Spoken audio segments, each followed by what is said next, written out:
J'ai l'honneur de faire.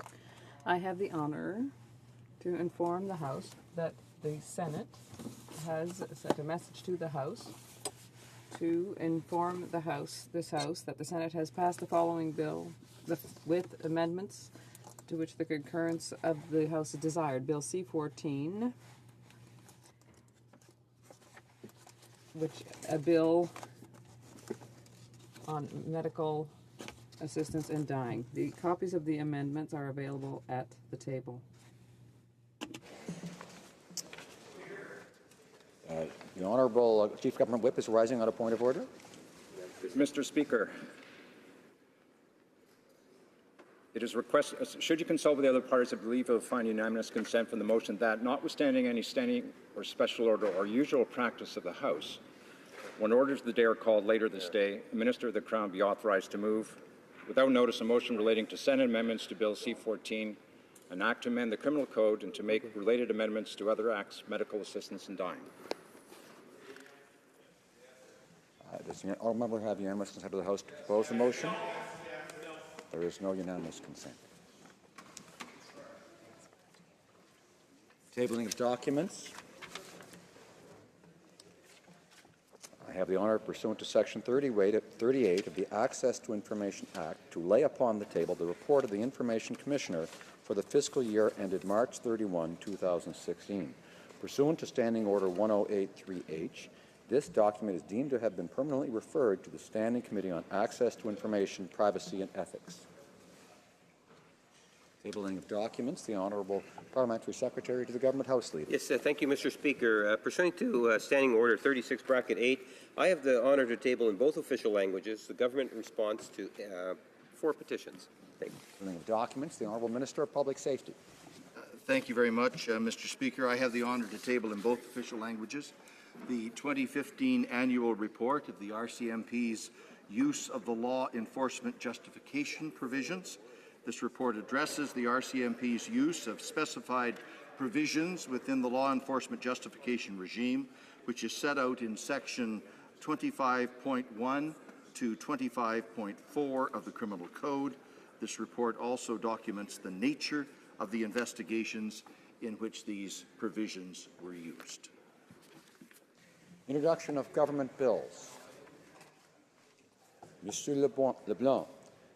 Mr. LeBlanc, seconded by Ms. Wilson-Raybould, seeks leave to table a bill entitled An Act to Establish the National Security and Intelligence Committee of Parliamentarians and to make consequential amendments to certain acts. This motion is deemed adopted. Mr. LeBlanc, seconded by Ms.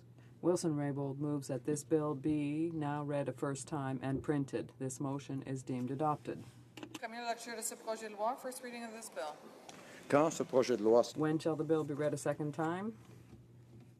At the next sitting of the House.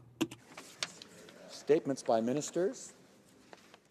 Reports from interparliamentary delegations. The Honourable Member for Oakville.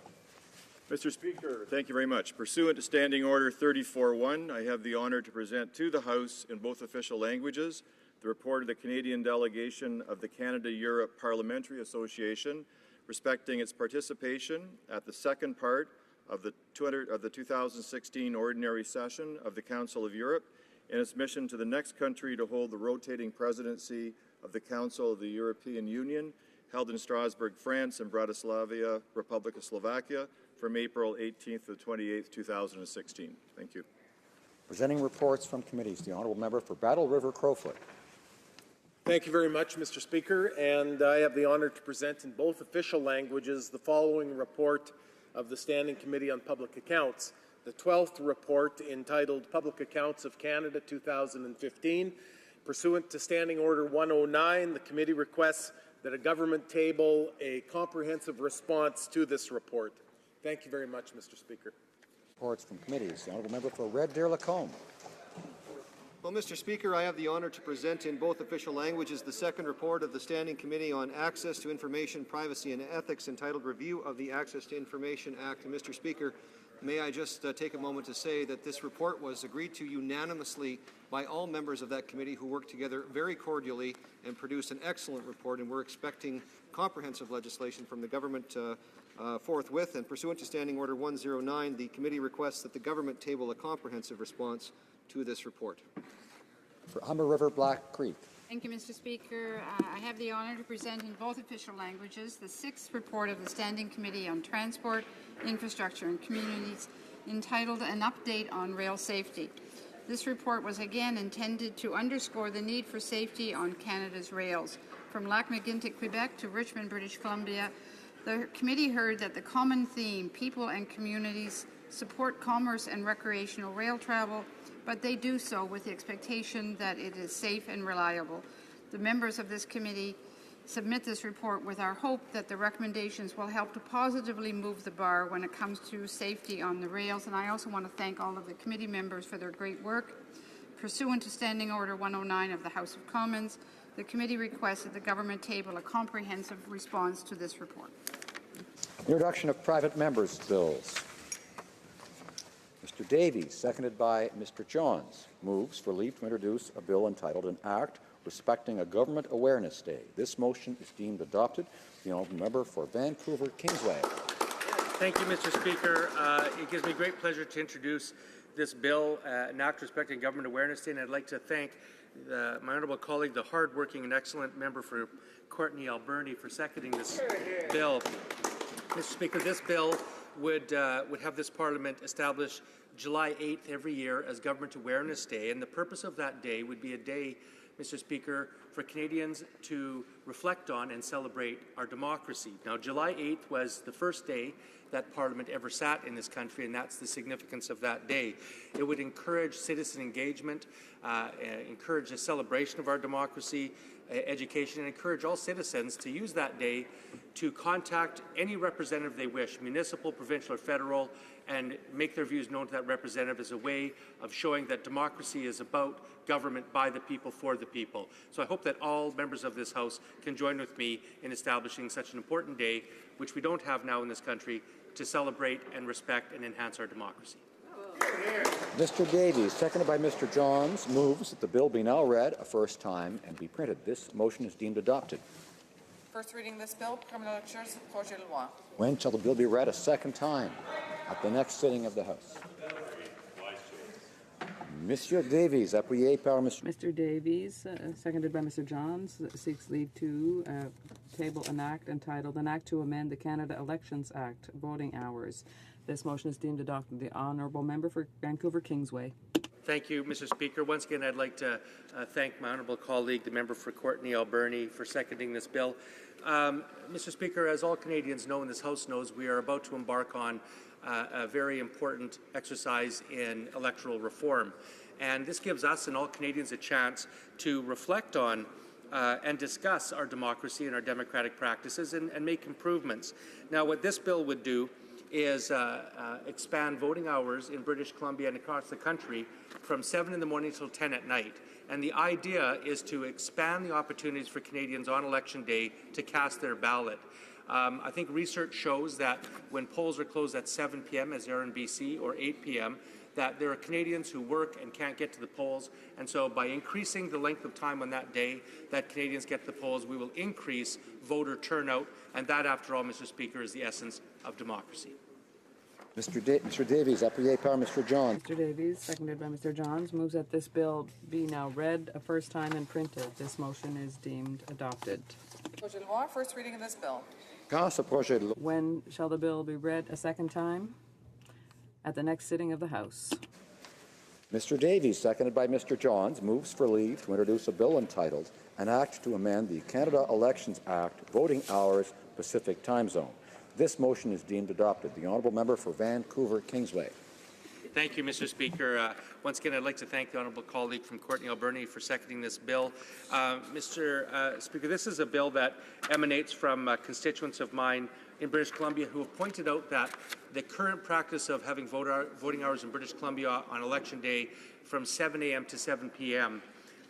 Is not optimal for encouraging voter turnout. And what this bill would do would be to make a slight adjustment to that, to open the polls at 8 a.m. and go to 8 p.m.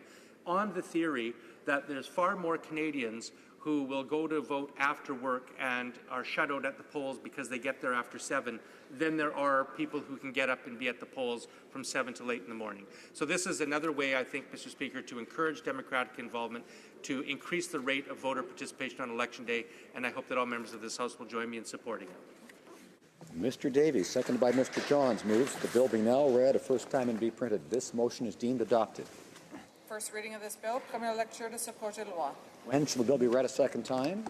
At the next sitting of the House. First reading of Senate public bills. Motion. Honorable député de Louis. Motions. The Honourable Member for Louis Hébert. Mr. Speaker, I think if you seek it, I think you will find unanimous consent for the following motion. I move that, notwithstanding any usual practice of the House, Bill S. 1001, an act to authorize La Capitale Financial Security Insurance Corporation to apply to be continued as a body corporate under the laws of the province of Quebec, be deemed read a second time, sent to committee, studied in committee of the whole, deemed to have been the subject of a report stage without amendments, read a third time, and passed. Does the member have the unanimous consent to move this motion? Yes? No? No, there is no unanimous consent. Motion. Motions?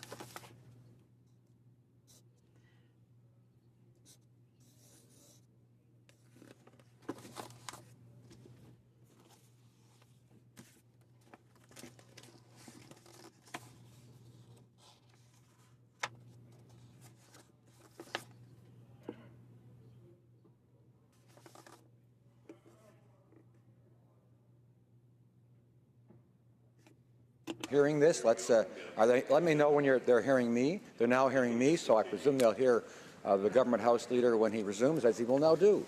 Thank you, Mr. Speaker. So I'll just start from the beginning, so colleagues are able to understand. Mr. Speaker, as I was saying, I wish to state that the completion of Bill C-14 is an urgent matter because a legislative framework is needed to protect our most vulnerable in society, establish clear and consistent practices for medical professionals while providing access to assisted dying pursuant to the Supreme Court of Canada ruling. Therefore, Mr. Speaker, pursuant to Standing Order 53, I move that notwithstanding any standing or special order or usual practice of the House, when orders of the day are called later this day, a Minister of the Crown be authorized to move, without notice, a motion relating to Senate amendments to Bill C-14, an act to amend the Criminal Code and to make related amendments to other acts, medical assistance in dying.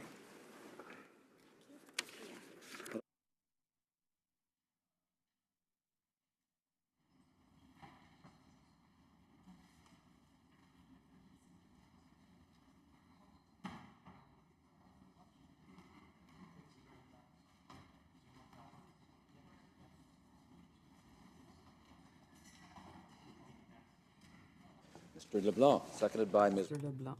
Pursuant to Standing Order 53-1, moves that notwithstanding any standing or special order or usual practice of the House, when orders of the day are called later this day, a Minister of the Crown be authorized to move without notice a motion relating to Senate amendments to Bill C-14, an act to amend the Criminal Code and to make related amendments to other acts, medical assistance in dying. Debate.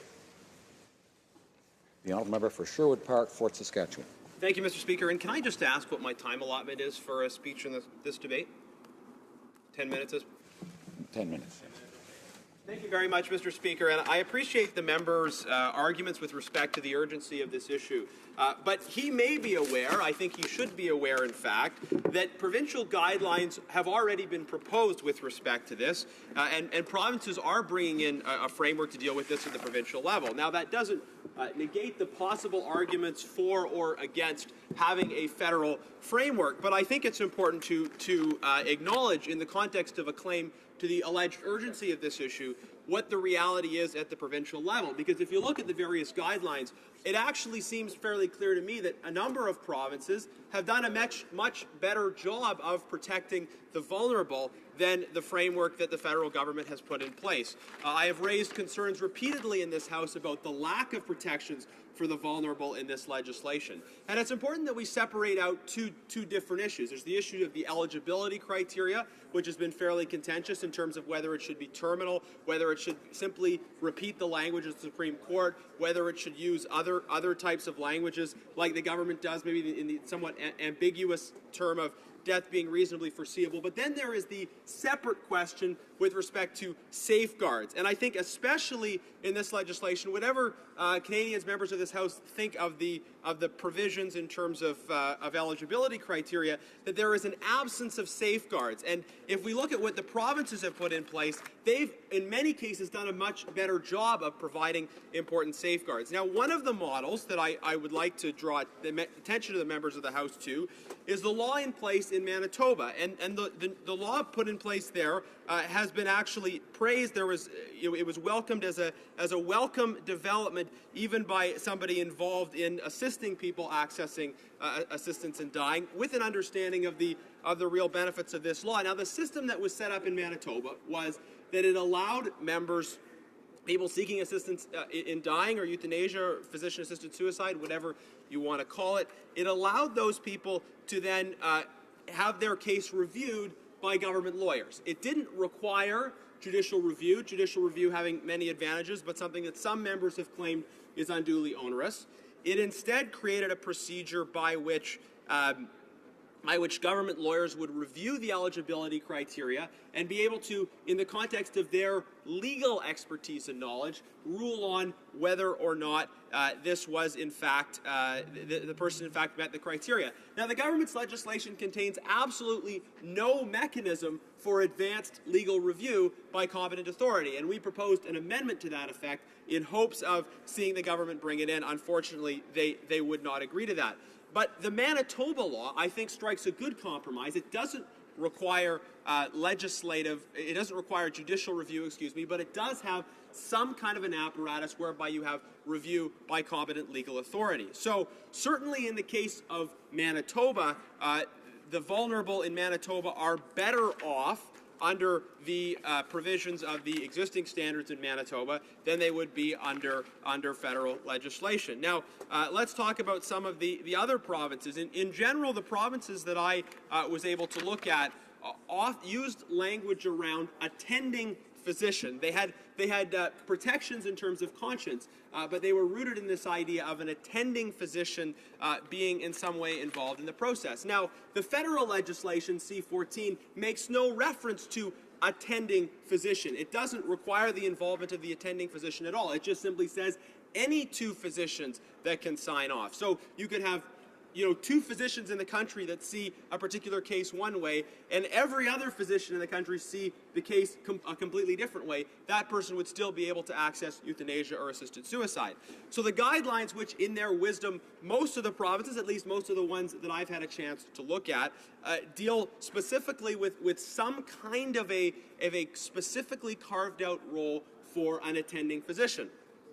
So I would argue that involving in the guidelines, specifically the attending physician, provides significantly greater safeguards than we would have otherwise. And this speaks very much to the motion that the government House leader put forward, because he is claiming that there is some urgency to passing this legislation on the basis of the protection of the vulnerable. But if you look at the rules that are in place in the various provinces, it's very clear that they're actually, so far in terms of the interim guidelines they've put in place since June 6th, they may have an even somewhat more liberal interpretation of the eligibility criteria, but on the issue of safeguards, on the issue of the protection of the vulnerable, they're actually doing a much better job. Now, many of the provinces, I have stated before concerns about the College of Physicians and Surgeons of Ontario's policy with respect to conscience, and it's evident in their interim policies that they've introduced as well a requirement for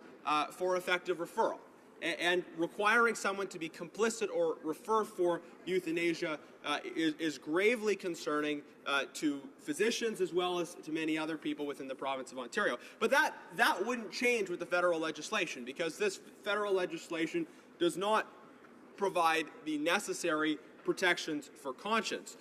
In other provinces, though, we see again a better job in terms of actually understanding processes that can be put in place which protect the vulnerable but also protect conscience. So generally speaking, they make reference to this issue of having the attending physician involved, but they do not specifically require the participation or an effective referral. In my home province of Alberta, there has been a system constructed whereby there is a sort of a central hub where people would go directly or where someone might be pointed in order to have their situation addressed or adjudicated in some way. Now, these systems prevent what I think is one of the very pernicious aspects of C-14. It's this possibility of doctor shopping. It's where a person themselves or maybe even a member of their family could shop the case around and 10, 12, 20 different doctors could say, absolutely not, this person doesn't meet the ambiguous criteria. Somewhat ambiguous under Carter, but no less ambiguous under the provisions of the new government legislation. What's important is in this debate is that people have raised the specter of a legislative vacuum, that, oh, there'll be no legislation, no rules in place whatsoever. Well, June 6th has come and gone, and provinces were ready to respond in a way and to an extent that this federal government simply was not prepared to respond. They proposed legislation fairly late. They didn't seek to get certainly our buy-in on the substance of the legislation, and instead they pushed this forward at a late stage and said, we got to pass this now because it's urgent. Well, provinces have done a much better job here, and now June 6th has come and gone. We are not in a vacuum. Provinces have developed standards, policies, and procedures, some of which may be better than others, some of which I may agree with more or less. But if you look at the substance of these, you really see, I think, that there isn't at all a legislative vacuum, and in fact that the provinces have in some cases been more effective. Because this central issue of doctor shopping, right? This issue that if somebody, whether or not somebody meets the criteria, needs to be adjudicated, and it needs to be adjudicated hopefully once, maybe subject to appeal or review by someone else, but there needs to be one person or a group of people that have the expertise, legally and medically, that make the assessment, and then that decision is made. So this fear-mongering from the government about the absence of a law or a vacuum, I think, really misses the point. We have these bodies, colleges of physicians and surgeons at the provincial level, that have the competency, that have come up with guidelines, that have recognized, unlike this government, that they've recognized the concerns about doctor shopping that we've raised repeatedly in this House. They've recognized the problems with conscience, and they've said, can we try and construct, using our expertise, using our authority at the provincial level, can we try and construct a system that works better, that provides real protections for the vulnerable, whatever we think about the eligibility criteria? And in some cases, the interpretation of the eligibility criteria is different at the provincial level, but let's provide the safeguards. One thing, just briefly at the end, I want to mention is that the federal legislation provides immunity from prosecution for someone who has a, quote, reasonable but mistaken belief that the standards have been met. So someone could take the life of someone who didn't meet the criteria and still avoid prosecution. That's not a protection for the vulnerable, Mr. Speaker.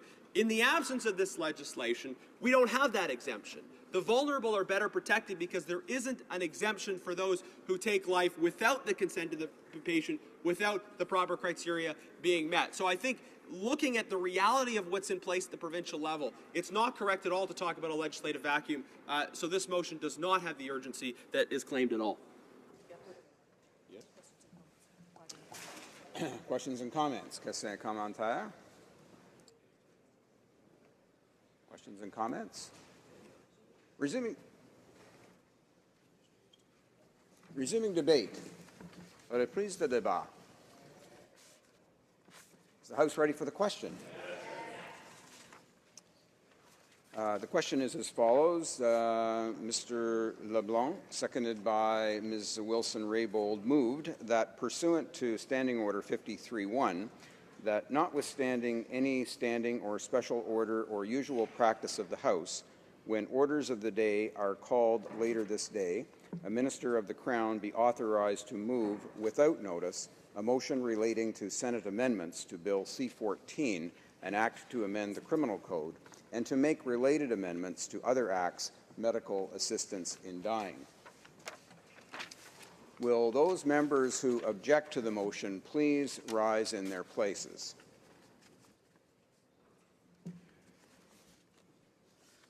Fewer than 10 members have risen to object. Therefore, the motion is adopted.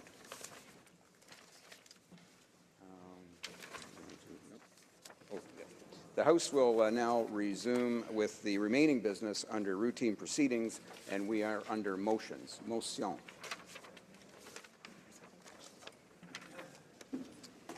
Presenting petitions. Présentation de pétitions. Presenting petitions. For Portage Lisgar.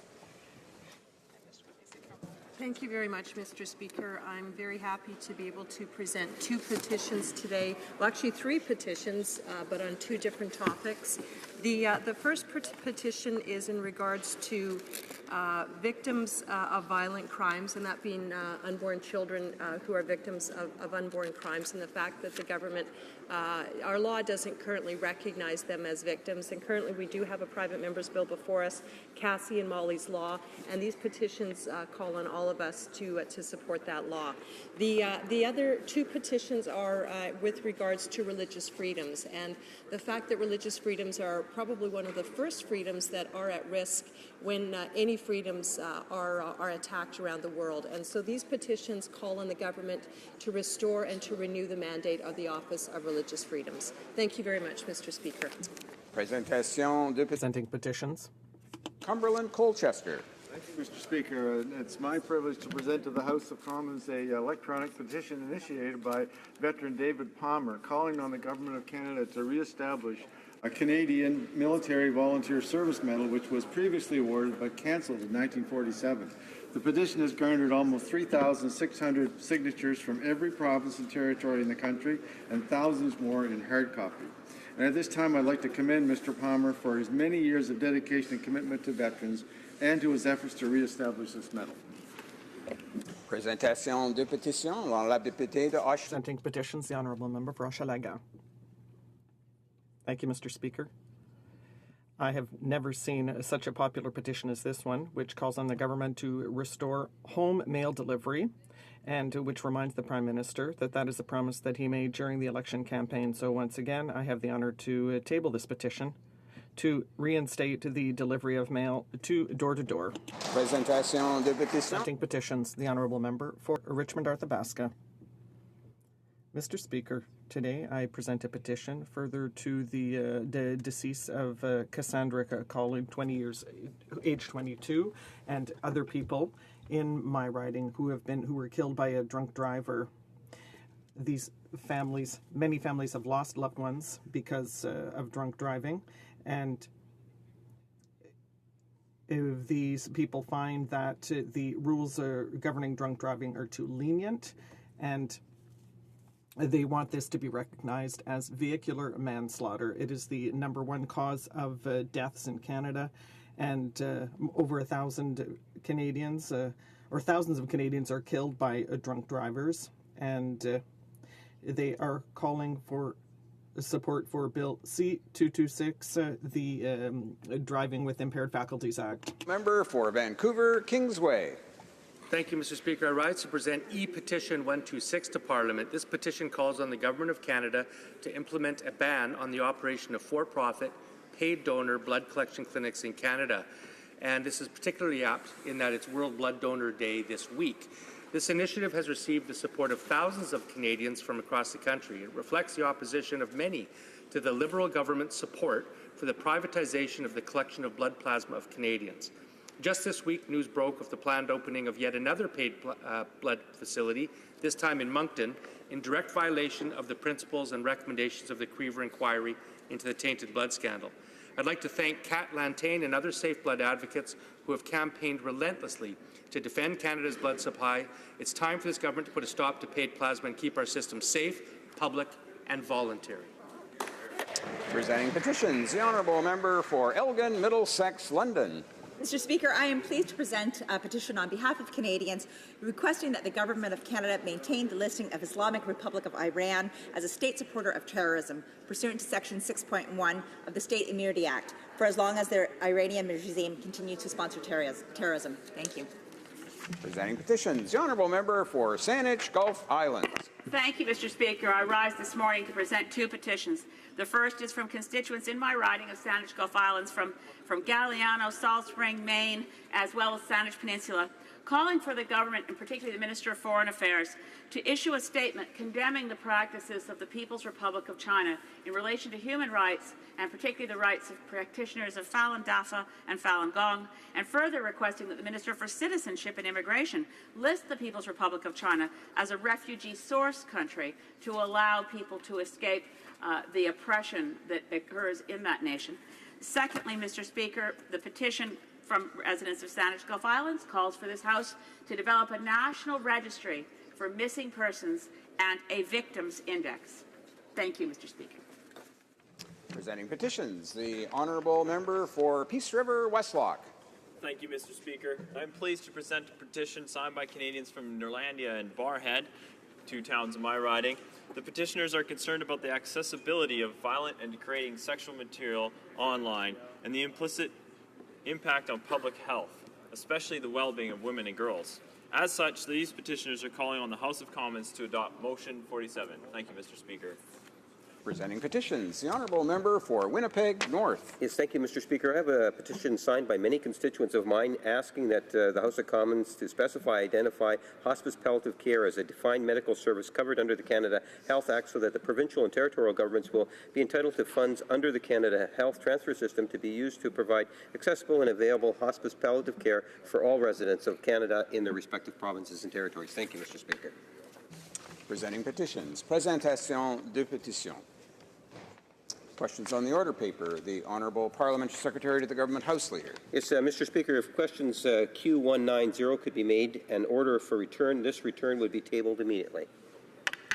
Is there the pleasure of the House that questions Q190 be made order for return and be tabled immediately? Agreed? Agreed and so ordered. The Honourable Parliamentary Secretary to the Government House Leader. And then finally, Mr. Speaker, I would ask that all remaining questions be allowed to stand at this time.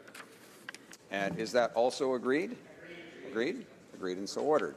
Orders of the day. Ordre du jour. Government orders, consideration of Senate amendments to Bill C-14, an act to amend the criminal code and to make related amendments to other acts, medical assistance in dying. The Honourable Minister of Justice. Thank you, Mr. Speaker. Mr. Speaker, I move, seconded by the President of the Treasury Board, that a message be sent to the Senate to acquaint their honours that this House agrees with amendments numbered 1, 2D, 2E, 4, 5, made by the Senate to Bill C-14, an act to amend the criminal code and to make related amendments to other acts, medical assistance in dying. Proposes that Amendment 2C sub 1 be amended by replacing the text of the amendment with the following text. Assistance in dying after having been informed of the means that are available to relieve their suffering, including palliative care. Proposes that Amendment 3 be amended in paragraph B by adding after the words make regulations the words that he or she considers necessary.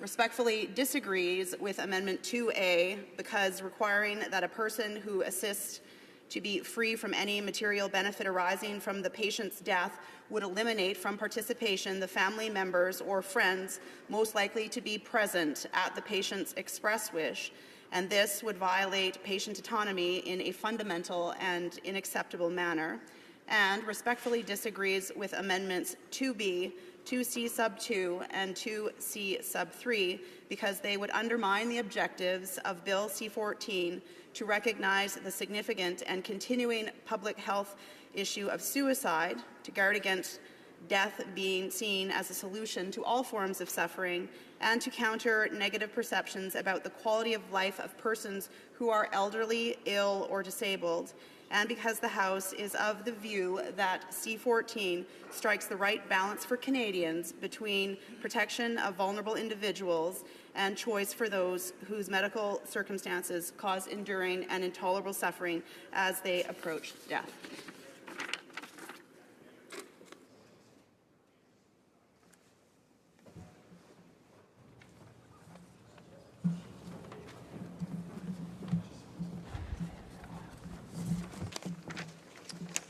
Ms. Wilson-Raybould, seconded by Mr. Bryson, moves that a message be sent to the Senate to acquaint their honours that this House agrees with amendments numbered 1, 2D, 2E, 4, and 5 made by the Senate to Bill C-14, an act to amend the Criminal Code and to make related amendments to other acts, medical assistance in dying.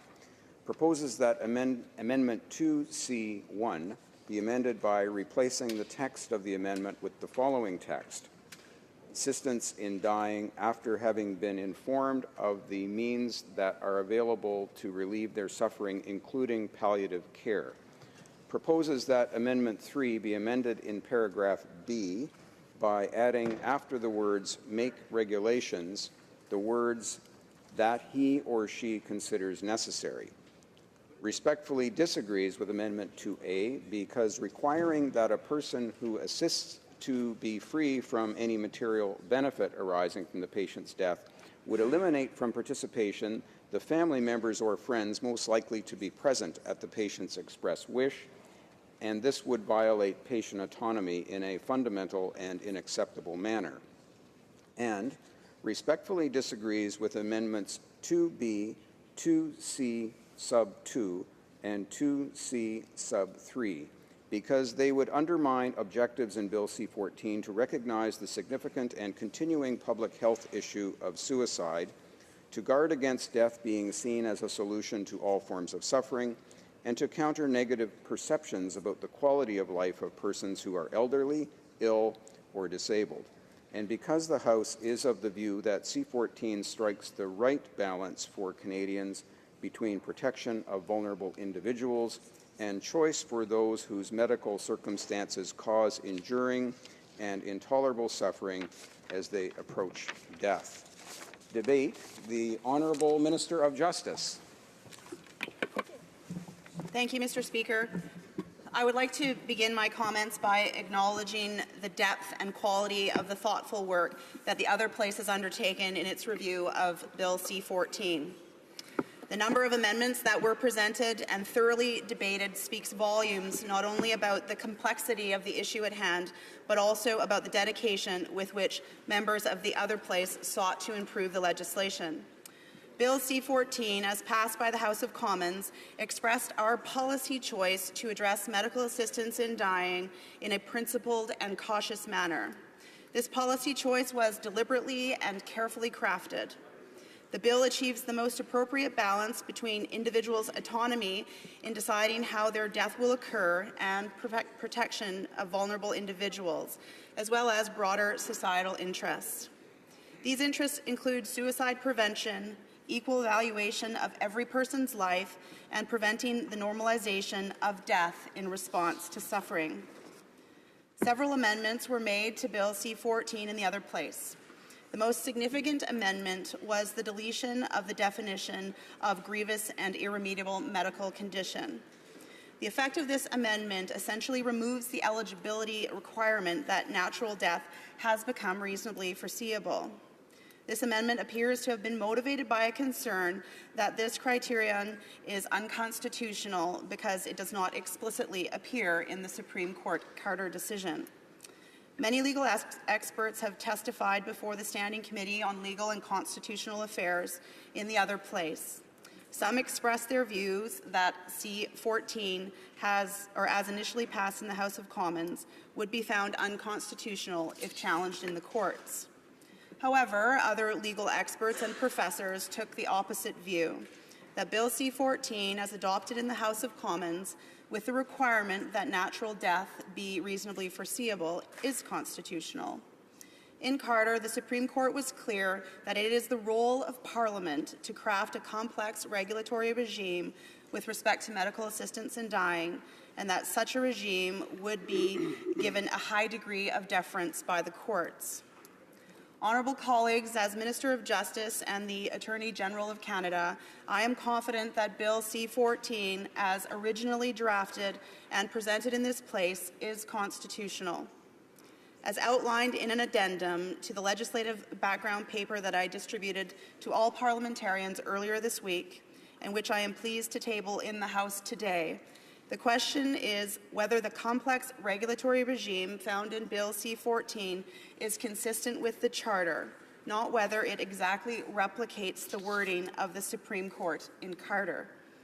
In the dialogue that this Parliament has with the judiciary, Bill C-14 is our principled, cautious, and deliberate response. This is a transformational discussion, Mr. Speaker, and a significant first step for our country. It is important to note that Bill C-14 is very different from the former law that was before the court in Carter. Our proposed legislation permits medical assistance in dying for the overwhelming majority of those Canadians who would seek to access it, and it is motivated by broader, new legislative objectives that do not animate the former law. Bill C-14 is a new law with new features, and an analysis of its constitutionality must reflect this. The Carter ruling alone is not the end of the story, nor is it the end of our national discussion.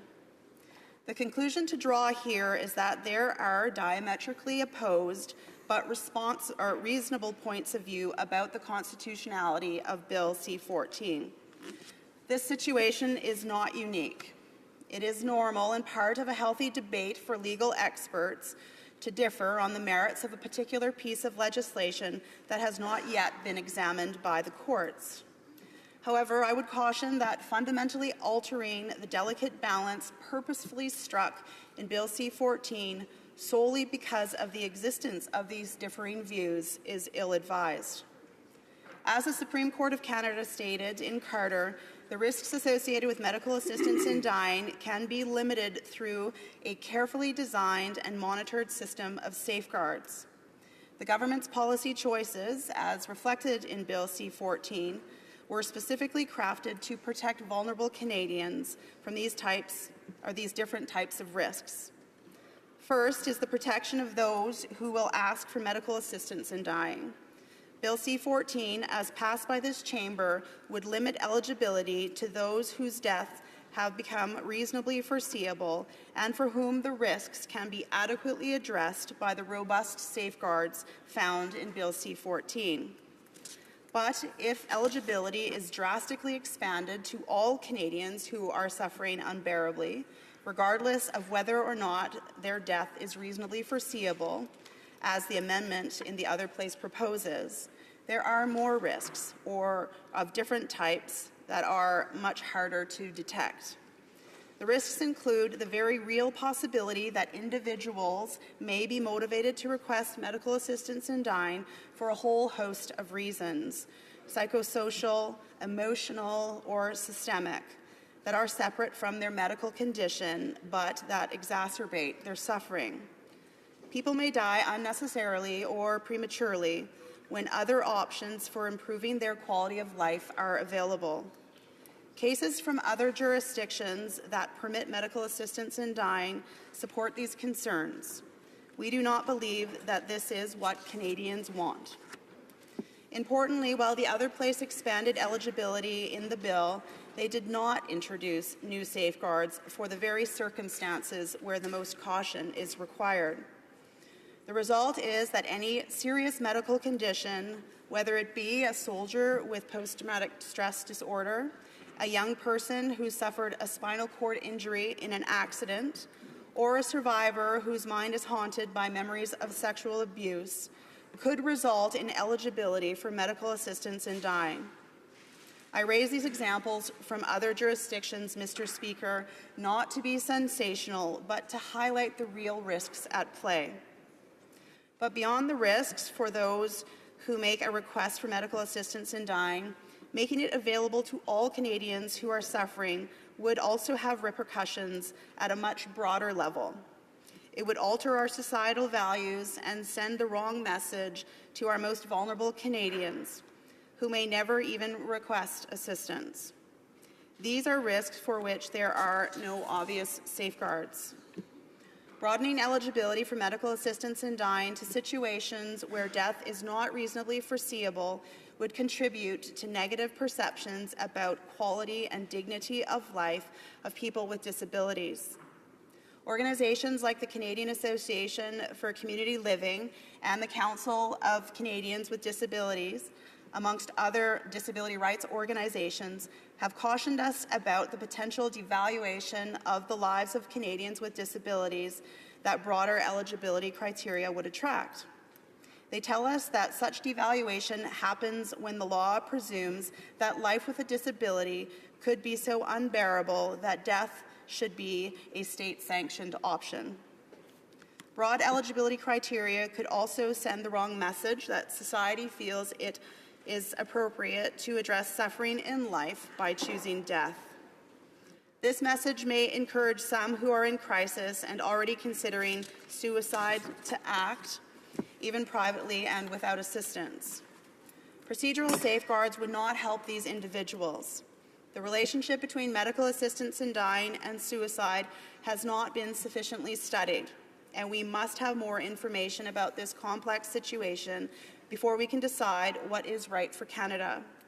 I want to acknowledge the thorough and emotional discussion in the other place on this incredibly important issue.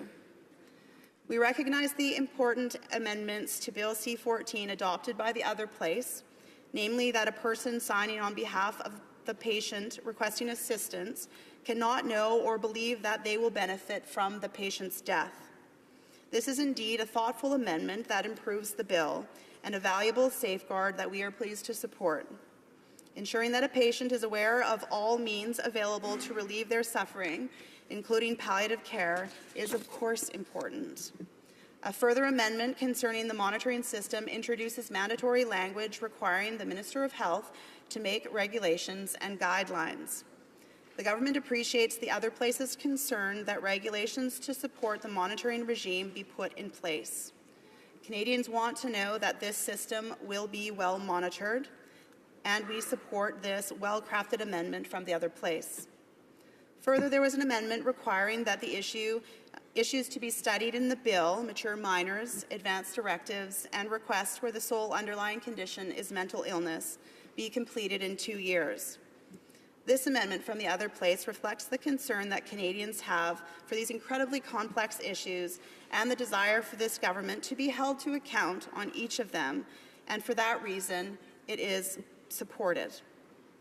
I would also like to acknowledge the substantive work of the Standing Committee on Justice and Human Rights, whose thoughtful study of the bill resulted in 16 amendments from all parties being adopted. Mr. Speaker, I would urge all members of this House to consider the pressing need for a federal legislative framework governing medical assistance in dying. With no such regime in place at this time, with the force and clarity of the criminal law, all Canadians face significant uncertainty. It is crucial to keep in mind that Bill C-14 was carefully and deliberately crafted as a cohesive and balanced regime. The balance sought in Bill C-14 would be upset by the broadening of eligibility criteria to individuals who are not approaching death, without the corresponding safeguards for these specific cases. Since forming government, we have spent countless hours consulting with Canadians and stakeholders, carefully considering all the evidence and diverse perspectives on this incredibly challenging issue. We are confident in the policy choices expressed in Bill C-14. This legislation represents the right approach for Canada at this important time in our country's history. I encourage all members of this House to support the government's motion, which respects the other place's contribution to this important debate and maintain the most appropriate balance for all Canadians. Mr. Speaker, I'm pleased to table in both official languages a document entitled Legislative Background, Medical Assistance in Dying, Bill C-14, Addendum. Thank you, Mr. Speaker. Questions and comments? The Honourable Member for Kitchener-Conestoga. Thank you, Mr. Speaker. Mr. Speaker, I want to thank my colleague for her comments, and there's no question in my mind and in the minds of my colleagues that this is the most crucial issue this Parliament, in fact, any of us as parliamentarians will deal with in our lifetime as parliamentarians. One of the comments the Minister made was that there is no clear relationship between physician-assisted suicide and suicide in general. Well, Mr. Speaker, I'd like to point out that in one of my previous interventions, I did quote Alan Carity, an associate professor of psychiatry and director of medical services ethics at the University of California Irvine School of Medicine. He states that the debate over doctor-assisted suicide is often framed as an issue of personal autonomy and privacy. Proponents argue that assisted suicide should be legalized because it affects only those individuals who, assuming they are of sound mind, are making a rational and deliberate choice. And I'm going to have to skip a bit, Mr. Speaker, because I know you're giving me time there. He goes on to report that in states where physician-assisted suicide has been legalized, there is an increase in suicide of 6.3% overall, but among those over 65, an increase of 14.5%. So, Mr. Speaker, it's clear that there is a direct link between authorizing physician-assisted suicide and the increase in suicide in general, and that's a major concern that we should be very, very seized with. Thank you, Mr. Speaker. Well, Minister of Justice. Thank you, Mr. Speaker, and I would like to acknowledge the honourable colleague's comments on the crucial nature of Bill C-14 and pursuing a national regime for medical assistance in dying in this country, and necessarily so in response to the Supreme Court of Canada's direction. I recognize, and as stated in my comments, the importance of ensuring that we proceed with caution with respect to medical assistance in dying, recognizing that there is a link, as articulated by my friend, and that we do everything we can to study this particular issue and proceed with caution on the next steps of this debate in this country. Questions and comments? The honourable member for Victoria. Mr. Speaker, the Minister of Justice said in introducing the motion that she respectfully disagrees with Amendments 3A and 3B because they would remove the criterion of reasonably foreseeable death and undermine the objectives of Bill C-14. Now, as the House knows, this amendment, the amendment would make sure that the legislation would be, quote, consistent with the constitutional parameters of the Carter case, in the words of the Supreme Court.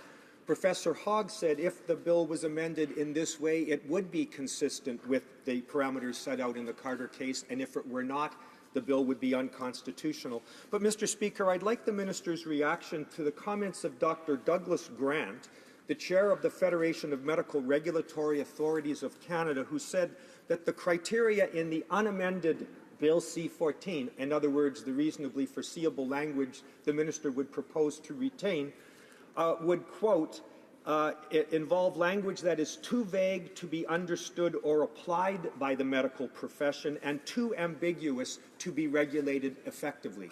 I would like the Minister's comments on that quote. The Honourable Minister of Justice. Well, thank you, Mr. Speaker, and certainly acknowledge my friend across the way for the work and the commitment that he's made with respect to Bill C-14 and this discussion. While I acknowledge the quote that he conveyed from Douglas Grant from the regulators, I would like to counter that discussion with a comprehensive response that we've received from the Canadian medical associations and physicians across the country that look at the language of reasonable foreseeability and the further definition that we've provided in terms of eligibility around grievous and irremediable as providing clarity, as providing medical practitioners across the country with the ability, based on their direct relationship with their patients, to determine whether or not a patient is eligible for medical assistance in dying. We believe that flexibility is the most appropriate response, and the medical practitioners have confirmed that with us. Question commentaire, la députée. The honourable member for Montcalm. Thank you, Mr. Speaker. I carefully listened to the minister. I would say this is not her best plea to defend Bill C-14. She seems to be confusing a suicidal state and medically assisted dying, especially since she claims that reviewing Senator Joyal's amendment and the terms found in the Carter decision would open the door to a slippery slope, and people would suddenly have access to physician-assisted dying if they were suffering. But this is medically assisted dying. Does she feel that healthcare professionals faced with a suicidal patient would agree? And having not given their consent, do you think that a suicidal person wouldn't be taken into care by the medical community to reverse that suicidal tendency? So there's a difference between suicidal ideation and medically assisted suicide. Doesn't she trust the healthcare practitioners? The Honourable Minister of Justice. Thank you, Mr. Speaker, and certainly acknowledge my colleague across the way for the question and his ongoing commitment and discussion on this important issue.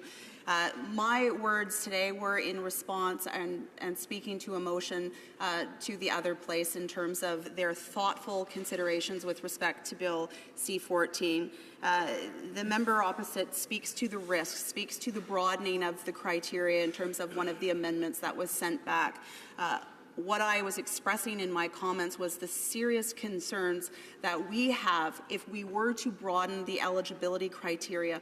There would not be the necessary safeguards in place to account for that broadening of the criteria. What I sought to articulate in my comments were highlighting examples from other jurisdictions, factual examples where a broad criteria has resulted in patients accessing medical assistance and dying in the cases that my colleague across the way speaks to, in terms of individuals that are suffering from mental illness alone, recognizing that there are other remedies, certainly, that medical practitioners, and we trust medical practitioners to perform their duties responsibly in servicing their patients in the best and most appropriate manner. Comments? The Honourable Member for Mount Royal. Thank you very much, Mr. Speaker, and I want to thank the Minister of Justice for her very carefully considered and very appropriate and thoughtful review of the Senate's amendments. I want to come back to the issue of reasonably foreseeable. The Minister recognized that in the event that reasonably foreseeable were to be removed from the law, we would be changing the law in such a manner that different people who are never intended to be covered by the law would suddenly have grievous and irremediable illnesses. One example might be somebody who recently became a paraplegic, whose mental process, whose acceptation of their new circumstances may be very, very different than they would be waiting a year. The waiting period in the bill is 10 days.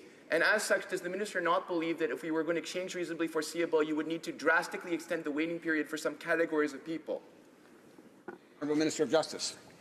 Thank you, Mr. Speaker, and thank you to my colleague for the question. Again, around reasonable foreseeability and around expanding the eligibility criteria with respect to medical assistance in dying. There are any number of situations that could arise with a broad eligibility criteria, such as the member is speaking to, looking at persons that are recently disabled, for example, in a car accident and become a quadriplegic. We have considered all of the different machinations in terms of what safeguards should and need to be in place, the risks associated with a broadening of an eligibility criteria, and we need to ensure that we proceed cautiously. So a recently disabled person, certainly I would submit that a 10-day reflection period is not a substantive reflection period to respond to such a circumstance. We need to proceed with caution. This is a continuing conversation that we're going to have as a country, and we will ensure that we continue to have these discussions.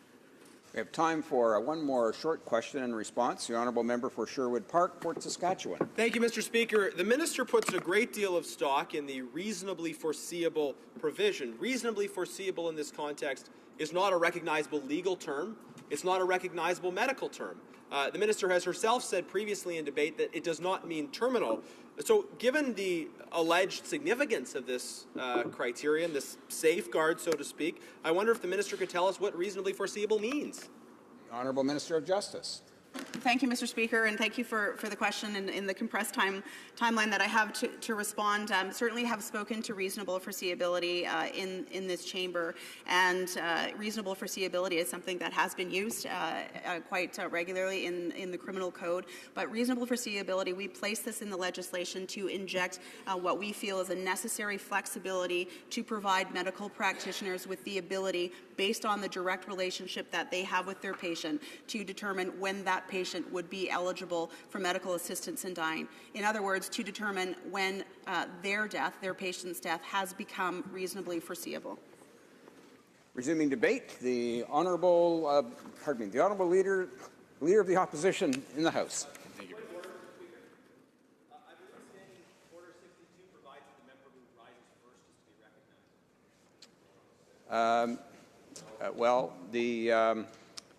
I'd have to check the standing order that the honourable member just stand by for a second. At the time of resuming debate, when members rise in their place to be recognized, and we do have a list, as the member is quite well understanding of, I recognize the Honourable Opposition House Leader as he was rising in his place, and that's the customary way that we proceed. So I recognize the Honourable Opposition House Leader, and he'll begin his remarks now. The Honourable Opposition House Leader. Thank you very much, Mr. Speaker. I suppose I caught your eye first, is the way it normally works. I wonder, Mr. Speaker, before I begin my remarks, I understand that under the parameters of the debate that I have an unusual time slot in that it's unlimited, and I wonder if I can find unanimous consent from the House to be able to have a normal speaking slot, and that I could split my time with another colleague. Okay. So you can ask consent to split my time? I wonder if the Honourable Opposition House Leader, since normally in this speaking slot the time is unlimited, did he define, I'm sorry, I may have missed it, did he define the time that he was looking for? And I'm sorry, I apologize that I didn't pick up on that. I was distracted momentarily here. Perhaps he could just say again the time reference that we would need? Absolutely. I was wondering if I could just get unanimous consent to the House to be deemed to have a normal 20-minute speaking slot, and that I would share that time with another colleague. Does the Honourable Opposition House Leader have the unanimous consent of the House to split his time in the usual 20 and 10? In other words, it would be a 10 and 5 split that he would take and then share with another member. Agreed? Agreed and so ordered. The Honourable Opposition House Leader. Thank you very much, Mr. Speaker, and I'd like to indicate that I'll be sharing my time with the Honourable Member for Sherwood Park, Fort Saskatchewan. Mr. Speaker, I'll be very brief. I want to speak to a few of the amendments that the government has chosen to accept, and before I sit down, maybe express a few words of caution. First of all, I do want to thank the Minister for keeping the language as tight as possible. I think reasonably foreseeable is a much better situation than grievous and irremediable. I think that we don't want to, especially as this is such a fundamental change to our society, we don't want to open the door to assisted suicide in such a manner that a large number of people who may be suffering from physical or mental ailments would have access to this. I understand the slight wording change on the palliative care amendment. I think it's important, Mr. Speaker, that any patient has makes informed decision, whether it's about something as simple as a normal medical procedure, but certainly in a situation like this, where this is ultimately such a grave and a serious matter, in essence, the last decision some people may make. So making an informed decision is so critically important, and knowing what other options there might be, both in terms of alleviation of pain, but also palliative care being so important. I do hope the government will work with the provinces in the coming months and years to establish a very robust palliative care regime, so that this type of decision is not made without having real and practical options to extend life in as comfortable a manner as possible, understanding the significant challenges that often places on family members. I do wish that the government had included the amendment to that dealt with beneficiaries of estates or insurance policies not being able to participate directly in the act of assisted suicide. I think that's an important one to keep in. This is going to be a new thing in Canada. We won't know exactly how this will unfold, and I think having some kind of a safeguard to avoid pressure being put on people to take this decision. I think many of us may be familiar with the Terry Schiavo case in Florida, and it was a very bitter family dispute, lots of allegations all around the situation. But one of the facts that had come out is that one of the family members pushing for end-of-life care to be withdrawn from Terry Schiavo was in fact a beneficiary of the estate and insurance policies, and that conjures up very gloomy images, of what might happen to people who don't actually wish to end their life and aren't able to either grant consent or put up opposition to it and have those decisions made for them. And finally, Mr. Speaker, I just want to touch on a few comments I've heard that are troubling to me. I've heard comments made by the government, by the minister, about how this is a first step, that this might be something that could be expanded in the future. Those types of things very much concern me. This is a decision that this House is taking because of a court decision. The Supreme Court ruled. As a side note, it reversed its original decision that upheld the laws against assisted suicide. So, the court reversed itself and now has thrown this onto Parliament. So I understand the need that the government had to fill in that legal vacuum, and again, I commend them for using the language reasonably foreseeable and not grievous and irremediable. But it makes me very wary about what might be coming down the pipe. And when people talk about this as a first step, that really worries me. I shudder to think where this might go, where this type of regime is opened up more and more. People access it who may be going through difficult times in their life, maybe temporary difficulties, both physical and mental. So I certainly hope that we've created a very tight box that won't be expanded, and I'll be watching in the future to do everything I can to, and I hope many of my colleagues as well, that this is not expanded, that we don't go down the road of so many European, what we know to transpire in some European countries where this is used in a much more aggressive and expanded way, in many times dealing with vulnerable people or people with severe disabilities who aren't able to communicate their desires, and that other family members or other caregivers make that decision for them. And I think that's it's a very dark place that Canada could be going if this is indeed a first step. But if it is the filling in that legal void, and we've created a strict enough, tight enough box around, I hope this is as far as it goes, and I'll certainly be doing everything I can to ensure that that is the case. Questions and comments. Question commentaire. The Honourable Parliamentary Secretary to the Government House Leader. Yes, thank you, Mr. Speaker, and I appreciate the comments from the member across the way. And I'm wondering maybe if he could just provide some of his thoughts in terms of the number of individuals that were actually involved. You can talk about the Supreme Court of Canada decision. There was some preliminary work that was done last summer in regards to the issue of assisted dying. We had a joint committee of the House, including the other place. We've had ample opportunities through consultation, even at committee stage, individual members of Parliament. Obviously, this is a very emotional issue for all of us as we try to deal with the passage of C-14. And if he would like to provide any personal insights in terms of what he might have to say about the legislation or about the issue at hand, or just to provide comment in regards to the amount of individuals that have had, through directly or indirectly, an opportunity to participate. The Honourable Member for Regina Capel. I thank the Honourable Member for his question. This subject, I have voted on this subject a couple times in this House because it came up through private members' bills. We had a member of the Bloc Québécois, and I think it was the 39th Parliament, that proposed a bill to remove the restrictions around assisted suicide. It wasn't as comprehensive as this bill because I think it was just deleting the clause. So this is obviously a more robust response to the issue. And I do take the Honourable Member's points.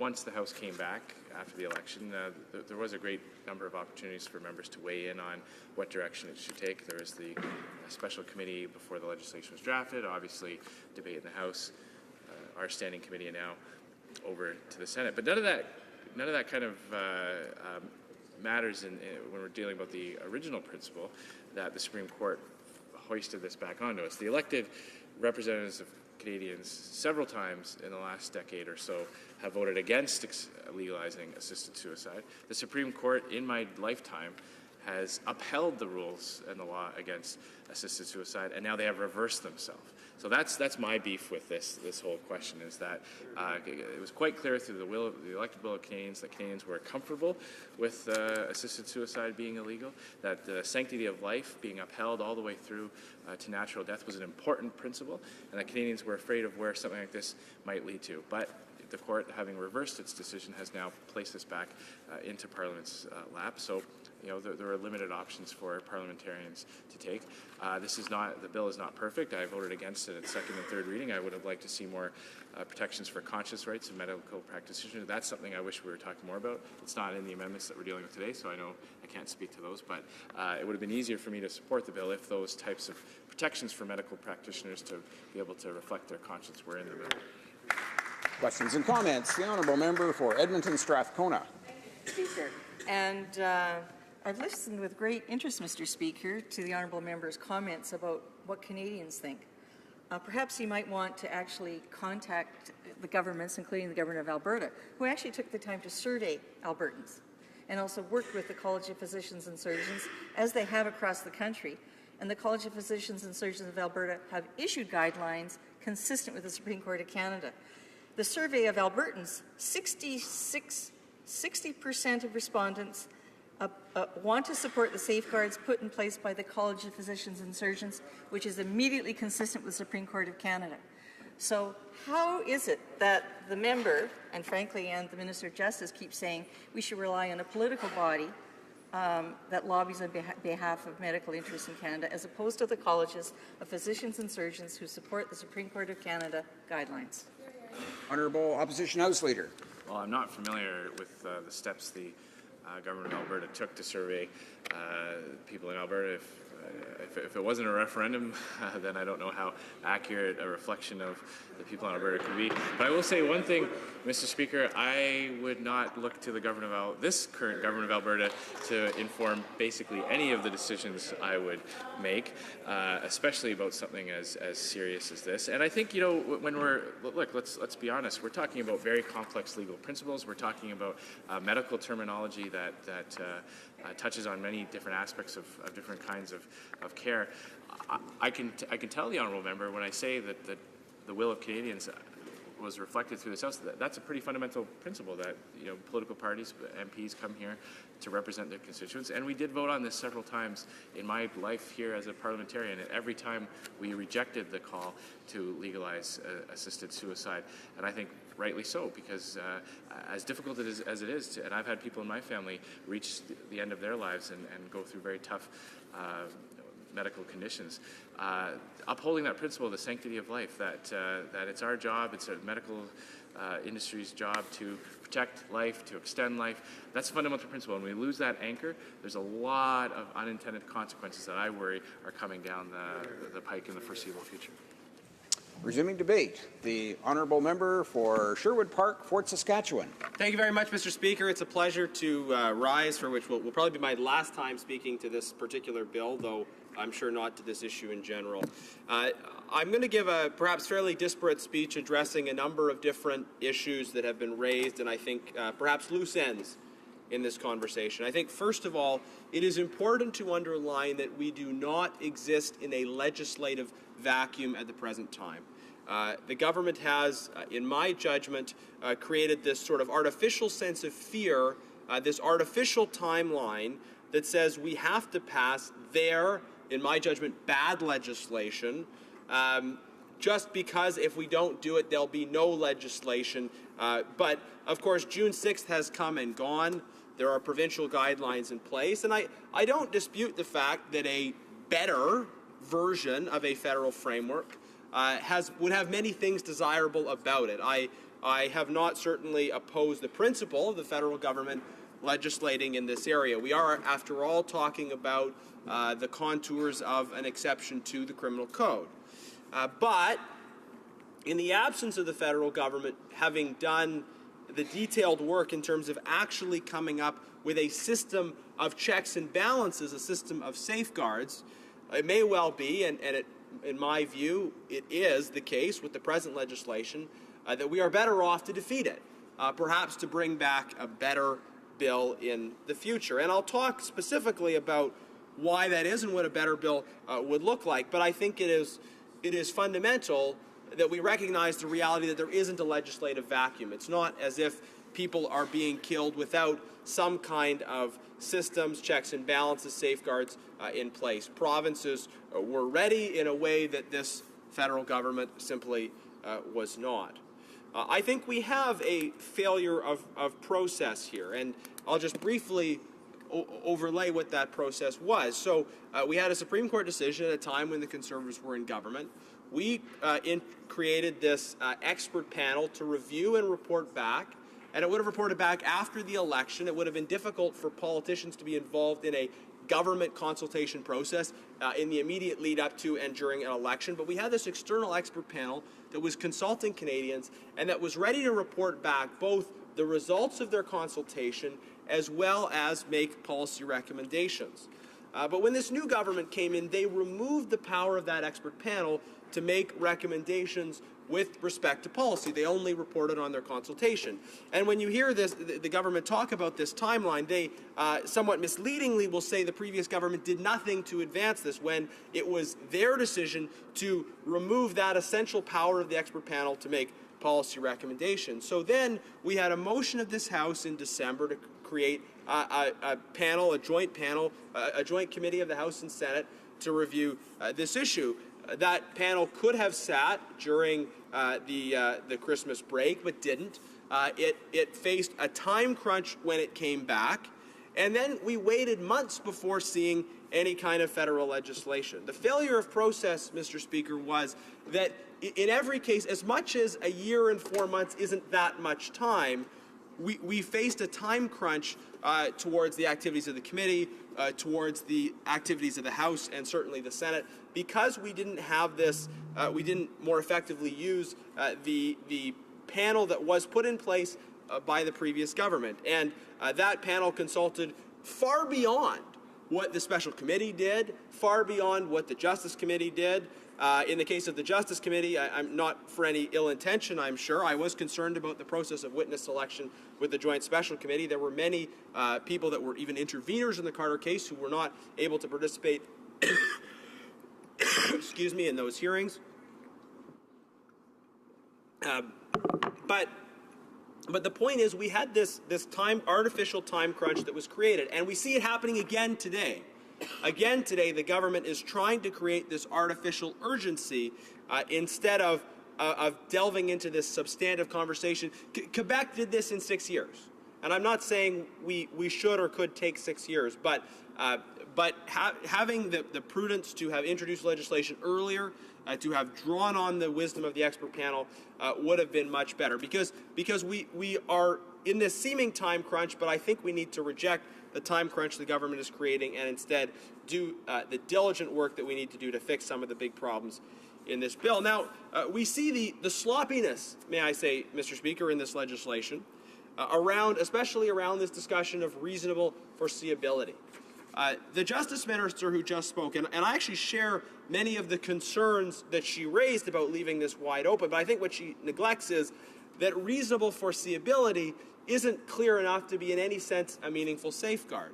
I have listened to the Minister speak repeatedly about reasonable foreseeability. I understand that in response to my short question, she didn't have enough time to define it fully, even if she had wanted to. But having listened to her speak many times on this subject, I am not at all clear, and maybe subsequent speeches will provide some clarity, what that term actually means. Because obviously, Mr. Speaker, death is reasonably foreseeable for all of us. This is part of the human condition. We are born and we die. And certainly there was nobody on either side of this debate who is suggesting that natural death is abnormal or bad or something to be feared. It is a part of life. It is reasonably foreseeable for all of us. But that doesn't mean that we shouldn't be concerned, though, about those policies which would artificially cut short the process of natural life and natural death. But if reasonably foreseeable is so important, then we should actually have a definition. We should actually have some clarity about what that means. They've said it's not imminence. We're not talking about imminent natural death. We're talking about, well, something, it's at some point in the future. Again, I've quipped before that when I was learning to drive, my mother thought death was reasonably foreseeable every time we get in the car. But the central point is that death is reasonably foreseeable for all of us. That is part of the human condition. So this is very sloppy. This is not a safeguard. We need real, meaningful safeguards. And I would suggest that the federal government contemplate safeguards along the lines that the government of Manitoba has brought in, whereby they have some competent legal authority. It's not a model of judicial review, but it's where you have government lawyers designated for this purpose that are reviewing the case to ensure that legal criteria are met, or other provinces that have put in place systems which necessarily involve the attending physician, or if the attending physician is a conscientious objector, they can then go to have a different attending physician assess their situation. But it doesn't allow someone to just find any doctor anywhere who agrees they meet the criteria, but involves the physician that's actually, or somebody actually involved in providing them with care, making the assessment. So these would be, if you look at what the provinces have already done in terms of safeguards, these are things that the federal government could adopt. And it's disappointing, frankly, as a member of this parliament, for me to see this government not doing the diligence that provinces have shown is possible when it comes to coming up with meaningful safeguards within a relatively compressed timeline. This government's approach has been to emphasize sort of an artificial timeline of urgency, but then not to actually do the diligent work in advance, to create this time crunch by leaving it to the last minute and then by saying, oh, we've got to pass this or we have a legislative vacuum. There isn't a legislative vacuum, and again, the important work has not been done in terms of clarifying those safeguards. Now, I find myself, Mr. Speaker, I'll just make a general comment. I find myself in this House repeatedly asking the government for definitions of things. They repeatedly, on this issue and a range of other issues, use words without actually clarifying what those words mean. It's true of the provisions of this bill, but more broadly, it's true of the underlying philosophy of this bill. So much of the motivating arguments for this legislation come from this concept of human dignity, human rights founded on an idea of human dignity. I think we would all agree that human rights have their foundation in human dignity. We give rights to people on the basis of what they are intrinsically. And yet, this government, in the context of talking about dying with dignity, has not told us what they mean by dignity. Now, I believe in the idea of intrinsic human dignity, that dignity is present in all of us. I know that one member of the other place who was criticizing me in the media suggests that a young person can't understand this issue because they don't spend enough time in nursing homes. Well, I have volunteered regularly in nursing homes for a very long time. Recently, my grandfather passed away in a care facility. And it's important for me to know, to believe, but more than that, to know that he had dignity in spite of his suffering. In the midst of his suffering, and many of us here will have seen someone, been with someone as they suffered and died. It is important that we know, that we believe that a person, regardless of their circumstances, regardless of their suffering, has dignity. Dignity is not conditional on circumstance. Dignity is intrinsic. And if the government disagrees with that, if they have a different concept of human dignity, then they should at least define the term. But this work is sloppy, the philosophy is sloppy, the legislation is sloppy, and I encourage members to defeat this bill in every way possible. Questions and comments. Question commentaire. The Honourable Parliamentary Secretary to the Minister of Justice. Thank you very much, Mr. Speaker. I'd like to address the issue raised by the member opposite when he talked about an artificial time crunch and a failure of process. The Carter decision was handed down on February the 6th, 2015. Between February the 6th, 2015 and the federal election, there was the elapse of 8.5 months. 8.5 months in which the Conservatives were in power. 8.5 months of the 12 months allotted by the Supreme Court of Canada. Now, the member opposite said that it was difficult for politicians to be involved in the lead-up to the federal election. And my question is, why? The politicians in this place during those 8.5 months were denied an opportunity for debate in any sort of a parliamentary process. They were denied an opportunity for debate or discussion before parliamentary committee. They were denied an opportunity for debate in this chamber. All the while, it was the Conservative government that were denying that opportunity, specifically by voting against a motion to establish such a process that was brought in March by the Liberals. So, we only have 5 minutes for questions and comments. The honourable member for Sherwood Park, Port Saskatchewan. Thank you, Mr. Speaker. I thank the Parliamentary Secretary for his work on this, although he knows, I think, that there is some sleight of hand involved in that question, because I certainly did not say that politicians couldn't be involved in this discussion in the lead up to the election. What I said is it is difficult for politicians to undertake a formal government consultation in the midst of an election period. And I think that's fairly obvious, right?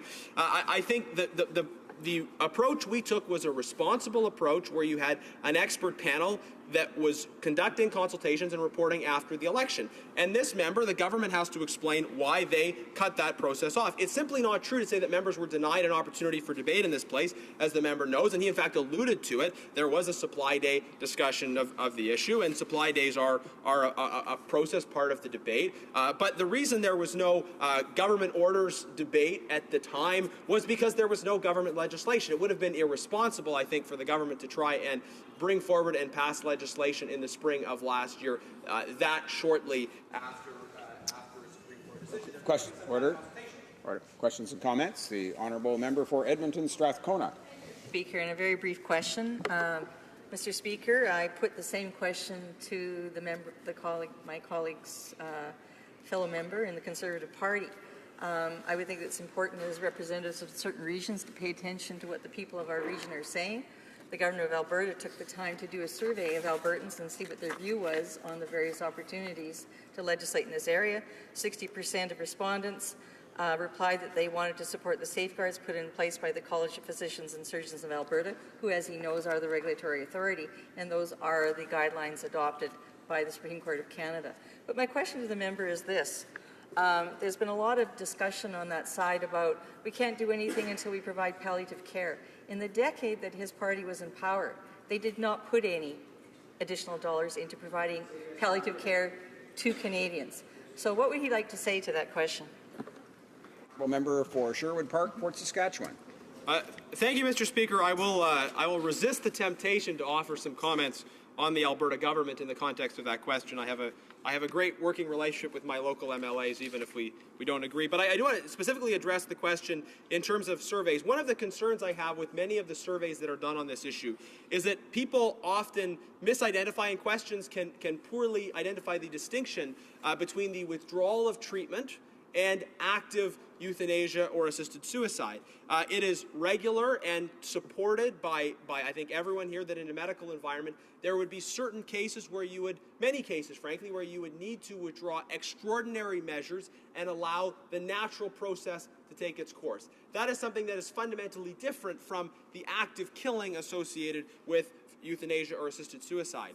And one of the problems routinely we see with these surveys is that they often fail to identify the distinction. So I would be interested in looking at the back data and the questions, the survey that the member refers to. But having been in the polling business myself previously, I have an understanding of those issues. With respect to palliative care, there are members on our side who I think can speak to it at greater detail than I can. But I simply disagree with the premise of the member. I think significant actions were taken on palliative care. Yes, there is more work that needs to be done, and myself and others have called for that more work to be done, but we supported an initiative to have a national palliative care strategy. I think that was supported by many parties in this House, in the last House, I should say, and the work was begun and needs to continue to be done.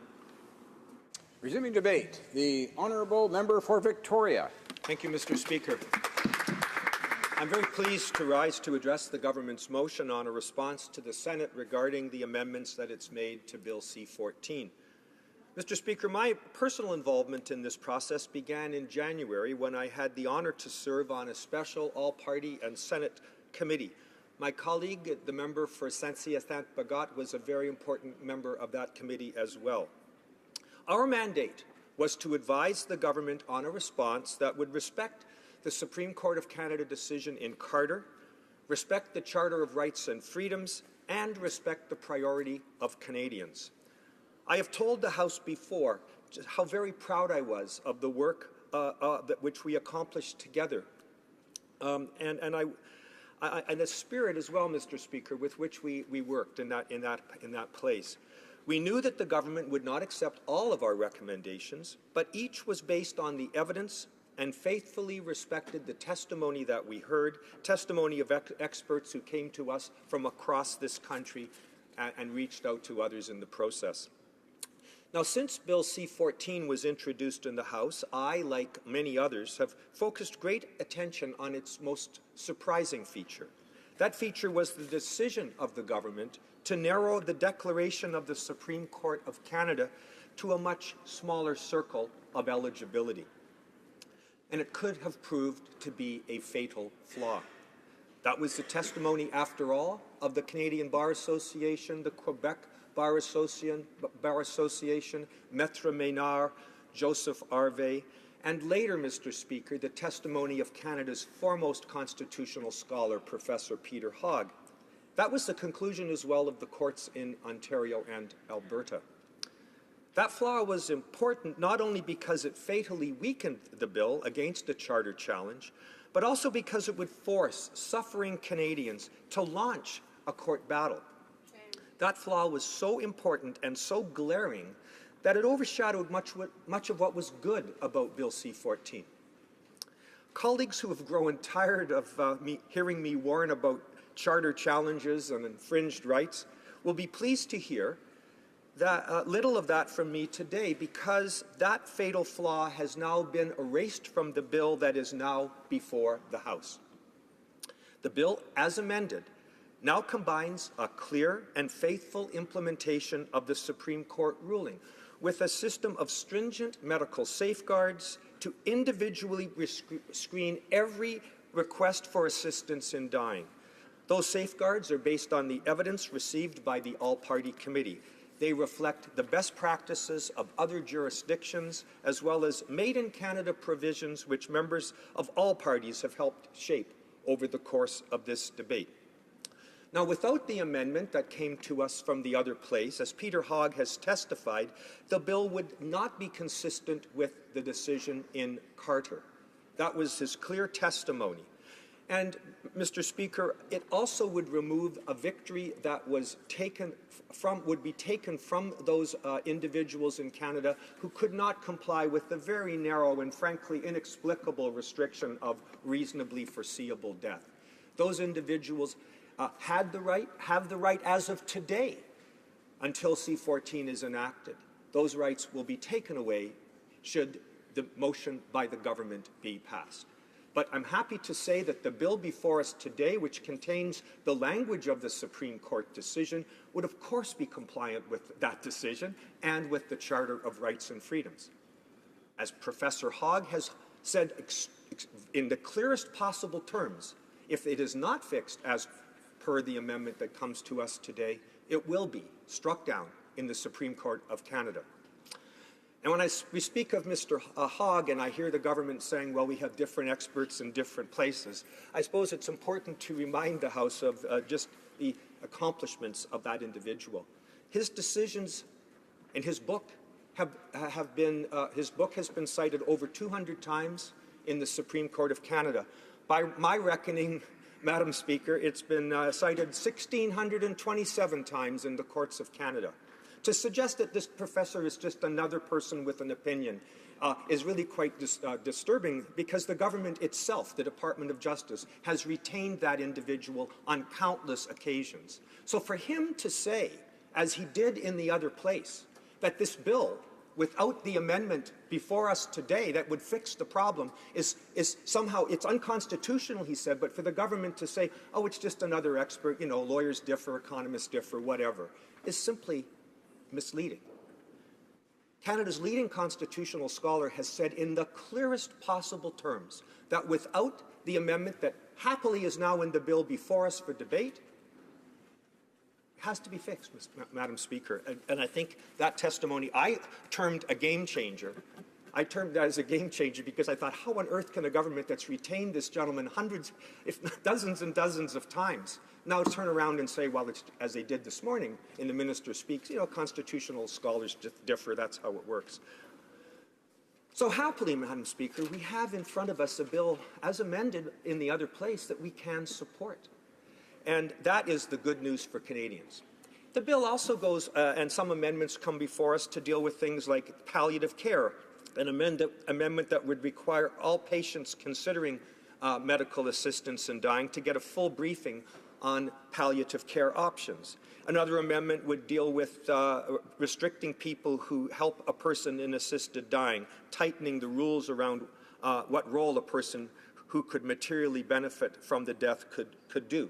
Another amendment that comes from the other place would compel the health minister to draft regulations around death certificates and provide greater clarity on what information is collected by medical practitioners. Another amendment calls for a report to be issued to Parliament within 2 years on issues that have arisen from the provision of physician-assisted dying. And finally, there are some minor language amendments. The safeguards in this bill reflect many things. They provide the high degree of care, caution, and scrutiny that is necessary to match a court ruling that was broad in its compassion for suffering Canadians' right to choose. They reflect the confidence that Canadians have in the skill and judgment of our healthcare professionals.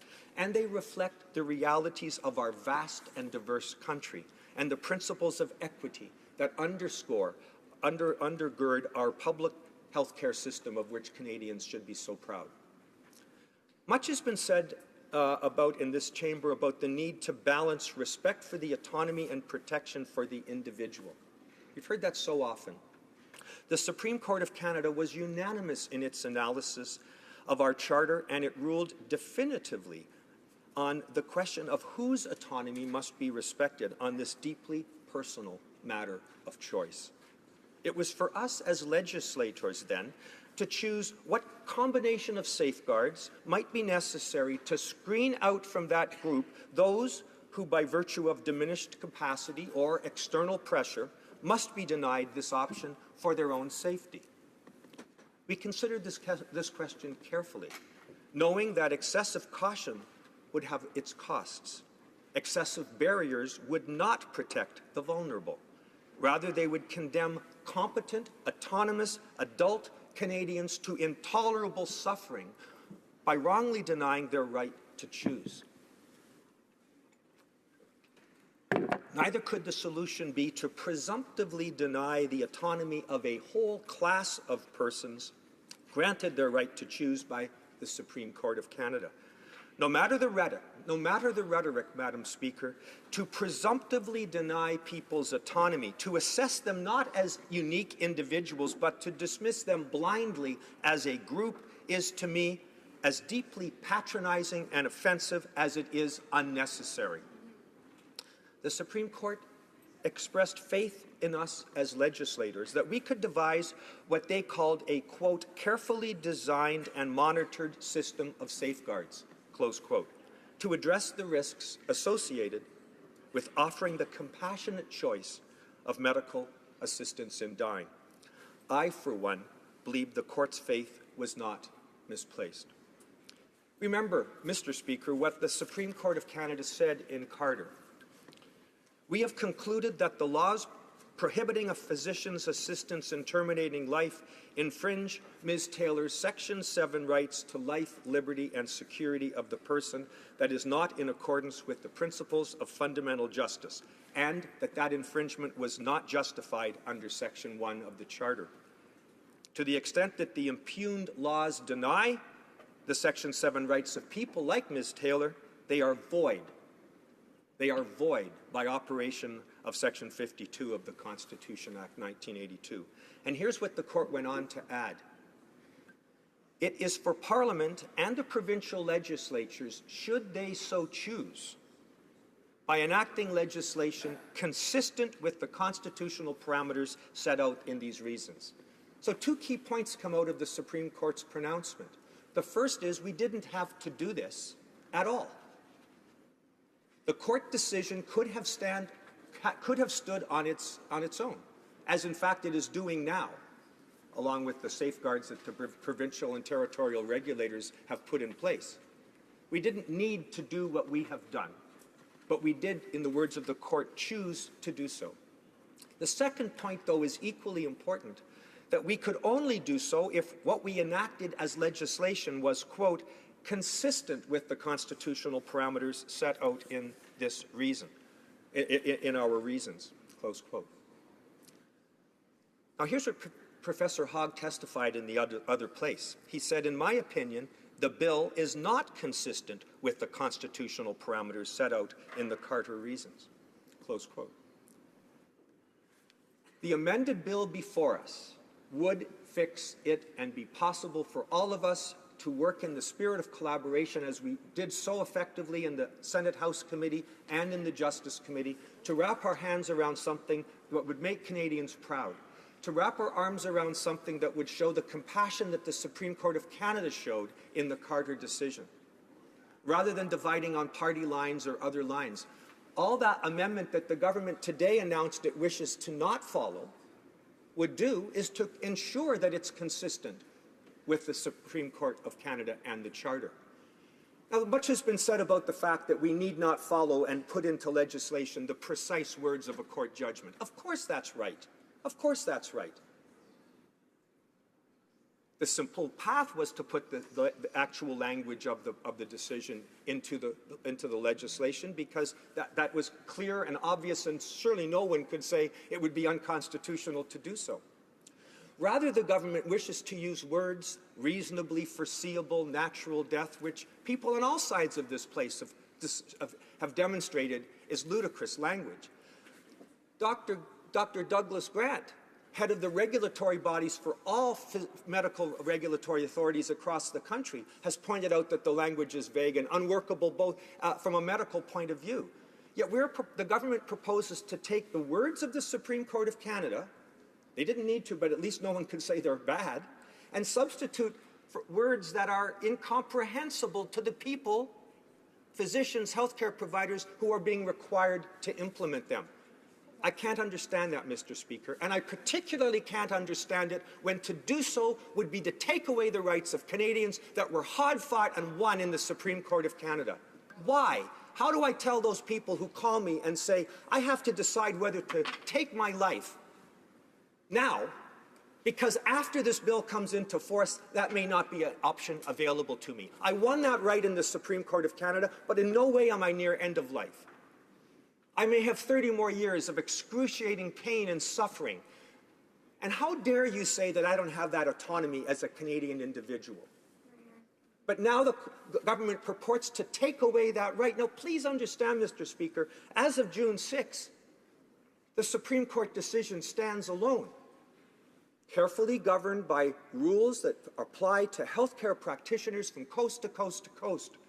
It's not the Wild West, as colleagues have already pointed out, but we have rules in place that are being enacted and carefully followed. The moment the government, if this motion passes, the moment this government takes away those rights by saying you have to be reasonably foreseeable natural death, they will lose that right. How can they possibly argue? How can they possibly argue that that somehow doesn't deprive Canadians of rights that they won in the court? These are real people. This is real suffering. And the government says, no, we've got this delicate balance right. As if somehow this, and they call it a public policy choice, was somehow, some Canadians think we go too far, some Canadians say we don't go far enough. We'll come right down the middle. That frame is wrong, Mr. Speaker. We are here because we chose to implement a unanimous Supreme Court of Canada decision. We're not here to say we pick and choose what we like of that decision.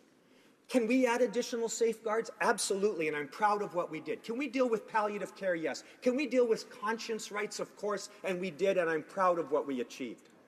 But the elephant in the room is that an entire class of successful litigants have had those rights deprived in this place.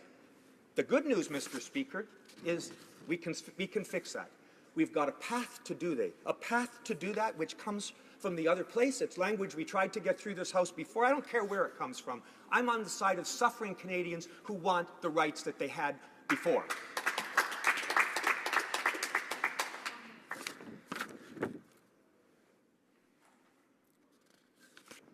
Now, Mr. Speaker, it's worth reminding ourselves of a very simple fact. We are not called upon to legalize medical assistance in dying. That was already done. That was already done by the Supreme Court of Canada and is now the law of the land. Instead, we were invited, if the government chose to do so, to offer the broader framework necessary to give clarity and comfort to all Canadians. I believe that balance has been achieved in this bill that we have before us as amended. The words of the Supreme Court are there to speak to whose autonomy must be respected, and the work of all parliamentarians is reflected in the system of safeguards we have before us. The onus must now be on the government to explain why it proposes to cut the words of the Supreme Court judgment out of the bill we have received from the other chamber. The onus is on them to explain.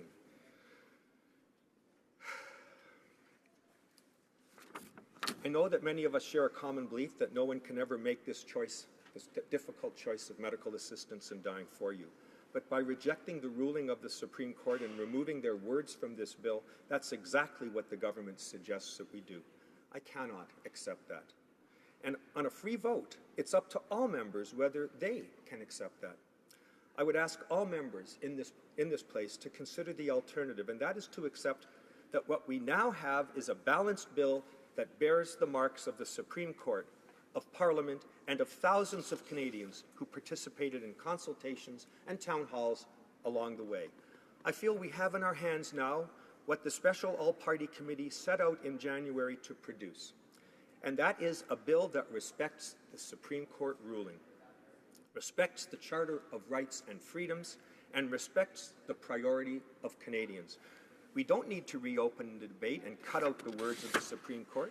We do not need to reject the charter fix which was proposed in this chamber, adopted by the other chamber, and confirmed as constitutional by our most respected scholar on the charter.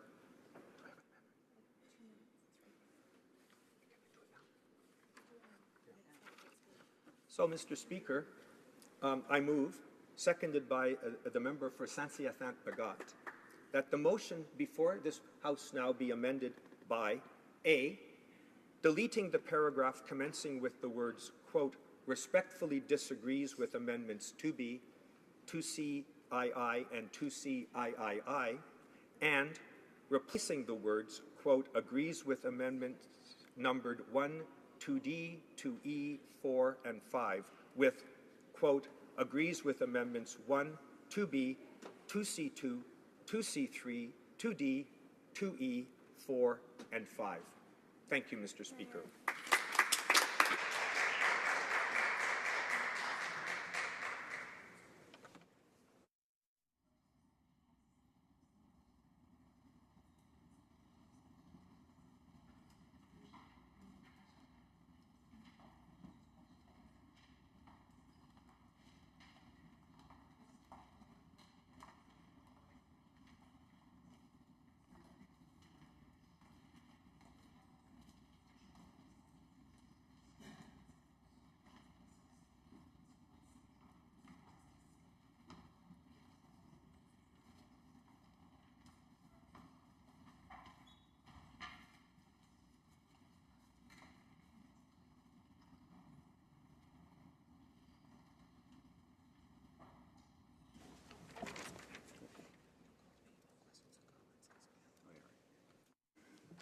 Mr. Rankin, seconded by Ms. Sansusi, moves that the motion be amended by deleting the paragraph commencing with the words respectfully disagrees with amendments 2B, 2C2, and 2C3, and B, replacing the words agrees with amendments numbered 1, 2D, 2E, 4, and 5 with agrees with amendments 1, 2B, 2C2, 2C3, 2D, 2E, 4, and 5.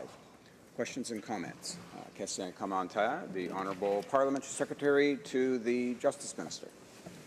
Thank you very much, Mr. Speaker, and I thank my colleague for his passionate intervention. His participation at every stage of this debate has indeed been thoughtful, and although we don't disagree, there's no denying the comprehensive nature and the heartfelt nature in which he addresses the debate.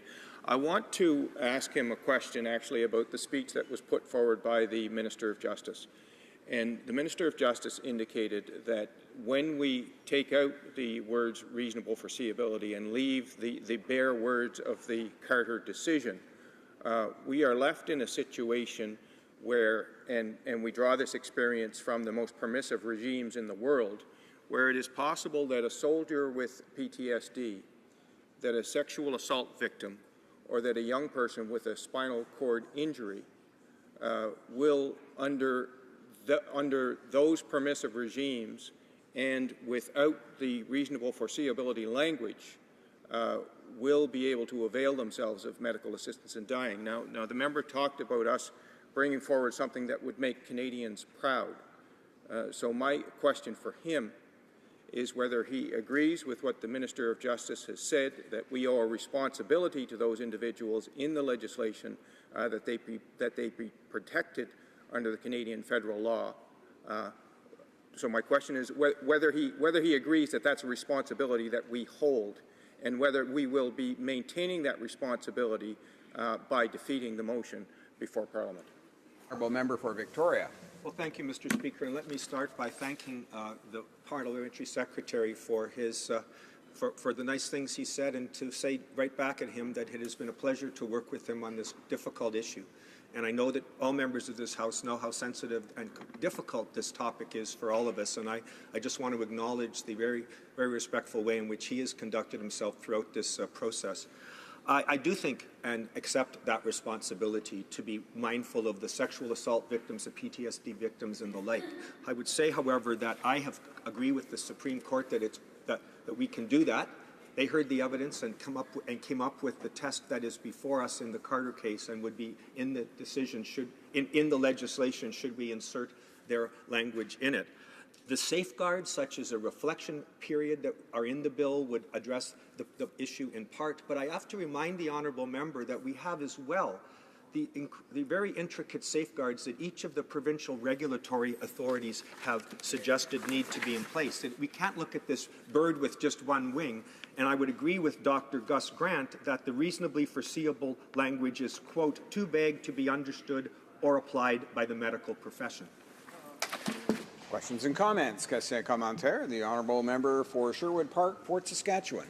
Thank you, Mr. Speaker. I thank my friend for his speech. He knows that we have some substantial disagreements about this issue, but it is interesting to find myself agreeing at least with the parts of his speech where he talks about how reasonably foreseeable is ridiculously ambiguous. That I know he wants a more open regime. I want it to be clarified in perhaps a more restrictive direction, but for us to have a phrase in the legislation that is largely meaningless and to act as if that's a safeguard is clearly a problem. I want to ask the member what he thinks about the Manitoba structure in place, where government lawyers would review every case, no requirement of judicial review, but there is a process by which competent legal authority, not just medical authority, but legal authority, are involved in looking at every case. That seems to me to be a good model. It's one that's been put in place in Manitoba. Is that something the member would see as an improvement to this legislation?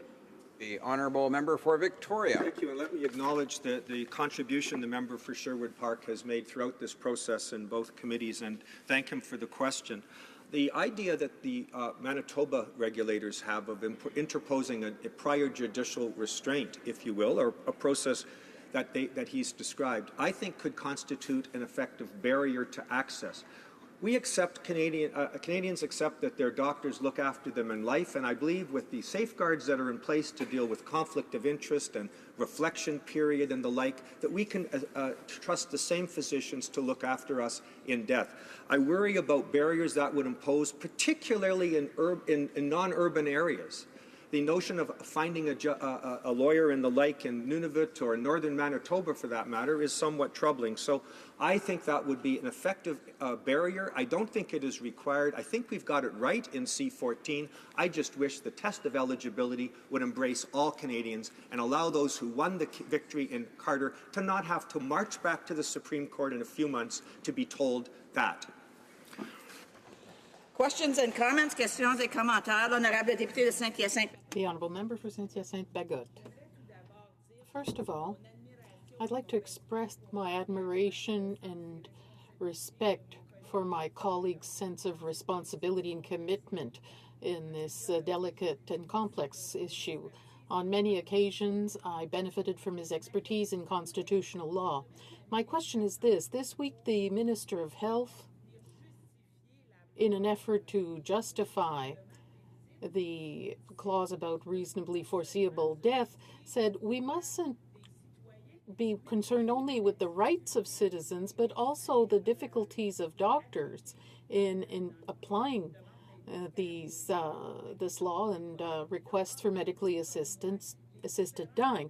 My colleague heard various representatives from the medical profession before the special committee and the health committee, or rather the Justice Committee, and they said that since February 6, 2015, their profession radically changed. How are they facing these new requests? Well, let me say, Madam Speaker, at the outset, what an absolute pleasure it's been to get to know and to work with my colleague from Saint-Hyacinthe-Bagotte. She's just been an extraordinarily effective member of those committees.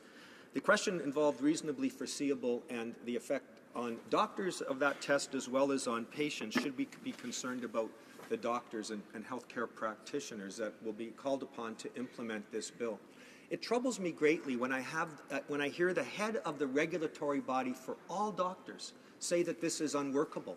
I can't for the life of me, Madam Speaker, understand how the government can bull ahead and no doubt get this bill passed in the face of that opposition. We have the top constitutional lawyer saying it's not consistent. We have the head of the regulatory body for all doctors saying we don't know what it means. And now we have this before us. We have the chance to fix it by accepting the amendment before us. I urge this House to do so. Thank you. Comments, questions et commentaires. The honourable member for Mont-Royal. Thank you, Madam Speaker, and I want to thank the honourable member for Victoria for his very passionate speech and thank him for his incredibly dedicated work on this file. It's been an honour to work with him. I want to say that the Canadian Medical Association differs with what he just said, and there have been many doctors' associations testifying before our committee that disagree, but I have a different question. It relates to the waiting period. Mr. Speaker, the member mentioned, and I appreciate that in the other place, they removed reasonable foreseeability. And then we run into this debate about people, for example, who have a traumatic injury, become a paraplegic, and suddenly have an emotional change that they can't adjust to. Does the member believe that the safeguards in the bill that we've applied to people near the end of life really should not be changed and be different had we intended to deal with people that suffered recent paraplegic injuries? Member for Victoria. Thank the honourable member from Mount Royal for his question and for his superb leadership as chair of the Justice Committee, which I had the honour to work on with him. I understand that the Canadian Medical Association agrees with the bill. I have heard from so many doctors in my office who call constantly saying that they don't understand it. And frankly, the CMA is a trade organization for doctors. It is not the regulatory body that has to decide what to do when doctors run afoul of the professional standards being implemented in each of the territories.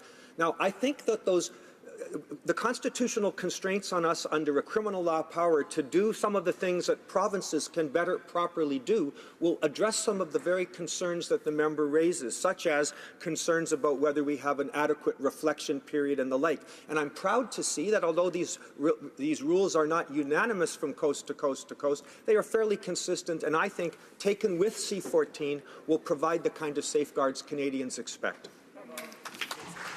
Resuming debate, reprise de débat, the Honourable Minister of Health. Thank you, Madam Speaker, and I want to say before I begin that I will be splitting my time with the Honourable Member from Montcalm. I am pleased to be here today to continue our important discussion on Bill C-14 concerning medical assistance in dying. Over the last few weeks, we have seen a great deal of serious thinking and deliberations whilst the bill was studied in the Senate. We're now responsible for carefully studying the amendments presented by the honourable senators. Is only available in a very small number of jurisdictions around the world, and it is brand new to Canada. What we are talking about with this bill is a fundamental change to social policy in this country. We are pursuing transformative change at the same time as we are facing an incredible time pressure to put federal legislation in place. It's therefore critically important that we move forward with great care. There are a number of paths that we could choose to follow with respect to medical assistance in dying in this country. I believe that the choice that we have made with Bill C-14 represents the approach that is most appropriate and responsible for Canada, and here's why. It strikes a careful balance between respecting the autonomy of patients seeking assistance in dying and protecting vulnerable people. It protects the conscience rights of providers and supports those who choose to participate.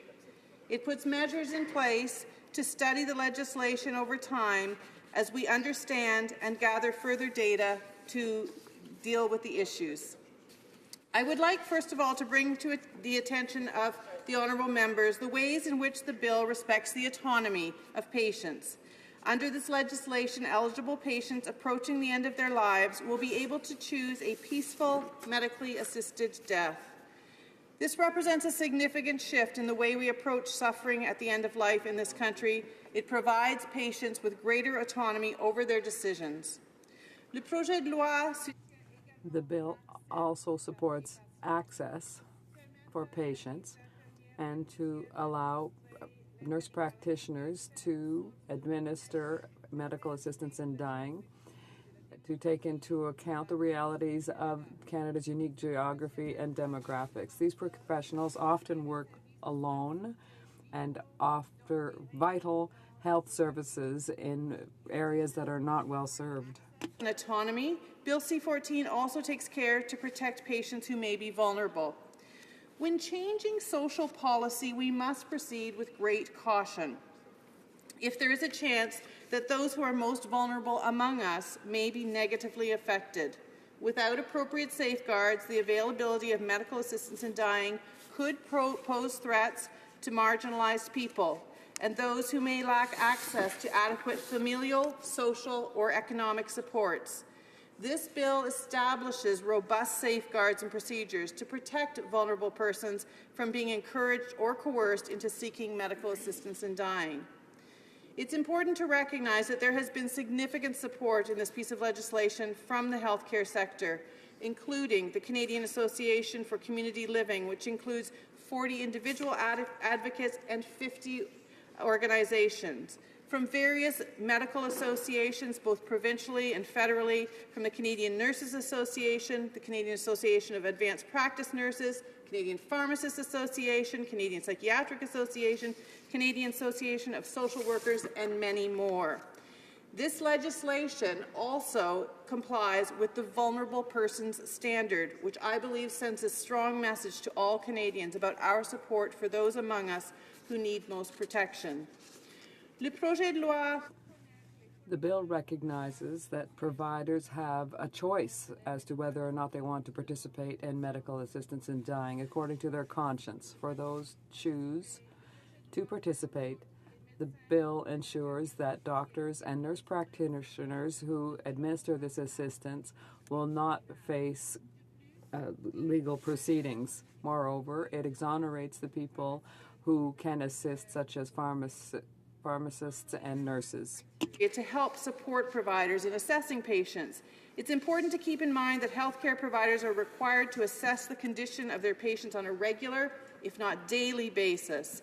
Assessing the level and type of suffering is already part of medical practice, and it's very common in all end-of-life care. It is, for example, a crucial element in determining the best approaches to alleviate suffering in palliative care. Our eligibility criteria and safeguards offer providers direction and flexibility within their field of expertise and scope of practice to make an assessment about the condition and circumstances of a patient seeking medical assistance in dying on a case-by-case basis. Given the complexity and often personal nature of this issue, there's significant debate in terms of the correct approach from many different perspectives. What we have with Bill C-14 is an approach that will put a cautious assisted dying framework in place while leaving the door open to adjust as we better understand more challenging issues. In the legislation, there's a commitment to independent studies on challenging issues that need to be investigated further before determining what policy considerations the government should make. One thing is certain, these are issues that present real risks to people in vulnerable circumstances and highlight the complicated nature of balancing autonomy against the protection of vulnerable patients. And there is, of course, a mandatory parliamentary review of this legislation after 5 years. I would be remiss if I did not reaffirm here today the importance of improving access to high-quality palliative care for all Canadians. Our government has committed to investing in this area.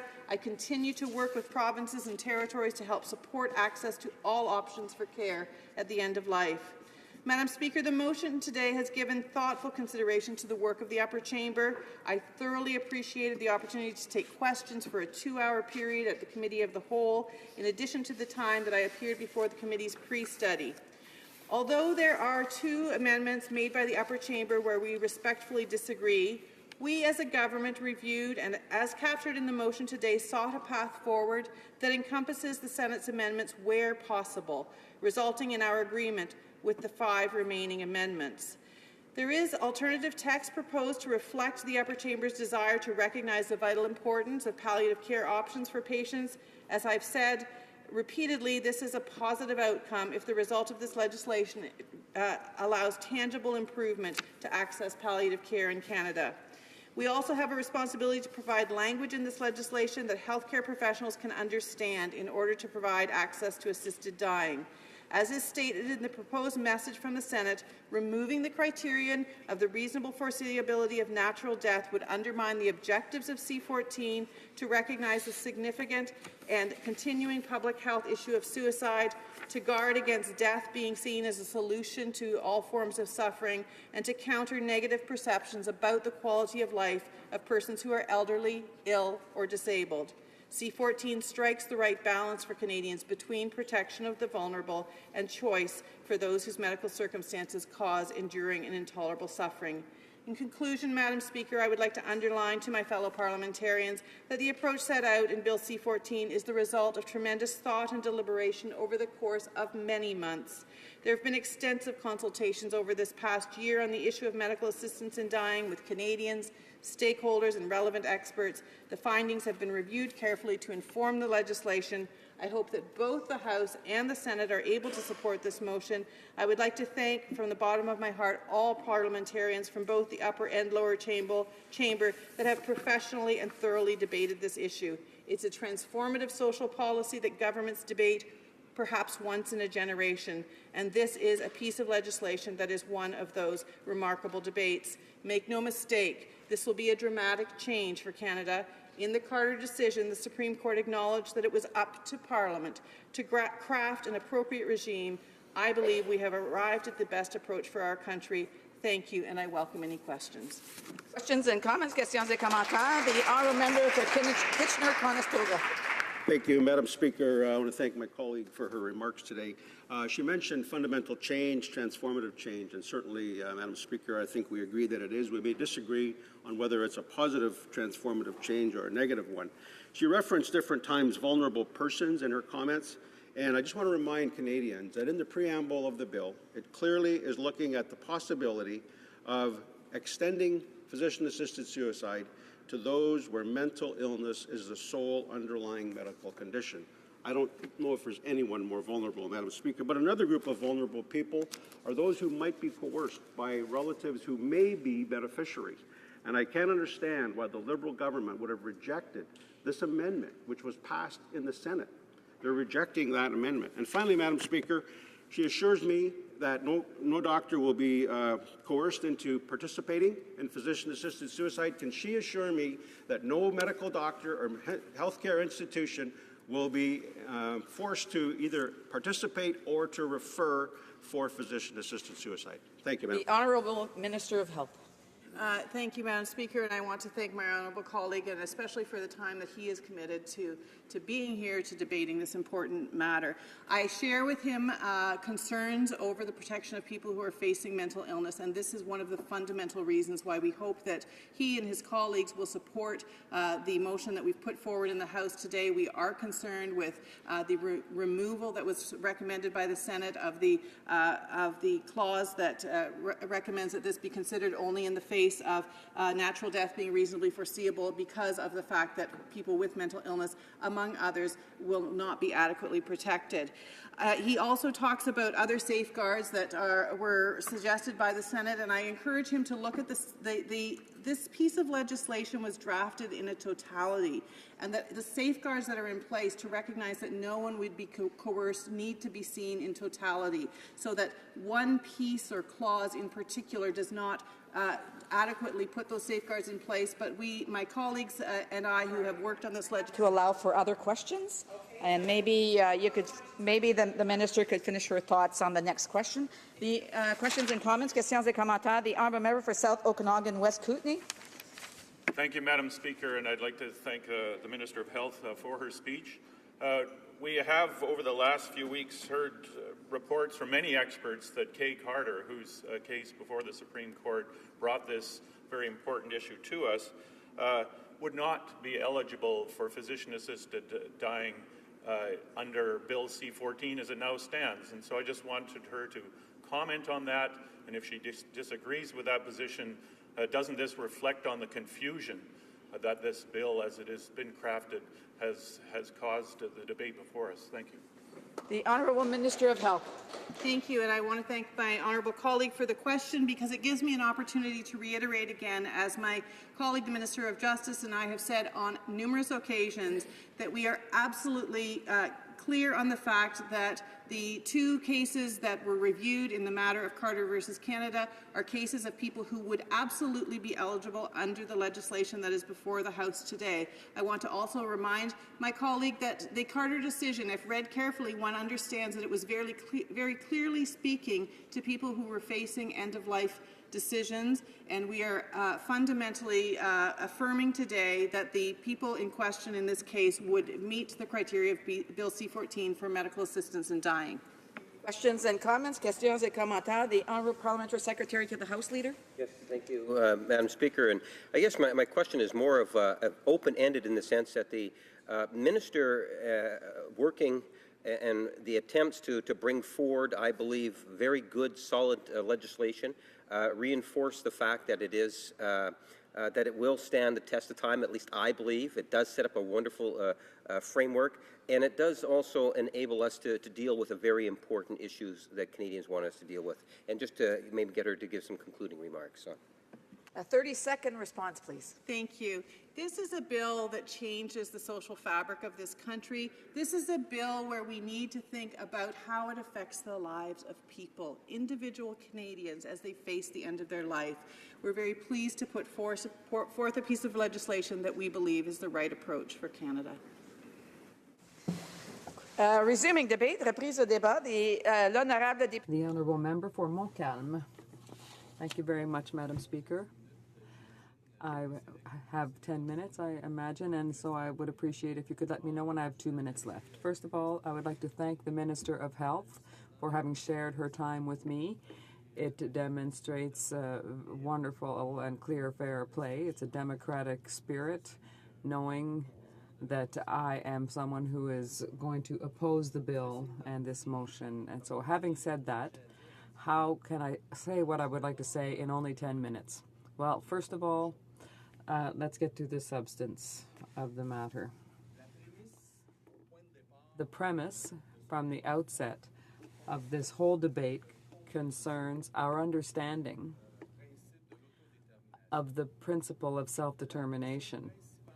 The main issue that the Minister of Justice and the Minister of Health would be dealing with is why the right of a person's right to self-determination throughout their lives, which, amongst others, in issues of medical emergencies, no decision can be taken without the clear consent of a patient. And why, when a person is suffering intolerably, at the time of my death, at a time when I would be at my most vulnerable, why would that right be taken away from a human being? For what reason? And we're being told because of some balance that's never been demonstrated here, that the Supreme Court considered to be quite, how can I put it, futile, because the bill, if it were to be tabled before the Supreme Court, and I imagine that's why it wasn't, but would have been changed and would have been considered unconstitutional. And why? Because the Supreme Court felt that the three rights that were violated by the total ban on this. If we do a close examination of the Morgan-Taylor decision based on a single right, the security of a pregnant woman was under Section 35. This allowed under certain conditions for there to be an abortion performed. And how can we currently think, if we're serious, that the safety and security of the person who is suffering from a serious illness or a grievous and irremediable illness that causes them intolerable suffering wouldn't be protected by Section 1 of the Charter in a free and democratic society? It's not, and talking about this reasonably foreseeable death to make the most vulnerable person in our society bear this burden, the one who is suffering, the burden of having to demonstrate before the courts that this person meets the criteria, or what we saw not so long ago, to be in a situation of having to go on a hunger strike to meet this criteria. This criteria, which I remind you, is discriminatory because it misleads us when we look at these cases. Because when I look at this motion, and I'll read it, to prevent death being a solution to all forms of dying,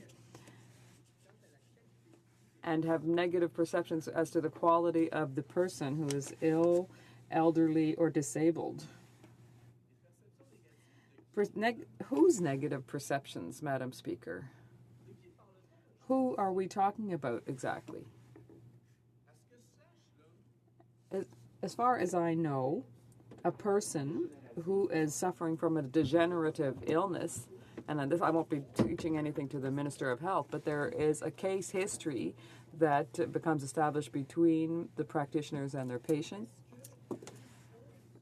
Does she presuppose that the doctors, nurses, and medical practitioners in the field of health have some kind of negative preconception as far as the patient is concerned?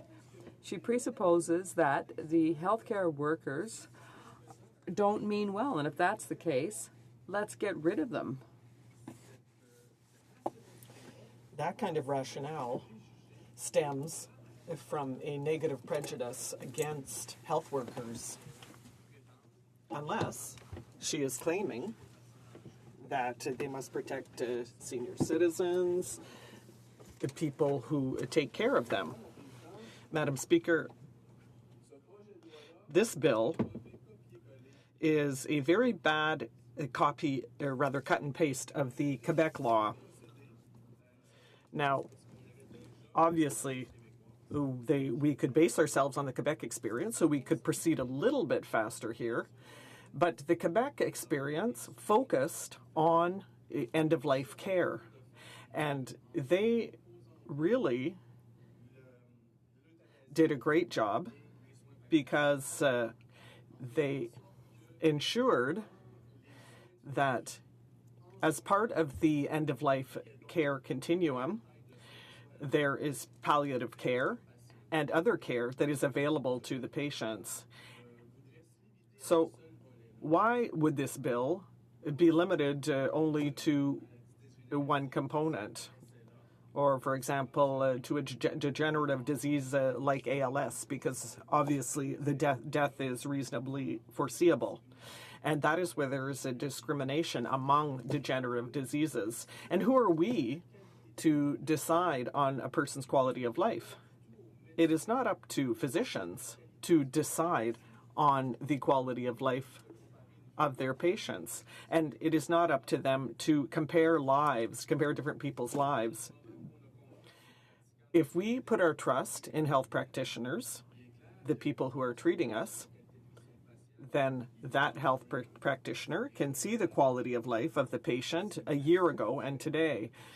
And if the patient tells that health practitioner, listen, I can't take it anymore, then that is where there will be a request. Now, the Quebec Act does not comply with the Supreme Court decision because the Carter decision came after the Quebec law was adopted. And the Quebec law sought to comply with the criminal court and to respect the prerogatives of health and justice, each in their own sector.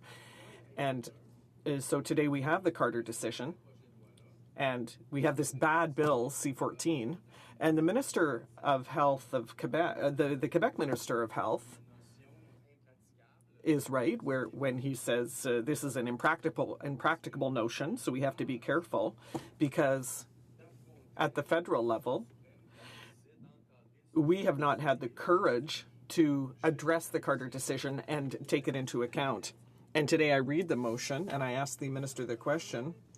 It says, seeks to recognize the importance. So Senator Joyal's amendment was refused. That was also an amendment from the Green Party, the Bloc Québécois, and the NDP to delete the criterion, which is a completely vague criterion, and to come back to the terms used in the Carter decision and to basically come back to the essential, which is people who are experiencing grievous and irremediable suffering that cause enduring and intolerable problems and suffering. And yet, it is said here that the balance has been achieved, and that amendment is rejected because we are seeking to recognize the public health issue of suicide. What's that all about? There is no one who is contemplating suicide who is going to get mixed up between the two states. As far as I know, someone who commit suicide, that's irreversible. That's not irremediable. When you've got Alzheimer's, as far as I know, that's irremediable. It can't be cured, and that's where the confusion lies. That's what the government is trying to do. It's trying to mix things up. The only argument that the Minister of Justice will make to the Supreme Court when people exercise the burden, they'll have to go back to court to receive medical assistance in dying. And I'm going to speak carefully here, Madam Speaker. I'm going to weigh my words, but I'm going to say indecent, although I find it much worse. Do I have any more time left? 10 seconds. All right. Thank you very much. Questions and comments? Port Saskatchewan.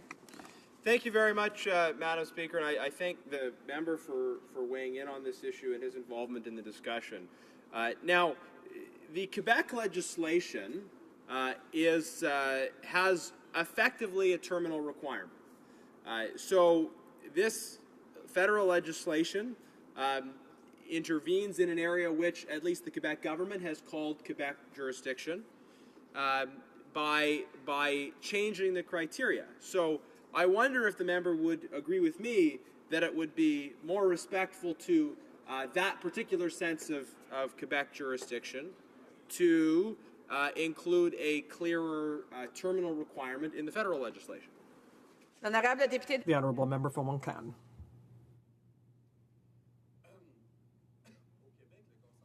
in Quebec, there was a consensus that was reached to not amend the federal law and to not intervene with regard to the criminal code. Now, it is clear that the law that provides a continuum of options of end of care life, and that provides for the prerogative end of life care services, will have to deal with the Carter decision. Because I wouldn't say there's a legal vacuum, but I find that my colleague, whose speech I listened to earlier, and I find it odd that he says that there is no legislative vacuum, whereas the parameters that are set out, the directives that are set out on the ground, refer to the Carter decision, to which he is opposed. So if Quebec wants to cover assisted suicide, and if there's nothing that happens here, and if we're talking about the Carter decision criteria, well, they will have to look to directives. So we're not talking about imposing the Quebec law. That was not the intent at all. Questions and comments? The Honourable Parliamentary Secretary to the Government House Leader. Yes, thank you, Madam Speaker. And, during this whole debate around assisted dying, there's been a great deal of emphasis, justifiably so, put on the issue of palliative care. This is something in which the national government, through the budget and a commitment towards a new health care accord, are trying to focus more attention on, that in fact we do need to spend more energy, more resources on trying to develop a national palliative care system. And I'm wondering if the member, I realize it's a little bit off topic as opposed to this specific bill, but it's something that's been debated quite extensively and I'm very much interested in the Bloc's thoughts on a health care accord and the importance of that and coming up with a national palliative care program. The Honourable Member from Montcalm. Any health accord that respects the prerogatives of Quebec will be welcome. But of course the devil is in the details, so we would have to see what that involves. But I would like to come back to the matter at hand and to say that the palliative care does not address all the problems with regard to end of life. And that is why, under circumstances, people who are dying will ask for assistance in dying because it is impossible to alleviate their suffering. Certain types of cancer, for example, do not respond at all to medication. So I think that we have to come back to the debate at hand and say that we would have liked the Liberal government to have had the courage to introduce a bill that sets out a clear framework that does not confuse things with a suicidal state. Conestoga. Thank you, Madam Speaker. I'm going to be splitting my time with the Honourable Member for Sherwood Park, Fort Saskatchewan. Madam Speaker, I've had the privilege of following from a distance the proceedings in the Senate over these last days, and I'm disappointed that a number of the options that were given to the Senate were not adopted. Senator Plett's amendment to make it a criminal offense for anyone to compel an individual, organization, or medical practitioner or provide medical assistance in dying or to refer was rejected by the Senate. Madam Speaker, I wish I could share the optimism of our health minister when she assured me a few minutes ago that there would be no one that would be compelled to participate in this. I do not share that optimism. I'm hopeful that I'm wrong on that. I'm hopeful that there will never be a case where a medical professional, healthcare worker, or a healthcare institution will be obligated to participate or to refer for this practice when they find it morally objectionable. The other amendment that Senator Plett put forward was actually adopted by the Senate, however rejected by the government today in their response, and that is the amendment relating to not allowing a beneficiary of a person who is seeking medical assistance in dying from assisting that person. Madam Speaker, it seems quite clear to me that if we're going to protect vulnerable people, this was one of the key points that needed to be adopted. By rejecting this amendment that the Senate passed, we are actually increasing vulnerability. And that is a sad result of rejecting this amendment. Madam Speaker, I think it goes without saying that this is a very sad day, a disappointing day for me. This is a day when choices will be made that will affect generations to come, and it's without question the most important choice that I will make and most of my colleagues will make in their parliamentary career. It's disappointing on 2 points, Madam Speaker. The first is it's disappointing to see the activism of the Supreme Court. And I mentioned earlier in my comments on this particular topic that it's unfortunate that the Supreme Court of Canada has taken it upon themselves to force legislation to be written which overturns hundreds of centuries of our understanding of the intrinsic value and dignity of every human life. The Supreme Court has done this, completely rejecting the fact that as elected members of this House, we have rejected initiatives to legalize physician-assisted suicide on at least 15 occasions since 1991, and the most recent one in 2010 by a vote of 59 to 226. The other reason this action is disappointing for me, Madam Speaker, is because of the many years I have worked on the issue of suicide prevention. I have worked with people who have been left to suffer the aftermath of suicide, parents who have lost children, children who have lost parents, and more. And to know that there are groups across Canada today who are working very hard to prevent suicide, to save lives, and to see now that we are, in a way, we're normalizing suicidal behavior. Bill C-300 was an initiative that this House passed almost unanimously, calling on the federal government to initiate a federal framework for suicide prevention. Just a few weeks ago, the health minister indicated that this bill is almost ready to be fully implemented by the Public Health Agency of Canada. So here we are on one hand working as hard as we can to prevent suicide, which I applaud and I will continue to give my efforts to. But on the other hand, Madam Speaker, it appears that we've given up and we're allowing those who are losing hope to actually access assisted suicide. 10 Canadians each day lose their life to suicide. In Canada, with these groups working hard on the ground to prevent suicide, mental health care workers, experts providing safe talk training so that frontline workers such as teachers or volunteers in our minor sports programs can actually observe these first signs of suicidal ideation and intervene with the intent, Madam Speaker, of restoring hope to that person who has lost hope and is now in despair. And their motivation has always been to save lives. And now, to turn 180 degrees and begin the path towards normalization of suicide, I believe is a tragic course of action for all of Canada. And again, Madam Speaker, I want to quote from an expert in this field, Aaron Kariati, an associate professor of psychiatry and director of the medical ethics program at the University of California Irvine School of Medicine, states, quote, "The debate over doctor-assisted suicide is often framed as an issue of personal autonomy and privacy. Proponents argue that assisted suicide should be legalized because it affects only those individuals who, assuming they are of sound mind, are making a rational and deliberate choice to end their lives. But presenting the issue in this way ignores wider social consequence."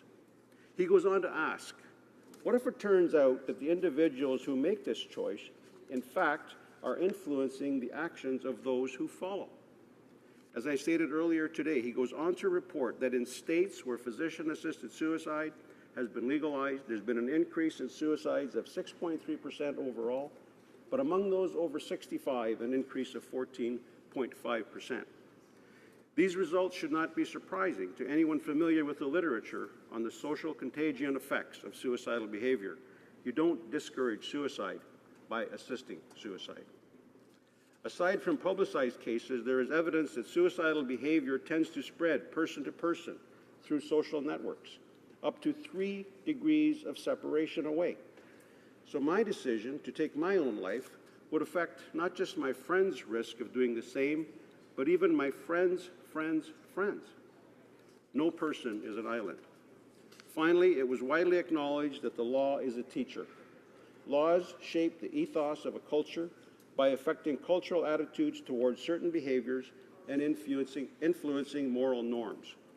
Laws permitting physician-assisted suicide send a message that under special, difficult circumstances, some lives are not worth living, and that suicide is a reasonable or appropriate way out.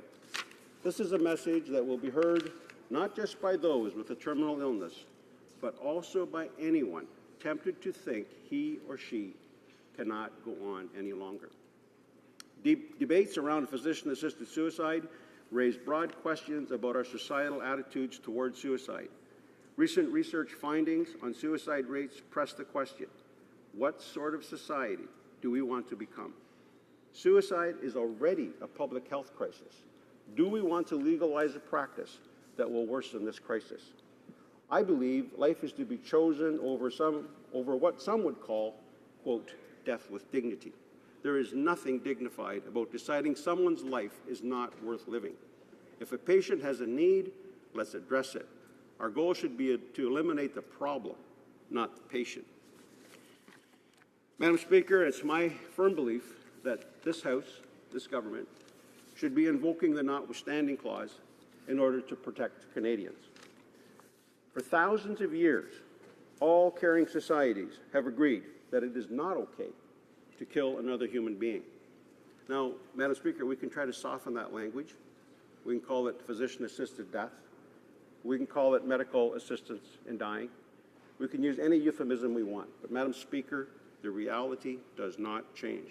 Today, we are intentionally throwing away the wisdom of our faith foundations, the wisdom of centuries of civilization, and my fear, Madam Speaker, is that in a few short years, we, our children, and our grandchildren will live to see the folly of allowing physician-assisted suicide.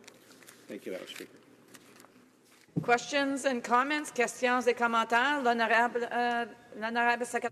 The Honourable Parliamentary Secretary. I appreciate the comments, and I indicated to him earlier the member is fairly persistent in dealing with this issue over time, and respect his comments. Don't necessarily agree with them. I know at the conclusion of his remarks he made reference to the notwithstanding clause and using it. I think what we need to recognize here that we did get a Supreme Court of Canada decision in which all 9 Superior Court judges had recognized that we needed to bring in legislation. And I think that's something that should also be factored in. I know there's been petitions, even petition in my own area regarding the notwithstanding clause, and I'm glad to say that the minister, I believe, did a fantastic job in explaining why it is we need the legislation and how it does establish the legal framework. And I do believe it will stand a test through the Charter. My question to the member is, just with respect to how he feels that maybe the notwithstanding clause and the role of the notwithstanding clause could be used, because in this situation, I don't necessarily believe that it's warranted. The honourable member for Kitchener-Conestoga. Well, thank you, Madam Speaker, and I hope my colleague heard my opening remarks when I referred to the unfortunate activism of the Supreme Court of Canada. We've seen it on this issue. We saw it just a few days ago in relation to some sexual behavior with animals. But all of these things, Madam Speaker, they are not the job of the Supreme Court. This House is elected to represent the Canadian population. It's up to us to decide what societal norms are. It is not up to the Supreme Court to make that decision. But as it relates to this specific situation, Madam Speaker, many times in this House we've referred to the fact that we're under a time crunch. Invoking the notwithstanding clause would simply have given Parliament up to 5 years. Didn't need to take that long if it didn't want to. But certainly it would not have been rushed into making a decision in 3 months, a decision that takes much longer. And in the end, Madam Speaker, we are going to be sorry for the decisions we're making. In spite of the attempts to get this as good as we can, it is still a bad law. Thank you, ma'am. Questions et commentaires, questions and comments. L'honorable député de Saint-Hyacinthe-Bagotte. The Honourable Member for Saint-Hyacinthe-Bagotte. I thank my colleague for his speech. As a matter of fact, I had the privilege of sitting with him on the Special Joint Committee on Medically Assisted Dying, and our exchanges on that committee were marked by respect, and I was able to better understand my colleague's motives with regard to his conscience, But to my mind, the question of medically assisted dying is one of choice. A person who doesn't feel this is appropriate simply doesn't ask for it.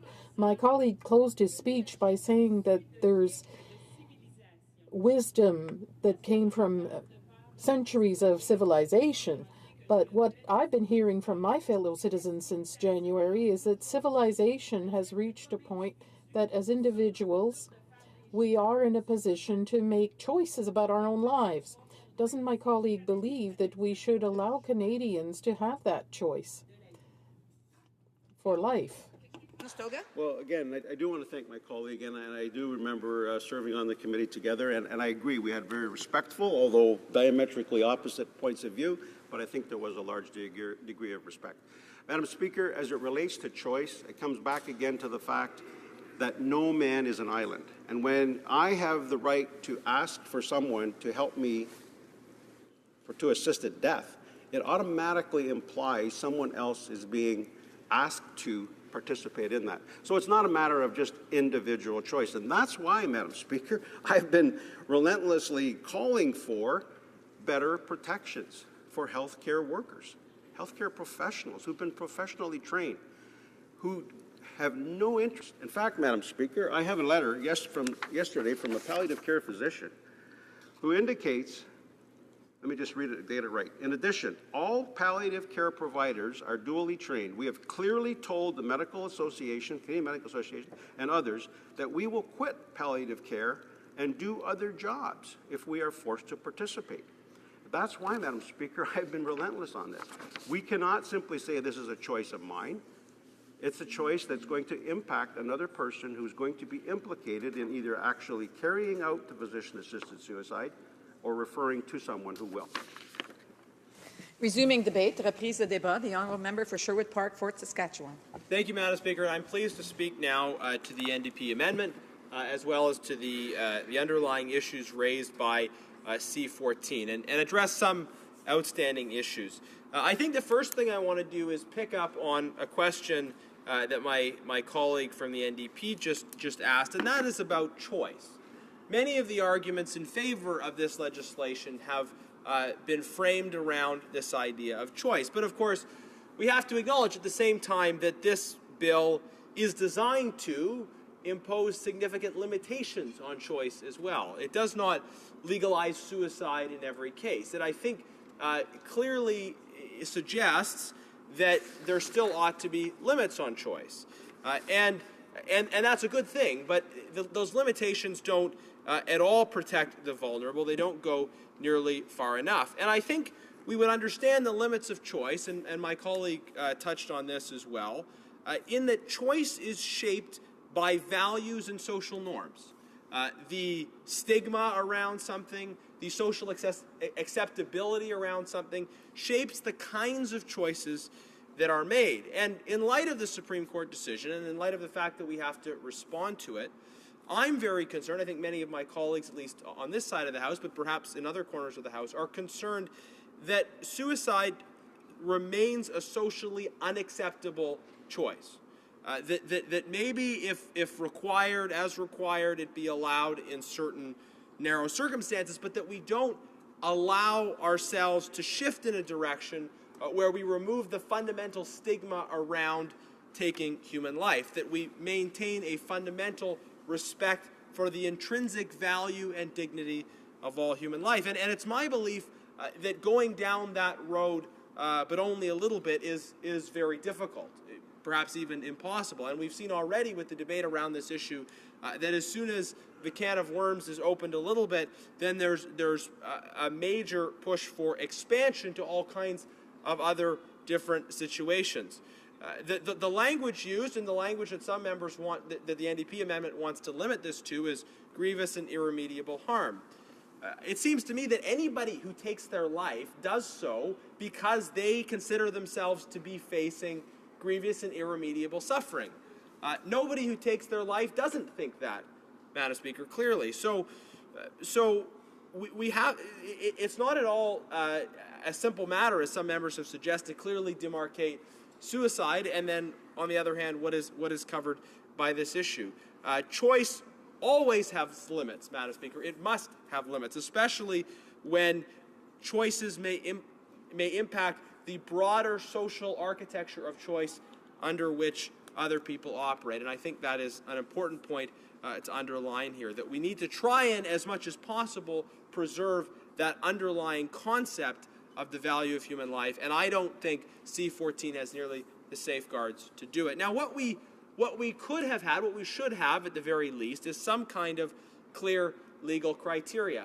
And it's been interesting, the discussion today. We have the minister really highlighting the importance of the reasonable foreseeable criteria.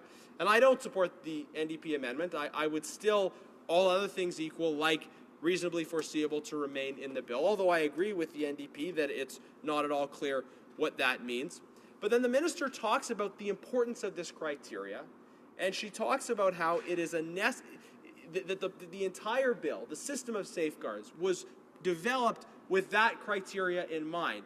And she said, well, clearly if we didn't have that aspect in the criteria, we would need additional safeguards.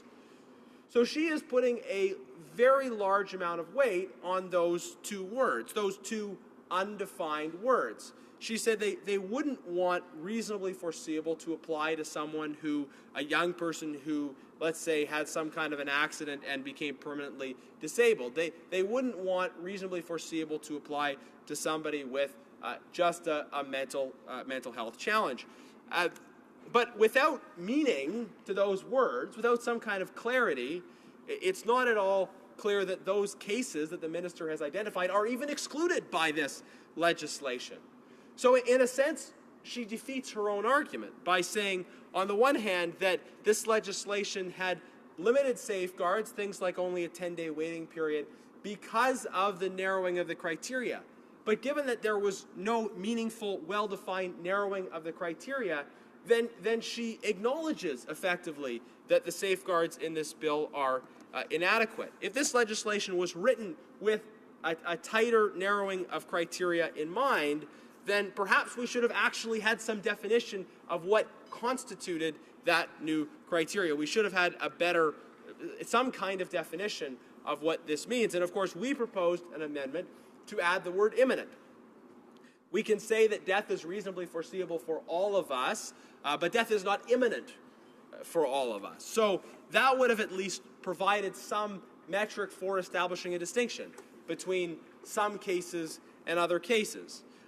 And this is a huge problem, the lack of criteria. Now, I think it is important that recognizing the absence of clear criteria, that we investigate again introducing review criteria in place, because we've seen what the provinces have already done here. The reason I say we're not in a legal vacuum, there isn't federal legislation, but there are provincial rules in place, so we're not in a, strictly speaking, legal vacuum as such. There are policies and procedures in place at the provincial level. The provinces have introduced many very good safeguards that are not in this federal legislation. And it's important to say that those safeguards, in many cases, wouldn't apply after the federal legislation passed. Provincial guidelines in most cases that I've seen refer to the involvement of the attending physician. They don't just say you need any two physicians. They say that there is some role for an attending and a consulting physician, implying that the person that's involved in adjudicating the case should be in some ways involved in the care of the patient. It shouldn't just be some doctor somewhere else who's agreed to sign all these forms for almost anyone. The involvement of the attending physician is important. It could have been included in the federal legislation, but if the federal legislation then passes saying any two doctors, then the requirement for an attending physician to be involved would no longer apply, because it would be prescribed a certain way in the criminal code. So I would encourage the government to take the experience and wisdom of the provinces seriously on this, recognizing that we don't have effective legal criteria up front. We have undefined legal criteria. Let's add in some of the more effective review mechanisms to ensure that, however ambiguous the criteria is, that the legal criteria, such as they are in fact being met. And I've advocated for the Manitoba model, or some element of that, to be incorporated into the federal model, which is where you have government lawyers that are looking in each case. And I asked my friend from Victoria about this, and he said, well, that could propose an unnecessary barrier. What if there aren't any lawyers available? Well, the model that the government of Manitoba has put in place is where there are government lawyers that are available to review the case. So it's not as if you have to go out and find someone. It's not a process of needing to make an application to the court, although there are, frankly, plenty of cases in the world out there where someone might need an urgent application to a court, and there are provisions to allow that to happen. So it's not at all true that this is sort of an impossibly onerous barrier, but the government of Manitoba has done something much less than requiring judicial review. They have simply put in place a system where there is advanced legal review by government lawyers. So I think recognizing the value of that model, of that review process, the government should think about incorporating that into federal legislation, or at the very least ensure that they are not proceeding in a way that interferes with or overturns that provincial setup. Madam Speaker, how much time do I have left? 1 minute. Okay. I just want to speak in conclusion briefly to this issue of protecting the vulnerable. Because there has been some discussion here, okay, what constitutes vulnerable? Who is vulnerable? And I think we can understand vulnerable as a person who probably in the ideal circumstances would not choose death, but is in some way not in ideal circumstances that limit them, that propel them towards a choice they wouldn't otherwise make. And this can happen often, whether it's a person who doesn't have perspective because of their situation, whether it's someone who is sort of the victim of suicide contagion and is responding to other things and situations happening in their life. It could be someone who's influenced by social more than by physical circumstances. So we need to be attentive to these things, and that speaks to the importance of robust safeguards. So I hope that we can, as a House, still at this last stage, try and bring in some meaningful definitions and safeguards that will protect the vulnerable and protect Canadian society. Thank you. Questions and comments? The Honourable Member for Mont-Royal. I want to thank my colleague from Sherwood Park, Fort Saskatchewan, for his third intervention today on this issue. I appreciate his passion and his commitment to the cause that he is trying to defend. I'd like to ask the honourable member, he brought a number of amendments to committee, I think probably in the dozens. Many of them were not even supported by members of his own party at committee, but they were all fairly debated and fairly defeated. I want to get back to the premise at this point of needing a law in place. I disagree with the honourable member that the provincial regulatory bodies are sufficient. I think we need national standards in place. And does the honourable member not agree that if it is the will of the vast majority of this House to get a law in place, we should do our best and utmost to get a law in place today? The honourable member for Sherwood Park, Fort Saskatchewan. Thank you, Madam Speaker. I thank the member for his good work as a chair. He might remember that I proposed a mere 12 amendments or thereabouts. And I actually got 3 amendments passed. They weren't substantive enough to address the major problems which remain in the bill, but I figure that's not a bad record for a member of the opposition in a majority parliament. Now, with respect to this issue of national standards, I would be happy to see national standards that would provide meaningful safeguards. My concern with this legislation is that we have some of this ambiguity, the lack of safeguards that I've discussed in a small number of interventions on this subject, but also that the effect of this federal legislation would be that it undermines the existing safeguards that are at the provincial level, that it has the effect of changing the way that those operate. So the requirement that an attending physician be involved that are in provincial criteria would be negatively affected by the federal criteria, and that's pretty clear in the guidelines that have been put forward, that they're put forward as interim guidelines because the provinces don't want to be in this situation of legislative conflict. Questions and comments? Questions et commentaires? Questions and comments? The honourable member for Saint-Hyacinthe-Bagotte. Thank you, Madam Speaker. I thank my colleague for his third speech of the day.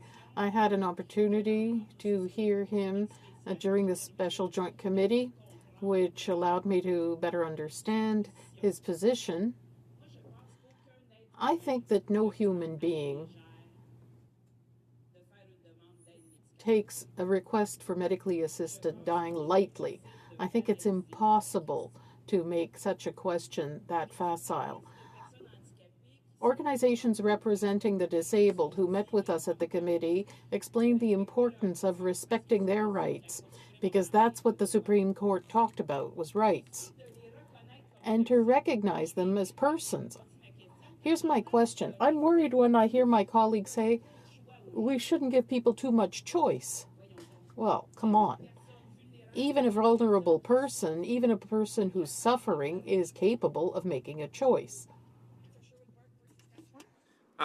Thank you very much, Madam Speaker, and I certainly would not have it suggested that I accuse anyone of taking this issue lightly, either in this place or people that are involved in healthcare. But I think it is pretty clear that different interpretations of these criteria will exist. And I've raised the concern about doctor shopping, that people could go from physician to physician under the framework established by this law to find someone with a more liberal interpretation of the criteria. And that in effect, we end up with a race to the bottom, people getting adjudication by doctors with the most liberal criteria. Not to suggest that they don't take it seriously, but that if this criteria is to be meaningful, then there has to be some consistency in its adjudication. And Madam Speaker, I'll just say, I'm sure the member would agree that in certain cases, in certain situations, there have to be limits on choice. We might disagree on exactly where those limits are, but I think all members of this House agree that there are certain cases where suicide should not be allowed, that we should just not just let anyone and everyone who wishes to take their life do so. And we have to then come up with a metric for adjudicating that on the basis of perhaps vulnerability, perhaps how they are affected by other social factors that make that choice a meaningful expression of their autonomy or not. These are the things that I think we have to take into consideration regardless of our broader perspective. Resuming debate, reprise au débat, l'honorable député de Saint-Hyacinthe-Bagotte. The honourable member for Saint-Hyacinthe-Bagotte. Thank you, Madam Speaker. It's a privilege for me to rise again in this House to discuss this delicate and complex issue of medically assisted dying. It was an honor for me this morning to support the motion by my colleague, the member for Victoria, and I say it once again. I want to express my respect and admiration for his sense of responsibility throughout the process that brings us here today. On many occasions, I've had the opportunity to benefit from his great expertise in constitutional law. It was also a privilege for me as a new MP. I was elected last October. My first committee in this House was the Special Joint Committee on Medically Assisted Dying. This was a great privilege for me because all members of the House of Commons and Senate who took part in that committee did so in a spirit of cooperation and with a view to getting the best possible result. We didn't always agree, of course, but we had a great deal of respect for each other. We listened to one another, and that means that our 21 recommendations were part of an effort to make the best decision possible, to have the best recommendations possible for the benefit of all citizens and to respect their rights. Because this is what really inspired us throughout our discussions. We did not want to discriminate against anyone. Clearly, Bill C-14 could not include all of our 21 recommendations. And I said when we drafted the report that, in my opinion, this report would be relevant for many years down the road. What also really inspired our work at that committee, and this is why my colleague, Murray Rankos, the member for Victoria, found it important to provide a dissenting opinion, because being aware of all of the different interventions that we heard and it was how this whole issue of medically assisted dying is linked to palliative services. We also found it important to provide that dissenting opinion to connect those opinions to all of the other social determinants, because it's important to say that we're all equal in our rights. However, we all have certain social limitations that lead us to do things that must be considered with medical assistance in dying.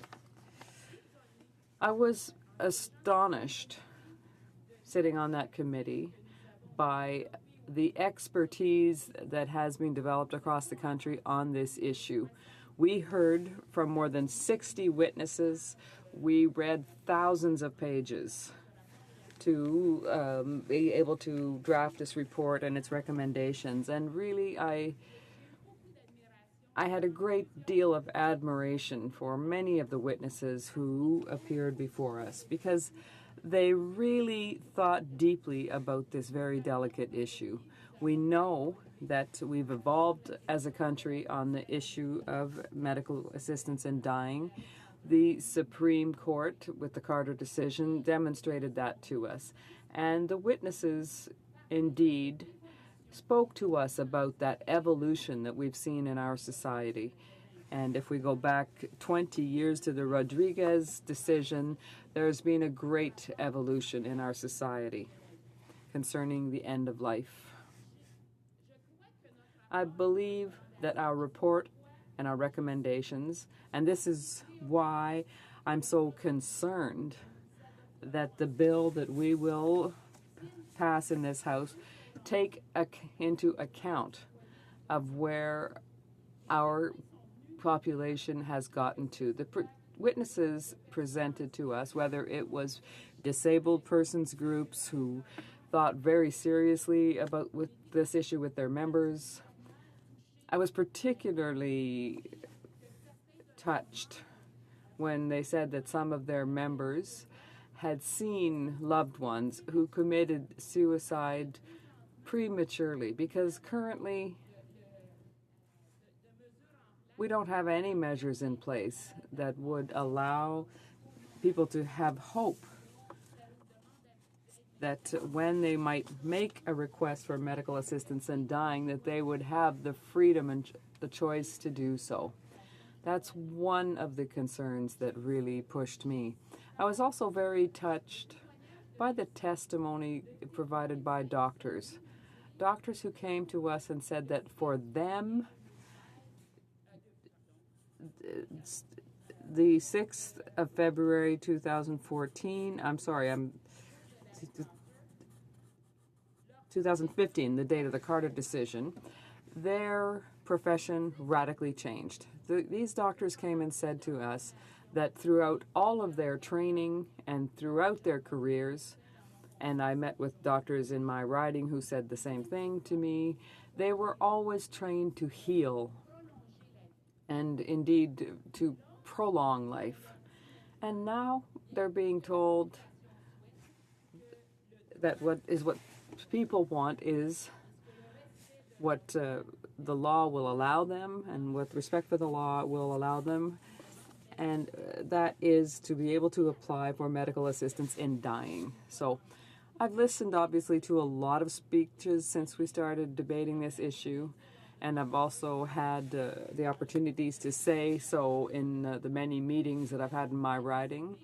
We don't have to decide in this chamber whether or not there will be medical assistance in dying. The Supreme Court has already decided that.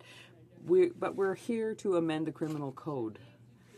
I come from Quebec, and in Quebec, since last December, we've had the end of care bill, end of life care bill, and as we've often said in this House, it's the fruit of 6 years of work, and we arrived at a consensus. And it's clear that in Quebec, to achieve that consensus, there was the constraint of having to comply with the federal criminal code, and therefore we couldn't go beyond provincial areas of jurisdiction. And we couldn't go as far as we can today, passing a bill that would allow us to go further. However, the consensus that we arrived at in Quebec, and which I often discussed with my constituents in my riding, is that today we accept that we are at a point in our civilization where, as people and citizens, we want to be able to have the choice. And what the Supreme Court has told us is that the Charter of Rights gives us this freedom to be able to apply for medical assistance in dying.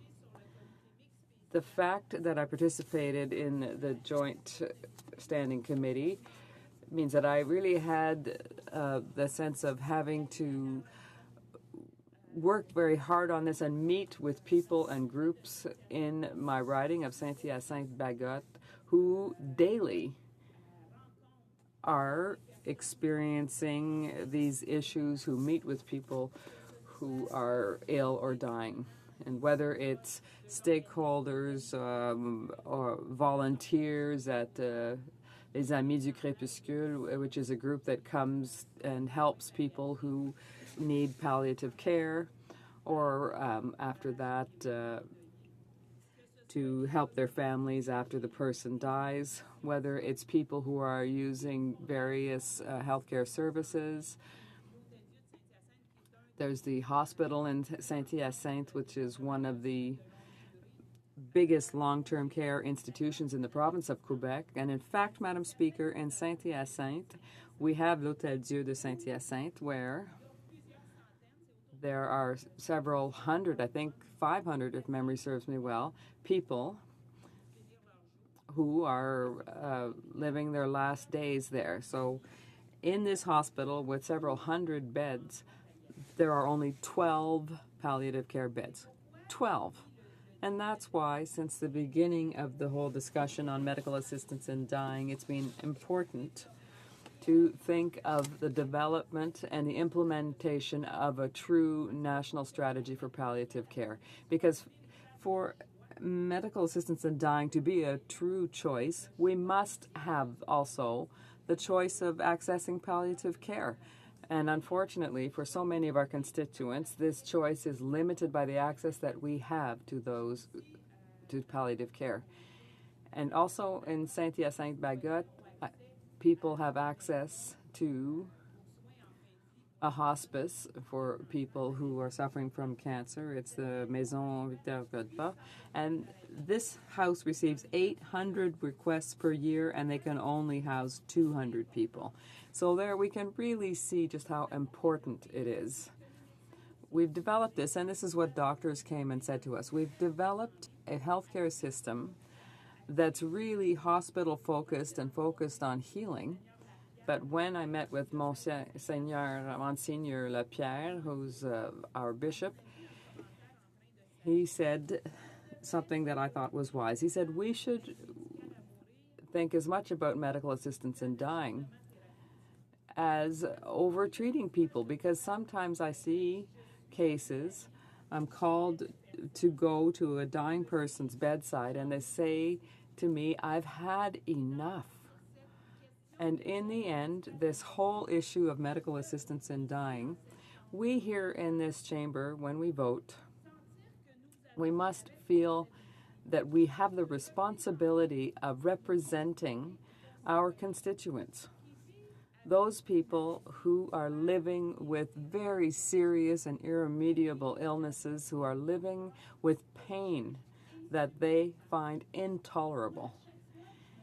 Every time I rise in this chamber to speak to this issue, every time I went to a meeting of the Joint Committee, every time I went to the Justice Committee meetings when we were studying this bill, I think of those people who are suffering. Those people, and this is the issue we're really talking about. This is the very heart of our discussions here today on Bill C-14. We have people who are suffering today and who have great expectations with regard to this bill that we will be passing here. These people who are suffering have the hope following the Carter decision by the Supreme Court that their right to request medical assistance in dying would be respected.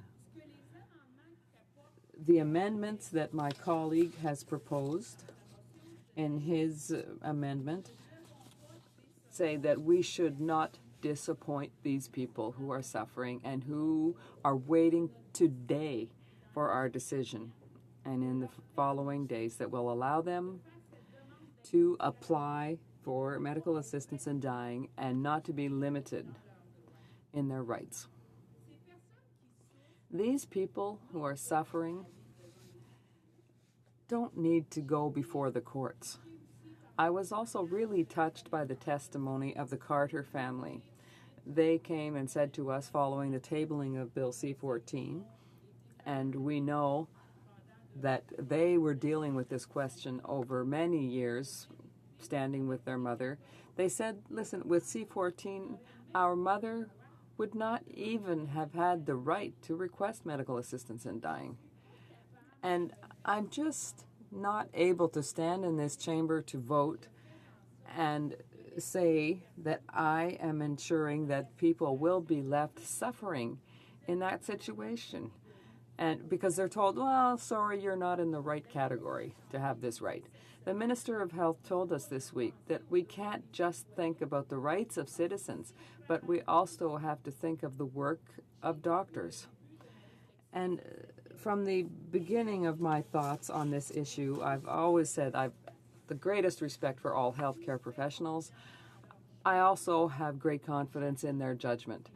Every day, these doctors, and they said this to us in their testimony, they said, look, requests for medical assistance in dying is new in our reality, but from the very beginning of our careers, every day we face difficult requests coming from our patients. Every day they are faced with having to make decisions that rely on their judgment. And since the Carter decision, the difference is that now they have to consider medical assistance in dying requests. And obviously, these are choices that will be very difficult for many. Happily, this bill will allow them to deal with their objections in terms of their conscience.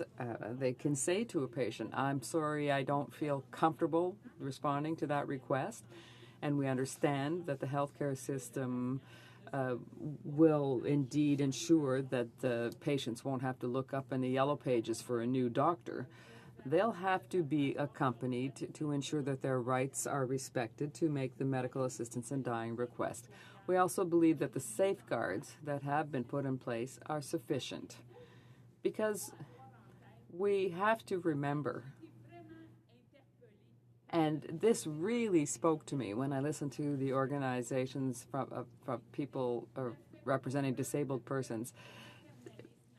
They said, don't be paternalistic when you look at us. Don't infantilize us. It's not because we have an illness that's incurable or because we're living with degenerative diseases or that we're suffering greatly that we should be treated like children. We are able to assume our autonomy. We're able to provide enlightened consent, because the Supreme Court said this very clearly. The pain that the person finds intolerable, it can't be judged by another person. You can't judge what someone else is feeling. When we're dealing with illness, we're all different. And that's what we have to really look at in the bill that we have to adopt here for medical assistance in dying, is to respect that individuality, to ensure that we provide enough space for each person, each citizen of this country, be able to make a choice the day that they must. There is no one in this country who's saying, oh, I feel like being in that situation tomorrow and making that request. No one wants to make that choice. No one wants to ask for medical assistance in dying. And we don't want to see anyone having to support a person making that request either. However, we all hope that the day that this happens, that the person have all of the space they need to make a free and enlightened decision, that that person feel respected in their rights, and that they're not told as an answer, no, sorry, you're in that little category of people who are excluded because we feel that your death is not reasonably foreseeable. Many people, whether it's the Quebec Bar Association, the Quebec College of Doctors, the Minister of Health from the province of Quebec, they all came to say to us that a natural death that's reasonably foreseeable means nothing. It's not applicable. In my opinion, wanting to give doctors that latitude, in the end, we're putting them in a situation where they will not reasonably be able to apply this fairly and equitably, because it doesn't mean anything, clearly, for a doctor to say such a thing. We must ensure that the legislation we adopt complies with the Carter decision of the Supreme Court. It must comply with the Charter of Rights and Freedoms.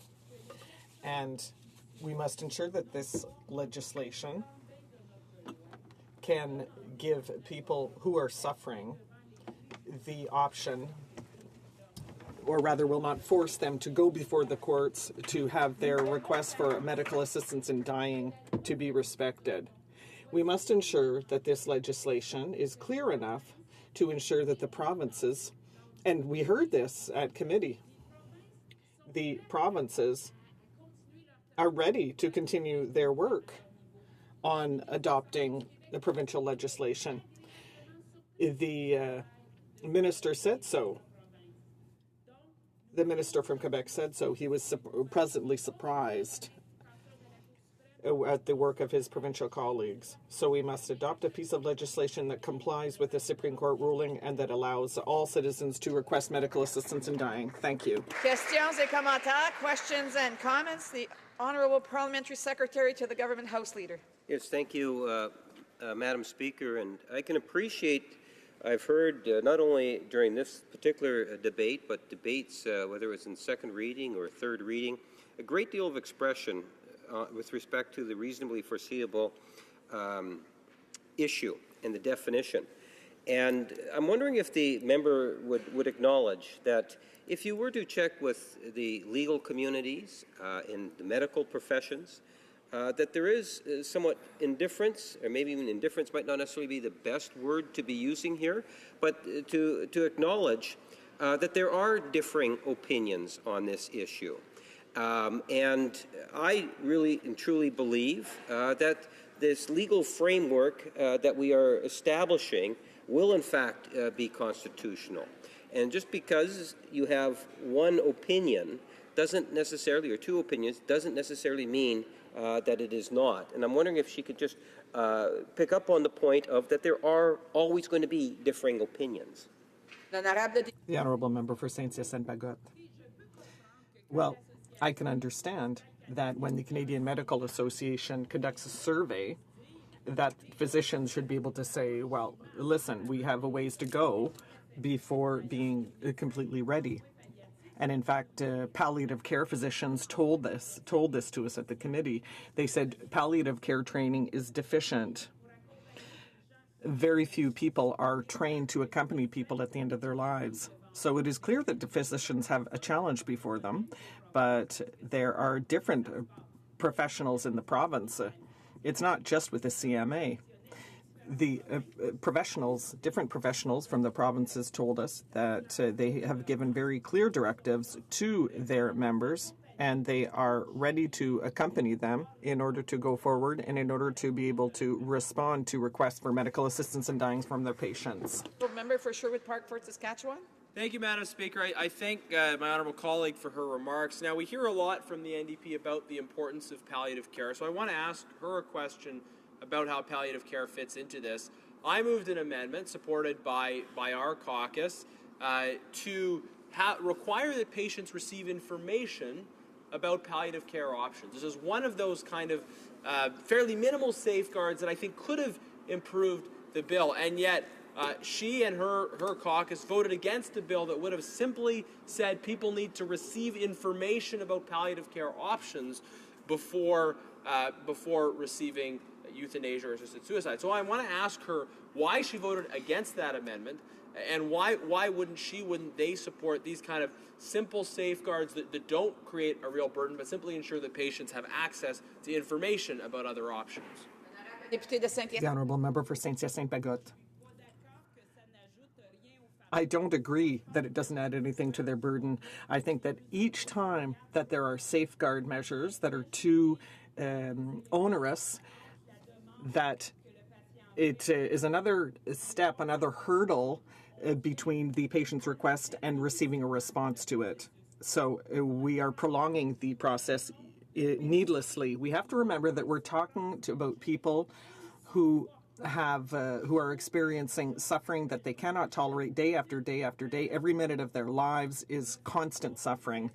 So we cannot put hurdles in their way. We can't say, well, we could add this and give them more information. No, the process has to be simple, clear for each of these people who are suffering. The honourable member for Montcalm. Thank you, Madam Speaker. I'd like to thank my colleague from Saint-Hyacinthe-Bagotte for her speech, which was very informative. I always very much enjoy listening to her speak. She rightfully argued that the medical profession, by its very definition, has had to evolve because it tends to be somewhat paternalistic and condescending, and in the medical practice has improved thanks to other sectors like bioethics that have been able to integrate the idea of self-determination on the part of the patient. And currently, we hear many physicians who have trouble understanding that that medical practice will have to continue evolving and changing because it is not only about healing, it's also about providing care. End-of-life care is under provincial jurisdiction, and does she agree then that physicians will have to be trained to not only heal, because in some cases healing is impossible, but providing care to patients, especially at the end of their lives? The honourable member for Saint-Hyacinthe-Bagotte. I would like to thank my colleague for his question. I certainly appreciated his contribution to and his expertise in bioethics on this matter. Indeed, what the medical representatives told us is that a great many of the patients, or rather, a great many physicians are ready to adapt to the changing face of the medical profession, but we as a government must ensure that we give the provinces the funding required so that they can go forward in the changes that this will call for.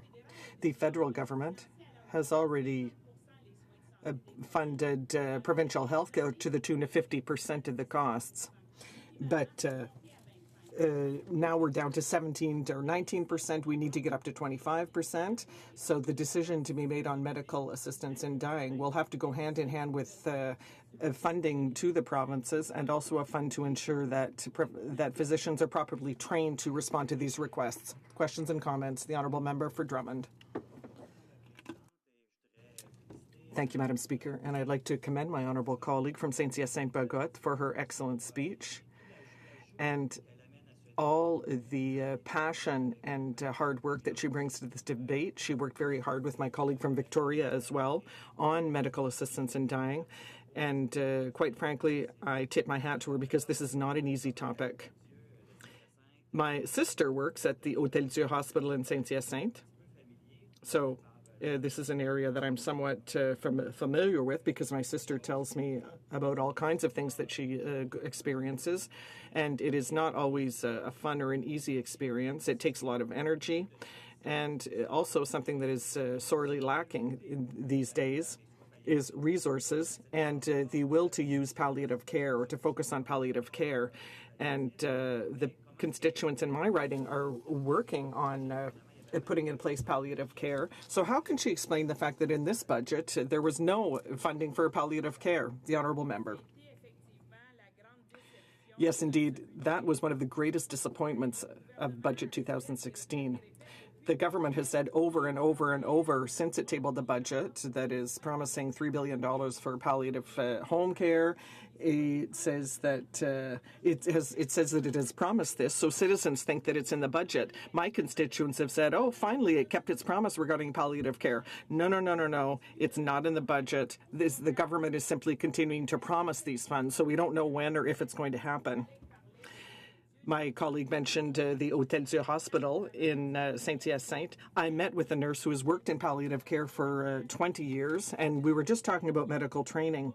There are physicians who have not been trained in palliative care, and in order to address the pain of their patients, they give them a prescription, and then the nurse will look at the prescription and say, listen, this is the same as taking 2 aspirin. It doesn't work. So really, we need to provide proper training in palliative care so it can be effectively provided across the country. The Honourable Parliamentary Secretary to the Government House Leader, a brief question, please. Yes, Madam Speaker, very briefly, maybe if I can get the member just to provide some further comment in terms of just the issue when we deal with palliative care, how important it is that the different stakeholders, in particular the federal government, work with the different provincial governments and Indigenous people to try to make sure that we have the type of palliative care that Canadians want to be able to see. And just to provide her the opportunity to provide that comment on the issue of collaboration with the provinces. Une brève réponse. A brief response, the honourable member for Saint-Hyacinthe-Bagotte. Well, I was a municipal councillor for a number of years, and I was also a public servant with the Quebec government, so I have tremendous respect for the different jurisdictions in our country. Yes, indeed, there is that entire aspect of palliative care, end-of-life care, that is under provincial jurisdiction. We saw Quebec do very diligent work on this matter, and it ended up with the adoption of their bill, 52. And in our special committee, we heard from the Quebec government and the expert panel of the provinces and territories. I think the provinces and territories are ready, and the Indigenous communities as well, but the federal government must act. Honourable member from Mont-Royal. Thank you, Madam Speaker. I'm going to be splitting my time with my honourable colleague from Winnipeg North. Madam Speaker, I rise today, and I hope that it will be the last time to speak to Bill C-14 in this House, and I must say that even although there have been very contentious debates, I think that the whole discussion on C-14 has shown the best of us as parliamentarians. I think great respect has been shown by all parliamentarians, even though we have had diverging viewpoints on this very emotional and sensitive issue. Today, I'm going to talk about the amendments that have been sent to us by the other place, and I support the motion put forward by the Minister of Justice to accept some of them and to reject others. Speaker, I believe that the palliative care amendment that was brought by the Senate is a good amendment. We had a lot of discussion at the Standing Committee on Justice and Human Rights and here in this House on the balance between access to medically assisted dying and the importance of ensuring quality palliative care. And I think the fact that the Senate has once again reinforced back to us the importance of ensuring that information be provided on palliative care before someone has access to medically assisted assistance in dying is something that we should indeed accept. And I'm pleased that we're going to be accepting that as amended by the Minister of Justice. I'm also pleased that there is now a requirement that the Minister of Health act within 1 year to set out guidelines for death certificates. There are amendments that we made at the Standing Committee on Justice and Human Rights to require the Minister of Health to work with their provincial and territorial counterparts to set standards, to include coroners, and I believe that this amendment falls well in line with what this House has already accepted. Finally, I also believe that it is entirely legitimate that the Senate ask for a deadline with respect to the studies that will be done on advanced directives, mature minors, and psychological illnesses, and that requiring them to be delivered back to Parliament within 2 years from the time frame from when the studies begin, which we in committee had amended to say must commence within 6 months, is also a very reasonable requirement. What I think is also eminently reasonable and strongly follows the will of the House of Commons is the Minister rejecting the amendment to remove the criteria of death being reasonably foreseeable. I think, Madam Speaker, that to remove that requirement entirely changes the bill. It entirely changes the bill from being someone who is near the end of their natural life to encompassing people who may have 30 or 40 years left to live. It may encompass people who have purely psychological illnesses, which was not the intention of the bill, because we indeed have specifically stated that we're doing a study about people who have psychological illnesses. However, Madam Speaker, if you would look at the definition of grievous and irremediable, and you take out subsection D on reasonable foreseeability, then you do fall into a situation where someone who has a psychological illness may meet the criteria of subsections A, B, and C, thus completely changing the position of the bill on whether people with purely psychological illnesses can have access to medically assisted dying. I want to emphasize, Madam Speaker, from a public policy perspective, this bill took a prudent approach. We can argue back and forth about what medical doctors and lawyers and law professors have said. I sat in committee and listened to well over 40 witnesses, and I also had the pleasure of periodically glimpsing on the Senate Committee on Legal and Constitutional Affairs and listening to their witnesses. You had doctors and lawyers and professors and distinguished people who came down on all sides of this issue. There are those who say that this is not Carter compliant or charter compliant, and there are just as many, if not more, who say that the law is Carter compliant and charter compliant. In my view, Mr. Speaker, it is the role of this Parliament to determine, within what we believe to be charter compliant, the best public policy decision we can make within a charter compliant law.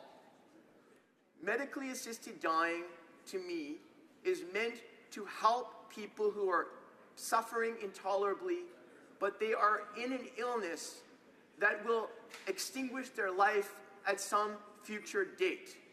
The court in Carter talked about Gloria Taylor and people like Gloria Taylor. Gloria Taylor had ALS. Gloria Taylor was undisputably going to die from the illness with which she had. Mr. Speaker, Madam Speaker, I believe that ensuring that death is reasonably foreseeable falls entirely in line with public policy guidelines that we expect.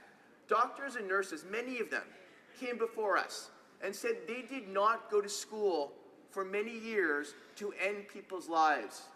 They went to school to try to help people who were suffering, try to prolong life as long as possible within the framework that we currently have in the profession. They did not go there to be told that someone who comes to you and may have many, many years left to live, including an illness who we may find a cure for in 4 or 5 years, should have their life extinguished. And as such, Madam Speaker, I do believe the Minister is making the right decision to reject that Senate amendment. I also believe, Madam Speaker, the government carefully researched what was being done in other jurisdictions. There are only 9 jurisdictions in the entire world that have legally regulated medical assistance in dying. In all but 3 of them, there is a requirement that the person's life be near its end. Whether Colombia, whether the 4 United States that have these rules, whether Quebec, which adopted its own end-of-life framework, which I understand is different and was pre-Carter. All of them require that a patient be dying at the very longest within the next 6 months under reasonable medical certainty. Only in the Netherlands, Belgium, and Luxembourg do we allow people to have their lives taken by medically assisted dying if their natural life is not close to an end. And what kind of situations have we seen in those jurisdictions, Madam Speaker? We have seen people that I believe that many of us in this House would believe should not have access to medically assisted dying, being given medically assisted dying. Twins in their 40s who were blind and starting to go deaf, for example, but had no other conditions that would other end their life. Those people needed help, real help, psychological help, help living their lives, not being told, yes, you should go die together now. People who were purely psychologically ill, who could not get over traumas related to sexual assault. Now, these may be incredibly traumatic psychologically, but there are ways of helping those people that does not involve medically assisted dying. And I don't think Canadians, when we're talking about all the opinion polls that are being cited, where there is support of over 70% for medically assisted death, are contemplating those situations. They're contemplating situations where someone is nearing the end of their natural life and is in intolerable pain.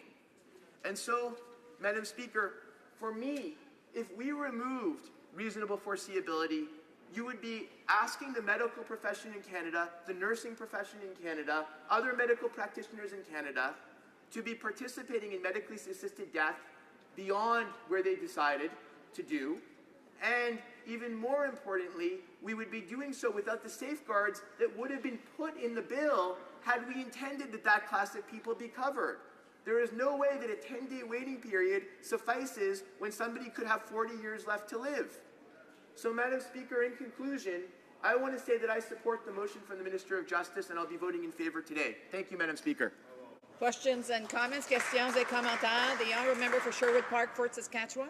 Thank you, Madam Speaker, and I thank my friend for his speech and for the work he did as chair of the Justice Committee. Of course, we don't always agree, but I thought he was a very fair-minded and very effective chair of that committee, so I want to commend him for the work he did. Now, listening to his speech, it sounded as if he was motivating the idea of a terminal requirement within the legislation or a requirement for imminent natural death, and yet the provisions that the government is defending, the language reasonably foreseeable, is not at all clearly pointing us to terminal or to some kind of imminent situation. Now, I proposed an amendment at report stage, as he knows, that inserted the word imminent, and I believe he and all of his colleagues on that side of the House voted against adding that kind of clarity to the bill.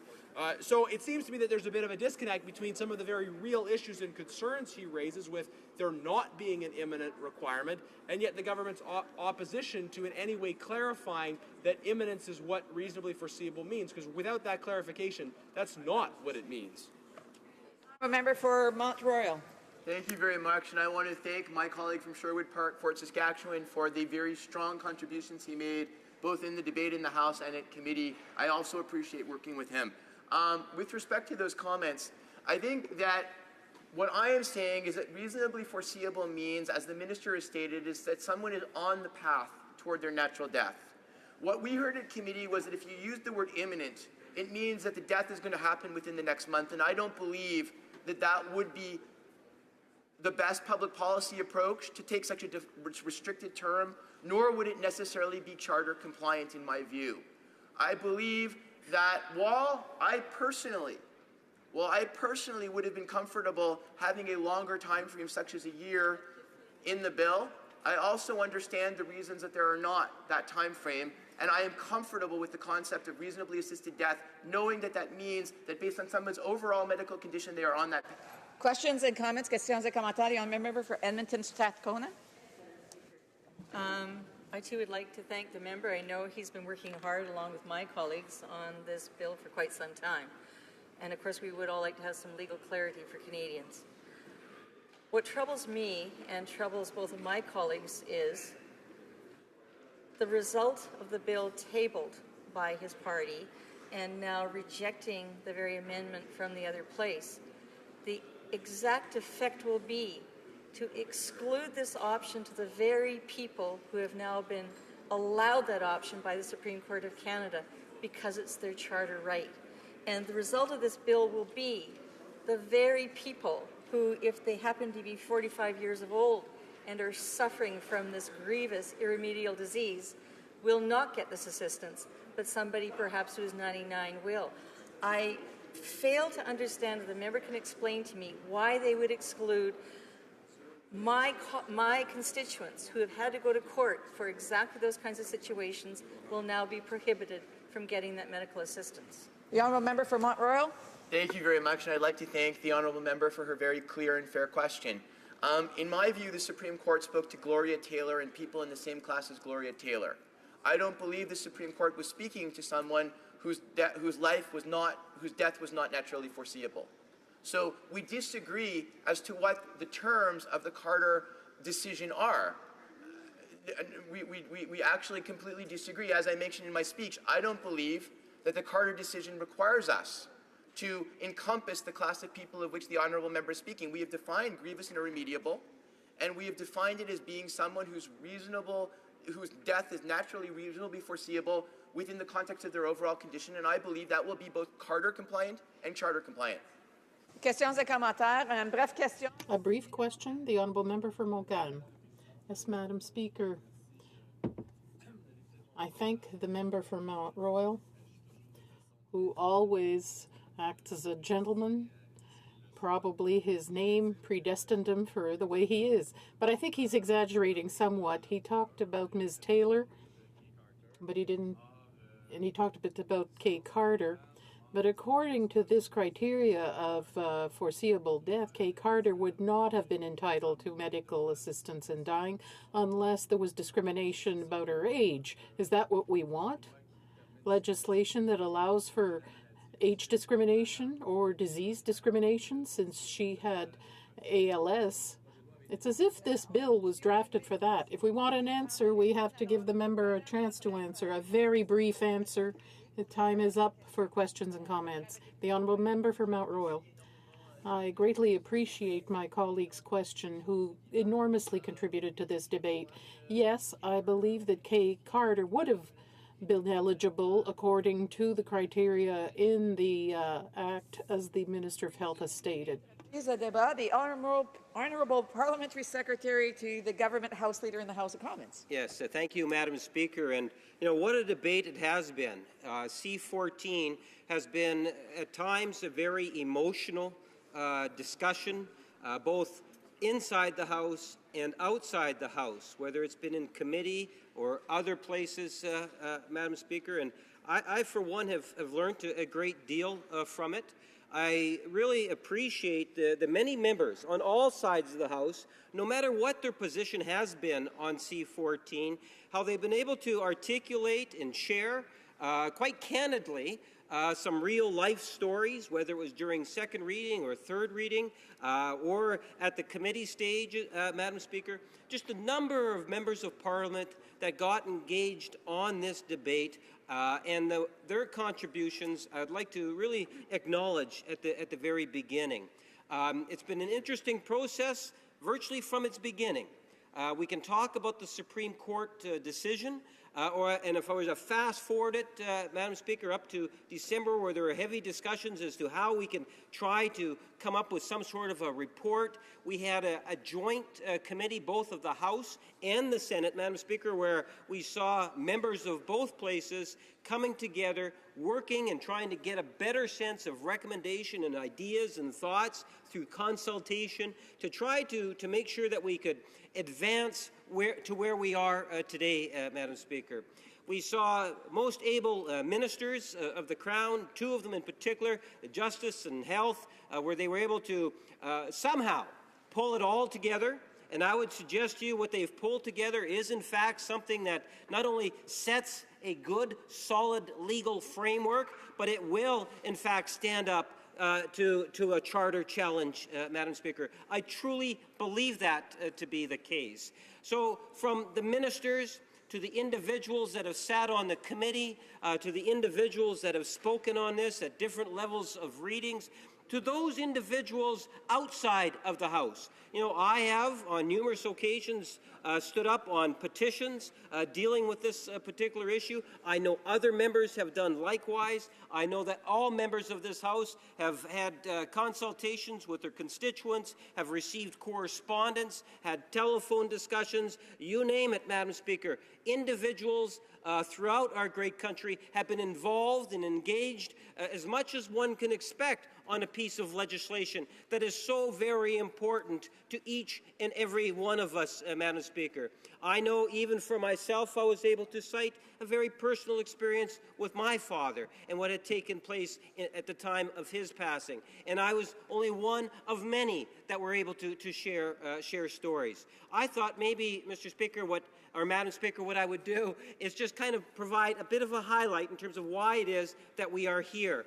As members will know, it was a unanimous decision. All 9 Superior Court judges made the decision that we had to bring in a new law. And that's really what C-14 deals with, a new law regarding medical assistance in dying.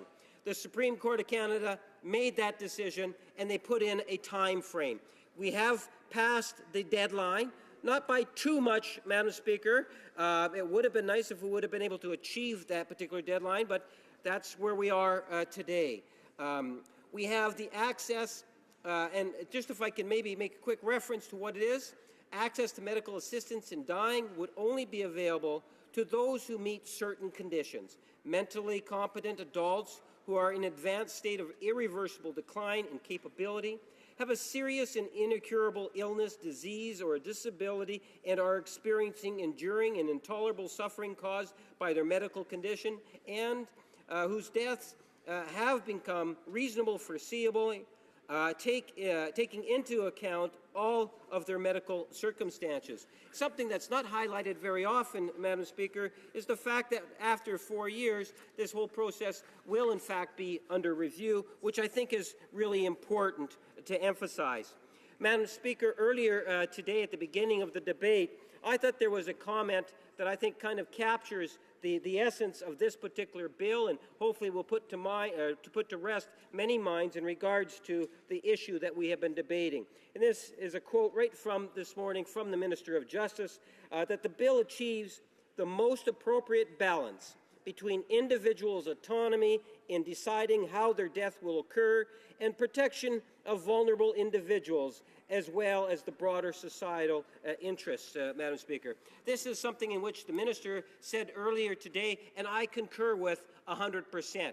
I want to go in terms of what the Prime Minister himself has said, Madam Speaker, and this is a great way to maybe to conclude my remarks, is in recognizing that Bill C-14 does not end the national discussion that needs to take place, Madam Speaker. We have seen a budget that has brought forward an incentive to ensure that we build on a health care accord, and that is something in which we believe is so important to all Canadians, because Canadians from coast to coast to coast have told us that, Madam Speaker. We will continue to build and look towards palliative care as a part of that ongoing discussion, Madam Speaker. Such a privilege it is to be able to stand up and share a few thoughts in words before it ultimately passes. Thank you, Madam Speaker. Questions and comments? Questions et commentaires. The honourable member for Sherwood Park, Fort Saskatchewan. Thank you, Madam Speaker. And I thank the member for his remarks. He talked about the government's alleged commitment to palliative care. Of course, we saw nothing in the budget. And it seems to be a bit of an afterthought, but the special joint committee that the expert panel was very clear in their report that if someone does not have access to palliative care, a decision for physician-assisted suicide or euthanasia cannot be seen as truly voluntary. If they don't have another option, it can't be seen as truly voluntary. So I wonder if the member acknowledges that. And then also, the government talks about money for palliative care and home care. So I would like to know what part of that is actually specifically for palliative care when they finally get around to honoring this promise. The Honourable Parliamentary Secretary. Well, Madam Speaker, in the shortness of time, let me just assure the member, because he has posed this question, and we've had responses by both ministers with respect to the question of the technicality within the legislation. But let me highlight in terms of the issue with respect to palliative care. If you look in the budget, you will see, in fact, there is a commitment to achieving a health care accord. The only way in which we can deliver the type of palliative care that Canadians not only want but deserve, Madam Speaker, is that we need to work in collaboration with our provinces and the Indigenous people in order to make that happen. And the way in which we can do that is in part recognize the importance of achieving a new health care accord, Madam Speaker, which will in fact deliver on palliative care. This government has made a very solid commitment, which ends into hundreds of millions of dollars to be there for the future of palliative care, and I think that Canadians as a whole understand that, appreciate it, and we will continue to move forward together on that issue. Questions et commentaires? Questions and comments? The honourable member for Charlottetown. I thank my colleague for his remarks. Very soon we're going to be called upon both here and in the other place to vote on this piece of legislation, and there are people who will undoubtedly feel compelled to vote against it, albeit for different reasons. I'd invite the honourable member to speak to the ramifications of there being no federal law. So for those who are considering voting against this legislation for one reason or another, what will be the consequences if that turns out to be the majority view, either here or there? The Honourable Parliamentary Secretary to the Leader of the Government. Yes, Madam Speaker, I appreciate the question, and the first thought that comes across my mind is the most vulnerable in our society will be the ones that will have the least amount of protection. So as parliamentarians, I would argue that not only do we have a moral obligation, let me suggest we have more than a moral obligation to understand and appreciate what the Supreme Court of Canada is asking, not only of the House of Commons, but also of the Senate of Canada. And hopefully what we will see is that this legislation will, in fact, achieve a final approval sometime within the next few days, Madam Speaker. But having said that, I acknowledge the fine work that the Senate has, in fact, done, and they have brought forward some amendments in which ultimately I think we were able to accept a number of them without necessarily, or at least from our perspective, with still in keeping intact the general framework, the legal framework, which is so critically important in terms of protecting our communities. Commentaires, questions and comments. L'honorable député de Saint-Hyacinthe. The honourable member for Saint-Hyacinthe-Bagotte. Our responsibility in this House is to be concerned with citizens who are suffering today. Our responsibility is to make sure that they have the right to request medically assisted dying. When my colleague talks about the most vulnerable, is he talking about their place? Is he able to judge that their suffering is tolerable or not? It's important for each person to have autonomy to make a choice to request medically assisted dying. When I listen to him, I get the impression that we're here to think instead of our fellow citizens. We're here to represent them and make sure that their rights are respected. We can't talk about the vulnerable while thinking for them or thinking what's good for them. The Honourable Parliamentary Secretary. Madam Speaker, we're here to respond to what the Supreme Court of Canada has done in this particular situation. And what we have done is we have established a legal framework within this legislation. And with regards to the other issue, let's not underestimate just how important the different stakeholders are. Our healthcare professionals, which understand the importance of palliative care, one only needs to go to a paneled patient inside a hospital or to go into a personal care home facility and other institutions and private facilities, homes and so forth, Madam Speaker. And what you will find is that there's an immense amount of dedication to trying to assist people in dying in the best way that they can. And what this legislation is going to do ultimately, Madam Speaker, is it's going to establish a very basic framework that's going to assist people in terms of doing something that I believe is really, really important. And I speak of that, Madam Speaker, not only from my personal experience of whether it was my father's passing or my grandmother's passing, in which I was at their bedsides, but also from the consultations that I have had over the last number of months. In fact, I would suggest to you even years, and even well back into the 90s if you factor in the importance of palliative care, because at one point I used to be the healthcare critic in the province of Manitoba, and I can tell you, Madam Speaker, that Canadians are genuinely concerned and they want to be able to see further collaboration of the different levels of government to ensure, Madam Speaker, that we have the best palliative care. As the Prime Minister has said, that this great discussion on this issue has not ended today, but rather it's going to be ongoing, Madam Speaker, as we all try to do the very best in dealing with this very important issue to all of us.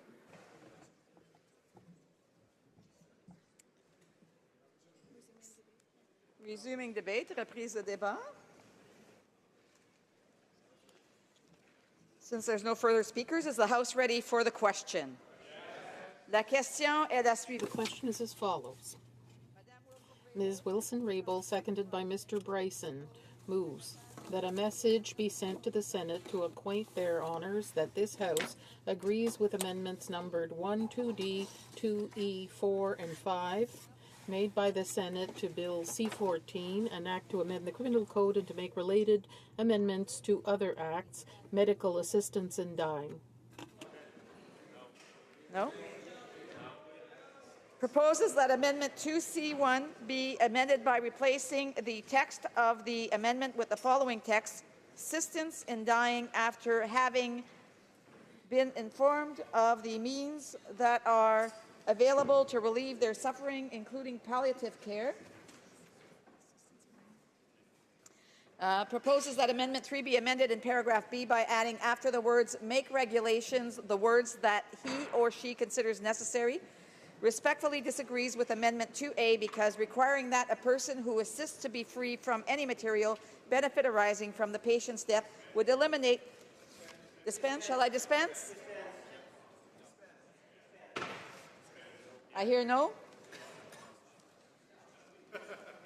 Respectfully disagrees with Amendment 2A because requiring that a person who assists to be free from any material benefit arising from the patient's death would eliminate from participation the family members or friends most likely to be present at the patient's express wish, and this would violate patient autonomy in a fundamental unacceptable manner, and respectfully disagrees with Amendments 2B, 2C2, and 2C3 because they would undermine objectives in Bill C-14 to recognize the significant and continuing public health issue of suicide.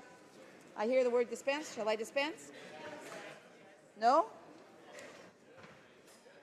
To guard against death being seen as a solution to all forms of suffering and to counter negative perceptions about the quality of life of persons who are elderly, ill, or disabled, and because the House is of the view that C-14 strikes the right balance for Canadians between protection of vulnerable individuals and choice for those whose medical circumstances causes ensuring and intolerable suffering as they approach death. On the amendment, Mr. Rankin, appuyé par Mr. Rankin, seconded by Ms. Sanssouci, moved that the motion be amended by deleting the paragraph commencing with the words "respectfully disagrees with amendments 2B, 2C2, and 2C3," and replacing the words "agrees with amendments numbered 1, 2D, 2E, 4, and 5 with the words "agrees with amendments 1, 2B, 2C2, 2C3, 2D, 2E, 4, and 5. Question is on the amendment. Is it the pleasure of the House to adopt the amendment?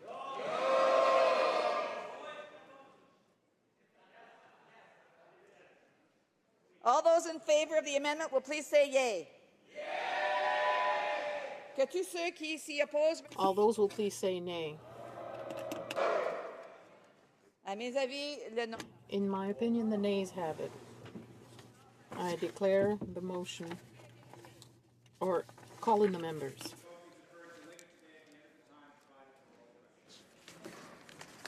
Accordingly, the vote is deferred.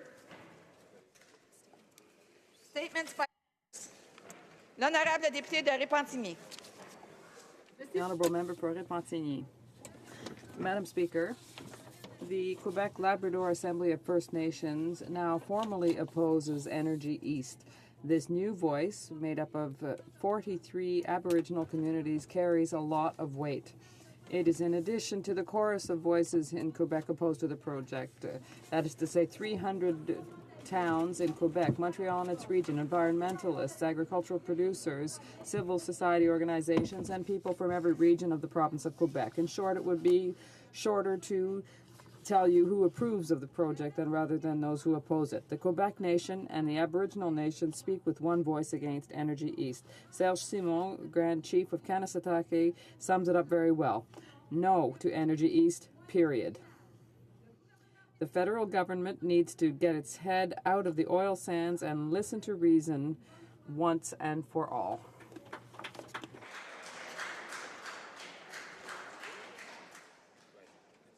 The honourable member for Miramichi Grand Lake. Mr. Speaker, this is always a sad week for many families in my riding. In the end, finally, on the 19th of June 1959, the worst maritime disaster occurred in New Brunswick, where 35 fishermen, some as young as 13, died in a violent storm. There were no radio on the boat, and the storm came up with no warning. They faced winds 100 kilometers an hour and 15-meter waves. The boat was smashed to pieces, with left 80 children orphaned and many women widowed, some of whom are still alive today. And there was a monument built near the wharf that will never allow us to forget this great tragedy in my little riding. The honourable member for Caribou, Prince George. Mr. Speaker, I'm honoured to rise in this House to speak about a significant event happening in my riding at Caribou, Prince George. Every year during the Canada Day July 1st long weekend, my hometown of Williams Lake rolls out the welcome mat, with visitors flocking from far and wide to enjoy several days of the Canadian Professional Rodeo Association action at the world-famous Williams Lake Stampede. And it just so happens that this year happens to be the 90th anniversary. Top rodeo stars from across North America compete in premier rodeo events such as bull riding, saddle bronc, steer wrestling, team roping, tie-down roping, barrel racing, and of course the exciting mountain race. But most importantly, it's an opportunity for visitors from all over the world to witness the can-do, never accept no, pioneering spirit of the Caribou. I'm so proud to call the riding at Caribou Prince George home, and I look forward to taking part in this year's 90th anniversary festivities at the world-famous Williams Lake Stampede. Yeehaw! The honourable member for Tobique-Mactaquac. Canada is a country which boasts Danish-Canadian communities from coast to coast to coast. As a member of Parliament for Tobique-Mactaquac, I am proud that the oldest Danish community in Canada is in my riding, in New Denmark, New Brunswick. On June 19th, known as Founders Day, New Denmark will be celebrating its 144th year as a Canadian community, a rural community of rolling hills and potato fields that lines the St. John River Valley. I am pleased to be invited as a guest at their celebration, not just to take in the traditional live Danish music, folk dancing, and ice cream, but because I will have the opportunity to delve into the rich history of this charming village and recognize their community on behalf of the Government of Canada. Congratulations to the community of New Denmark. The honourable member for Windsor West. Later today, my bill C-221 will be debated in this House of Commons for the second time before going to final reading and voting as well too, Mr. Speaker. And I'd like to thank the member for Skeena-Buckley Valley for his support for this bill. This bill will allow single-event sports betting, Mr. Speaker, which is critical for the Canadian economy and also, most importantly, Mr. Speaker, taking away $14 billion of money to organized crime and unregulated offshore betting that's taking place right now in a market that induces our youth, and it also is supplying organized crime with money today that we will actually be able to reroute to public infrastructure, health care, education, gaming addiction, and, Mr. Speaker, a number of different priorities that Canadians want. Now, Mr. Speaker, sports analysts across the world are coming to the conclusion that regulation is necessary for this activity that's taking place. And, Mr. Speaker, this bill, to be clear, allows the provinces to choose to do this if they so choose. Doesn't make them do anything, Mr. Speaker. And why would Liberals be opposed to the province of Ontario? Are they listening anymore? Very good. The honourable member for Lac Saint-Louis. Pleased to congratulate the Island Youth Symphony Orchestra on its 30th anniversary. This is a proud milestone for Maestro Stuart Grant, the musicians and parent volunteers who have fashioned the orchestra into the musical force it is today. The orchestra is a pillar of the West Island's cultural life. It offers young musicians the opportunity to develop their talent while offering residents the opportunity to go to high-quality classical music concerts. The orchestra's performances on many occasions. Each time I have been impressed and inspired by its passion, virtuosity, and commitment to musical excellence. In keeping with its mission of providing its young musicians with opportunities for personal and musical growth, the orchestra has many times toured both at home and abroad. I ask the honourable members to join me in wishing Maestro Grant and the West Island Youth Symphony Orchestra the greatest success in the years to come. For Carleton Trail, Eagle Creek. Mr. Speaker, it is graduation season, and I would like to take this opportunity to congratulate the grade 12 graduates in Carleton Trail, Eagle Creek. There are 32 high schools in my riding, and I look forward to attending as many ceremonies as possible over the next few weeks. Finishing high school is an accomplishment to be very proud of. Graduation offers graduates the opportunity to reflect on the friendships and memories made, the personal goals achieved, and successes earned. It also offers them the opportunity to envision their future and all the dreams to which they aspire. I encourage all grads to not only dream big, but to pursue those dreams. Your future is filled with hope and promise, and I'm excited for the contributions you will make, not only to our province, but to this great nation. Thank you. The Honourable Member for Brampton North. Mr. Speaker, since I was a little girl, Brampton has been my home. As I grew, so did Brampton. It is now the 9th largest city in Canada, and I'm honored to be the MP for Brampton North. However, like so many youth in Brampton, I pursued post-secondary education, first in Hamilton and then in Michigan. This is because Brampton is the only city amongst the top 10 cities in Canada that does not have a major university campus. A new university campus in Brampton would deliver post-secondary education to a community that is underserved while also reducing the burden on students and creating a massive economic benefits for all Brantonians. I will work with my fellow Brampton representatives at the municipal, provincial, and federal level to ensure that Brampton can serve its growing demand for a university. I encourage the Ontario provincial government to release the second targeted call for proposals. Thank you, Mr. Speaker. The Honourable Member for Longueuil-Charlemagne.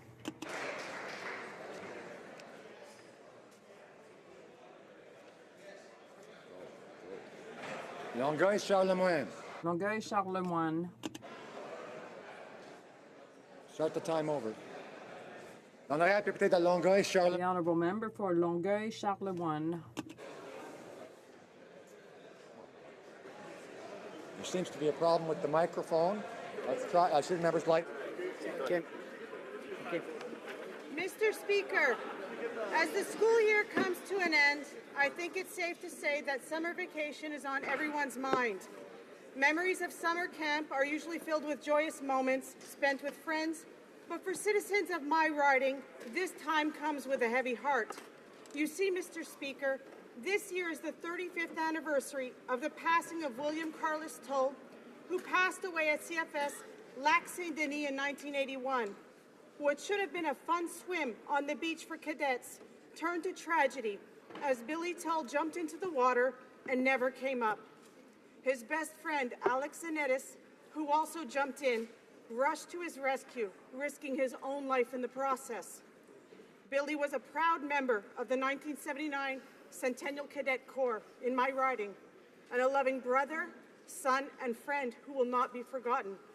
I'd like to take this moment, Mr. Speaker, to invite the House to join me in commemorating the life and legacy of Billy Tull and honoring the bravery of his friend, Alex Zanetis. Thank you.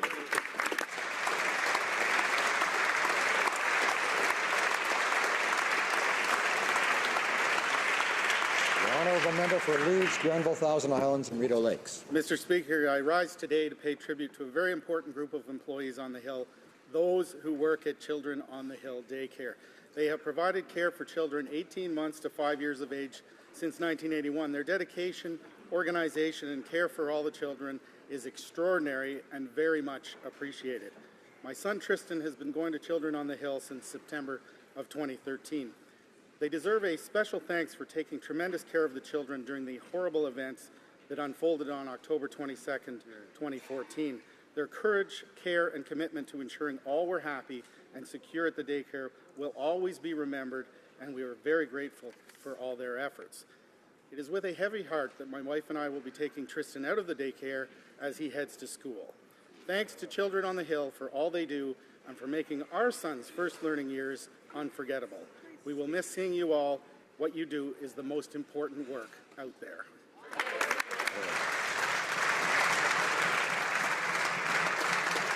The honourable member for Kitchener South Hespeler.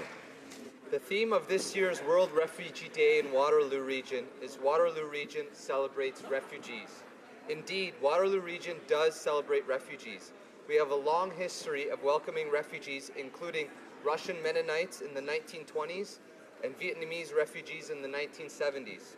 Over the last 6 months, different levels of government, settlement agencies, and other service providers in Waterloo Region have come together to welcome and resettle over 1,000 Syrian refugees. The collaboration has been key to the successful resettlement of refugees in our region.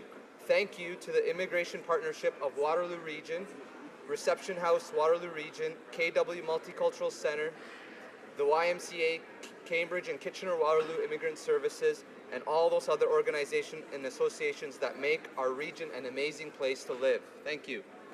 Member for Vancouver Centre.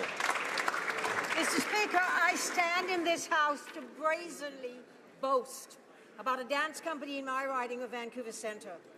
Ballet BC ranks among the top 3 companies in North America, just ending tours in England and New York to rave reviews. Ballet BC is a progressive company that pushes the limits of classical ballet to new and dazzling heights. Experimental, daring, it challenges the human body to extraordinary feats of endurance and interpretation through dance. What is remarkable about Ballet BC is the exclusive partnership they have with talented Canadian choreographers across the country. I recently witnessed these partnerships in action as Ballet BC performed 3 dynamic and progressive pieces at Ottawa's NAC during Canada Dance Fest. One with in-house choreographer Emily Molnar, and the other 2 with choreographers from other provincial ballets. Each piece received sustained standing ovations. BC Ballet has put Canadian dance on the map, and in their tours are stellar ambassadors for Canada's creative sector. The honourable member for Langley Aldergrove. Thank you, Mr. Speaker. Langley's 2016 Environmental Heroes were just honored in beautiful Fort Langley. The winners were in 3 categories: individual, group, and youth. An apple tree was planted in their honor in the Heritage Hudson's Bay Orchard. Anne Blau won the individual category for establishing Blau Eco Forest in North Langley. The family donated millions of dollars in memory of Thomas Blau, with a covenant agreement with Trinity Western University to preserve the forest for education, research, and community engagement. The winner of the group category was the Coastal Painted Turtle Project for efforts to return the turtle's population to sustainable levels.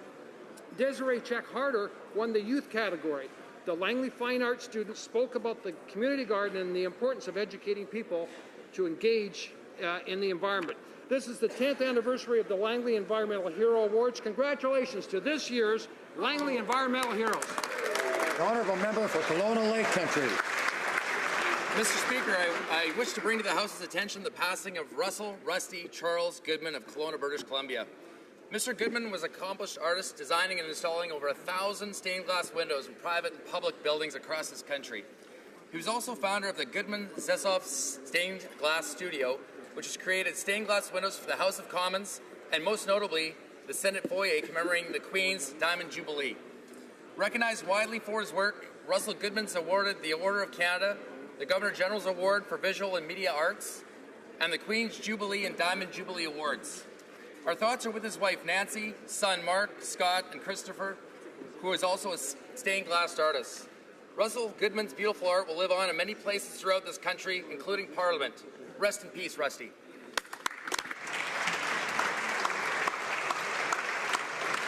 I'm wondering if there's a problem with the translation. I have some indication there's a problem with the translation. It's working now. Okay. The honourable member for Skeena, Bulkley Valley. Mr. Speaker, I rise to pay tribute to the life of Joe Cox, a mom of two beautiful children, and a friend, a dedicated Labour MP and a long advocate of human rights in Britain and around the world who was murdered today. Joe used her voice for those who have none. She dedicated her passion to devote to those who needed it most, and she harnessed her limitless love, even and especially for those who allowed hate to consume them. Her husband, Brendan, said it beautifully. She would have wanted two things above all else to happen now, that our children are bathed in love and that we all unite to fight against the hatred that killed her. To Brendan, to Joe's beautiful children, we express our deepest condolences.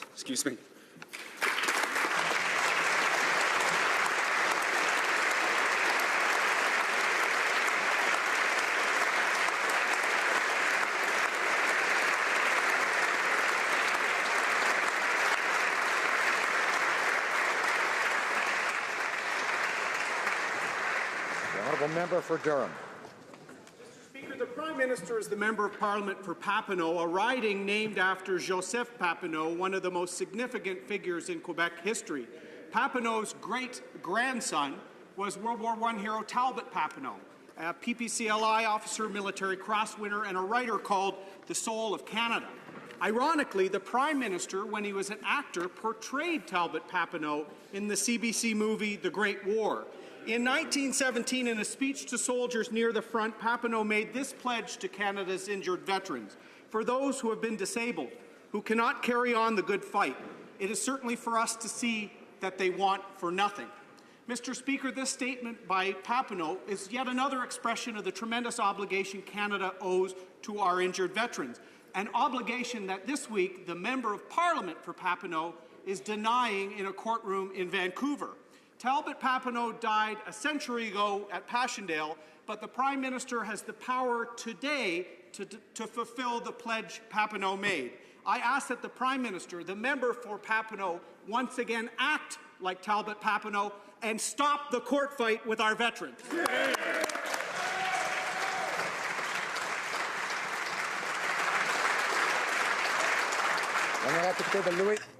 The Honourable Member for Louis-Hébert. Mr. Speaker, last Tuesday, the Honourable Gilles Lamontagne passed away, the Mayor of Montreal from 1965 and a Member of Parliament in the 1990s, federal minister under the Trudeau government, and officer of the Order of Canada and of the Legion of Honour of France. Mr. Lamontagne did everything. He was a man of action who not only served his country, but also risked his life to defend it. Mr. Lamontagne was an airman in the Second World War and a bomber pilot.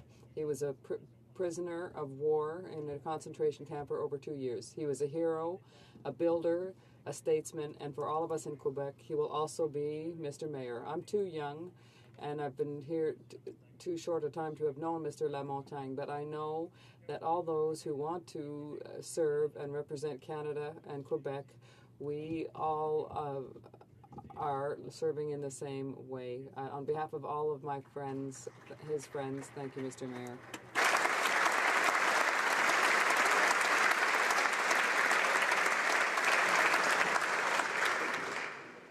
Following discussions among representatives of all parties in the House, I understand that there is an agreement to observe a moment of silence in honour of Ms. Jo Cox, United Kingdom Member of Parliament for Batley and Spen. I now invite the House to rise to observe a moment of silence.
Merci. Thank you. Questions orales, oral questions. The honourable member, Midnapore. Thank you, Mr. Speaker. A report from the United Nations reveals the details of the mass murders and the sexual slavery of thousands of Yazidis by the so-called Islamic State. The report concludes that this genocide is ongoing.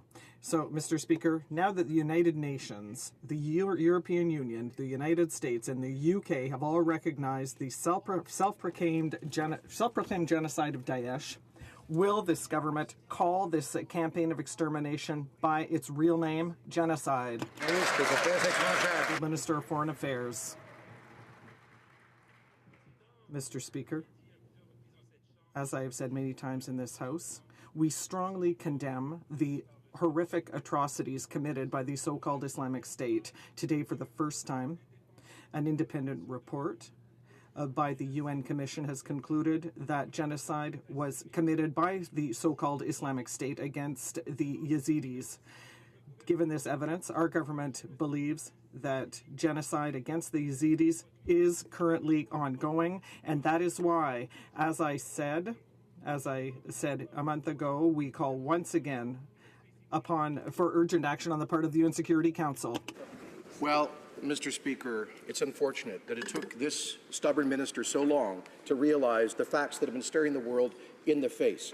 And while I appreciate his reflection on today's UN report with respect to the Yazidis, his statement today is simply insufficient because this genocide affects more than the Yazidis. It affects the other indigenous minorities of Mesopotamia. It affects the Assyrians and the Chaldeans and the Armenians. And so will he not join the US, EU, and UK and the opposition in recognizing the broader genocide of Daesh?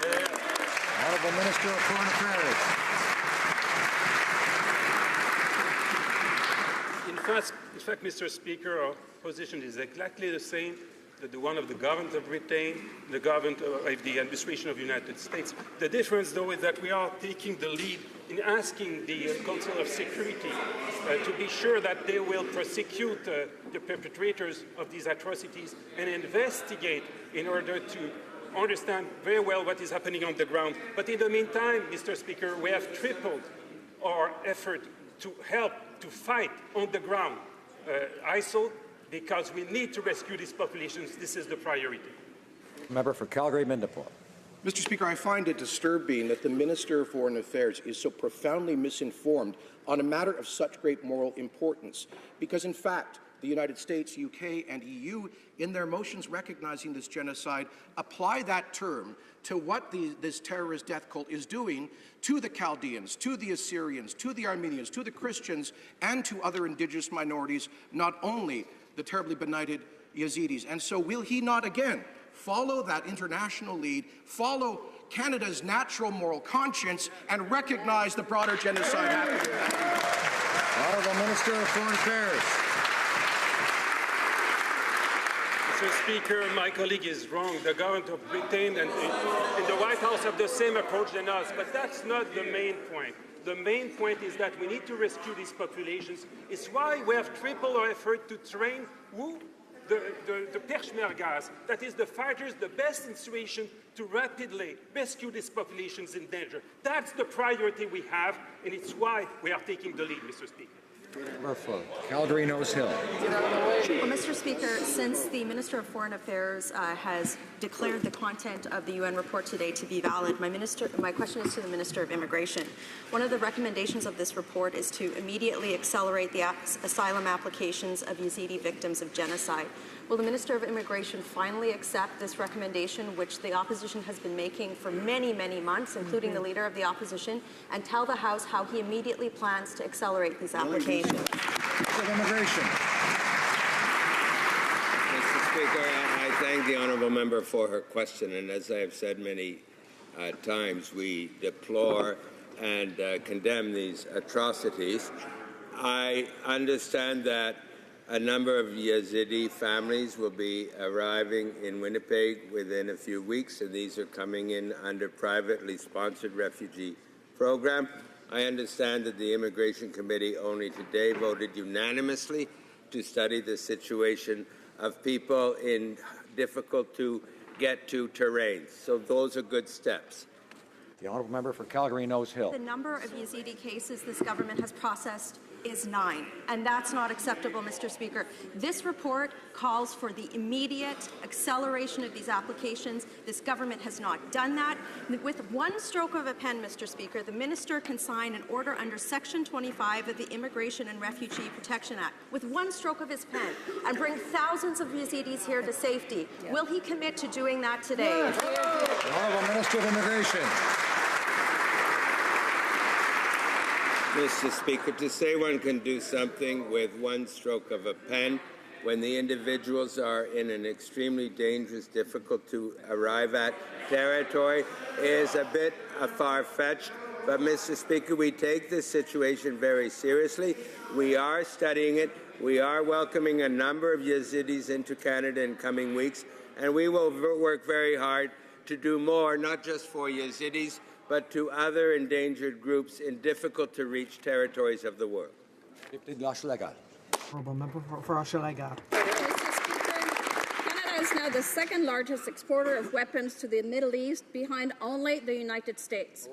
But when it comes to arms sales to Saudi Arabia, not only has the Minister of Foreign Affairs contradicted himself repeatedly, but Liberals also rejected a proposal from the NDP's Foreign Affairs critic to establish parliamentary oversight for all international arms sales. Will Liberals drop the excuses, embrace accountability, and agree to our proposal for better parliamentary oversight of weapons sales? The Minister of Foreign Affairs. Unfortunately, Mr. Speaker, is the party of my honourable colleague who contradicted itself. In order to have the seat, they said something, and after the election, they say something else. Right. But we are very consistent, Mr. Speaker. It's very clear that I have the power as Minister of Foreign Affairs to stop the export permits if the weapon was poorly used regarding our national interest, the interest of our allies, or human rights. And the Prime Minister asked me to exercise this power with a lot of rigor and a lot of transparency. The honourable member for Hochelaga. A secret document dated May 2011 shows that half the Afghan detainees had no links with the Taliban. Yesterday, an open letter signed by Canadian military policemen calls for, and I quote, "Why and how could this contempt for our laws and Canadian values have occurred? The government must answer this question honestly and in depth so that these practices never happen again. Will the Liberal government finally shoulder its responsibilities and hold an independent public inquiry?" Honourable Secretary to Minister of National Defence. Mr. Speaker, this issue has been subject to some considerable inquiry over the last number of years. These are policies and procedures that the Canadian military takes very seriously. The previous inquiries have included the Vice Chief of Defence staff in 2010, an investigation by the Canadian Forces National Investigation in 2011, a public interest hearing by military police complaints over 4 years in 2012, and there is a continuing investigation that commenced in 2015. For Victoria. Mr. Speaker, the amendments to Bill C-14 are now before this House. We still have the opportunity to pass a bill that respects people's right to access to medical assistance in dying. Instead of forcing Canadians who are suffering terribly to fight for years before the courts, will this government accept our amendment that makes this bill constitutional? The Honourable Minister of Justice. Thank you, Mr. Speaker. I've said many times in this House that I am confident that this bill is constitutional. We have worked very hard on an extremely complex issue to find the right and necessary balance between personal autonomy and protecting the vulnerable. There are multiple objectives contained within Bill C-14. It is the right approach for Canada right now, and we look forward to, hopefully soon, having our legislation in place. Member for Victoria. The fact is the Liberal government is being stubborn and intransigent, rejecting the evidence and advice of Canada's top experts in both medicine and law. Liberals are choosing to narrow charter rights instead of expanding them, as a truly progressive government would do. Mr. Speaker, if Liberals really are so allergic to compromise, and if they really believe that they are correct in law, will they agree to refer this bill to the Supreme Court? Why are the Liberals so afraid to ask the Supreme Court to review this bill? Honourable Minister of Justice. Mr. Speaker, we take our responsibilities incredibly seriously. The Supreme Court of Canada said two things in the Carter decision. An absolute ban on medical assistance in dying is unconstitutional, and they left it up to Parliament to determine what the appropriate national regime is for medical assistance in dying. We have heard from a vast majority of people. We are taking the responsible approach. We are legislating for all Canadians, and I look forward to, hopefully soon, having legislation in place on medical assistance. Excellent. The member for Thornhill. Mr. Speaker, today's UN report is unequivocal that genocide against Yazidis has occurred and is ongoing, and as important, that there must be no impunity for these crimes. Now, the Liberals have spent months until today making excuses for refusing to recognize this as genocide, but every state, Mr. Speaker, and this includes Canada, has an obligation to act, to prevent, and to punish genocide. Now that the Minister has finally spoken the word, will Canada restore the combat mission? Honourable Minister of Foreign Affairs. Mr. Speaker, as I said, in fact, we have tripled our capacity to train the Peshmergas that are the fighters in the best situation to rescue these populations. We have a strong plan. Canadians must be proud of what Canadians are doing in Iraq and in Syria with our allies. We improved the plan precisely because we need to act to protect these populations. Thornhill. Well, Mr. Speaker, we've heard a litany of blatantly implausible excuses for the Liberals' genocide denial. One of the early excuses was that if Liberals acknowledged the horrifically obvious, Canada would be obliged to do something. We haven't heard that excuse for a while. The Minister's been hiding until today behind process. But, Mr. Speaker, is that the real reason? Have the Liberals denied genocide to avoid restoring and extending Canada's anti-Daesh combat mission? Minister of Foreign Affairs. Mr. Speaker, my colleague is wrong. In fact, we act with a lot of strength to be sure that we'll eradicate this awful terrorist group, which is the so-called Islamic State. It's why we have tripled our capacity to train the Peshmerga in order to be sure that we'll be rescuing these populations. That is the goal. And I ask all my colleagues, I call all my colleagues to support the plan that Canada is making on the ground to help these populations. For Milton.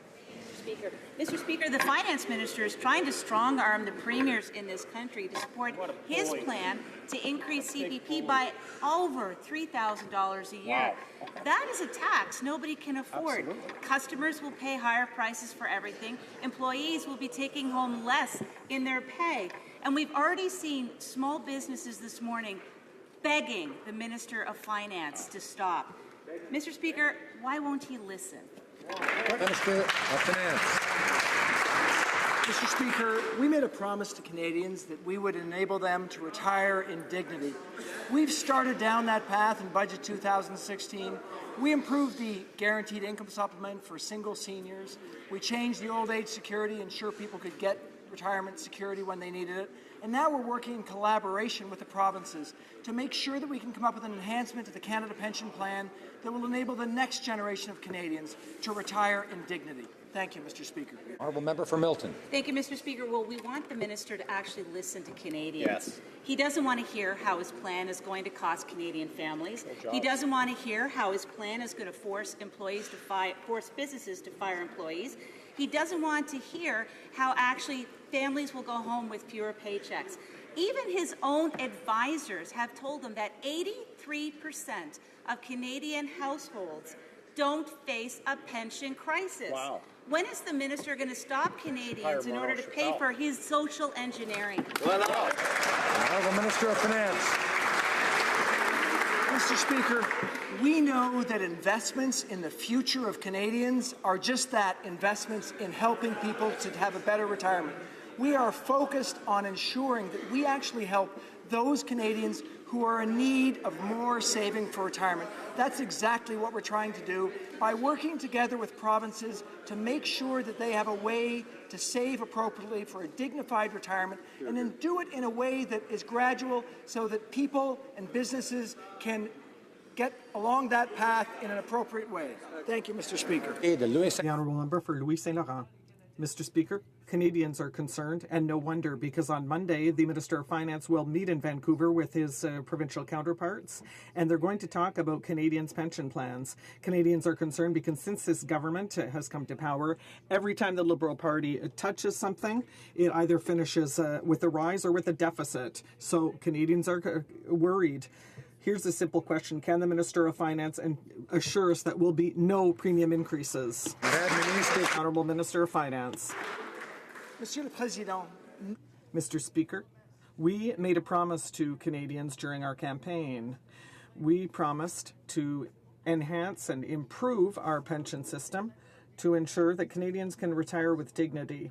That's exactly what we have begun to do. We began with an increase of our guaranteed income supplement, and now I am cooperating with the provinces to be sure that Canadians in future will be able to retire with dignity. Thank you.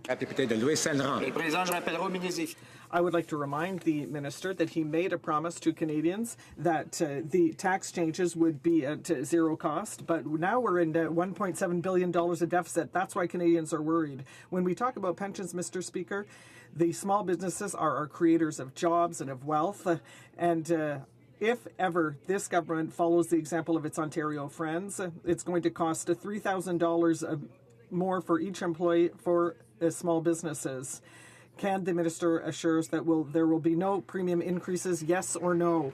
The Honourable Minister of Finance. Mr. Speaker, investments in the future are real investments. These investments are going to ensure that Canadians can retire with dignity. That is exactly what I am working on with the provinces. We are cooperating for the improvement of the Canada Pension Plan. It's good for the future of Canada, and it's good for the future of all Canadians. Thank you, Mr. Speaker. The Honourable Member for Saint-Hyacinthe-Bagotte. Mr. Speaker, the Liberals had promised a different approach to their relationship with veterans. But what we can see now is that real change is just the same old thing.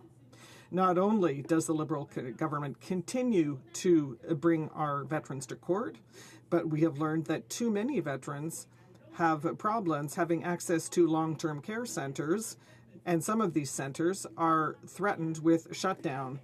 Does the government pledge to reinvest to ensure all veterans that they will have access to long-term care when they need it? Minister of Veterans Affairs.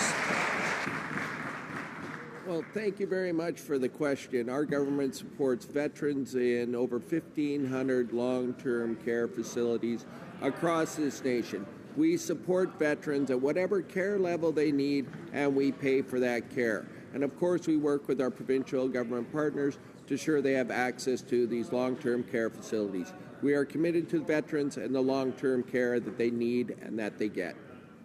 Member for London Fanshawe. Mr. Speaker, just like the Conservatives before them, Liberals are shamefully denying benefits to veterans.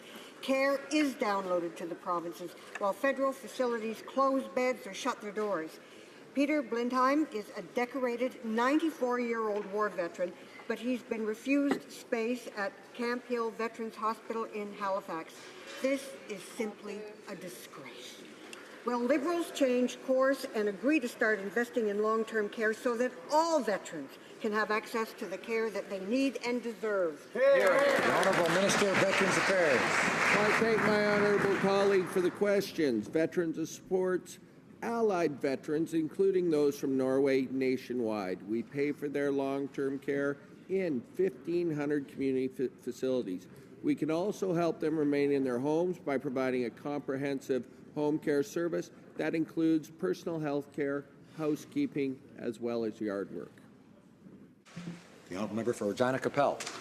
Mr. Speaker, the downturn in the oil and gas sector has left many Western Canadians without work. And shamefully, the Liberals want to increase taxes on job creators and keep the industry down indefinitely.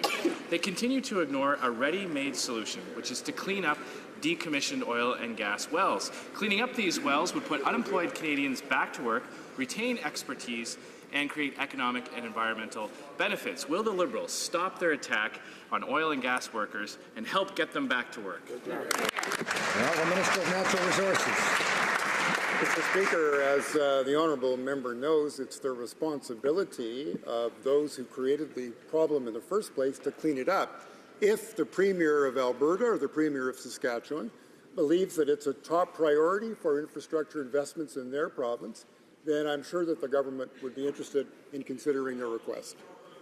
For Portage-Lisgar.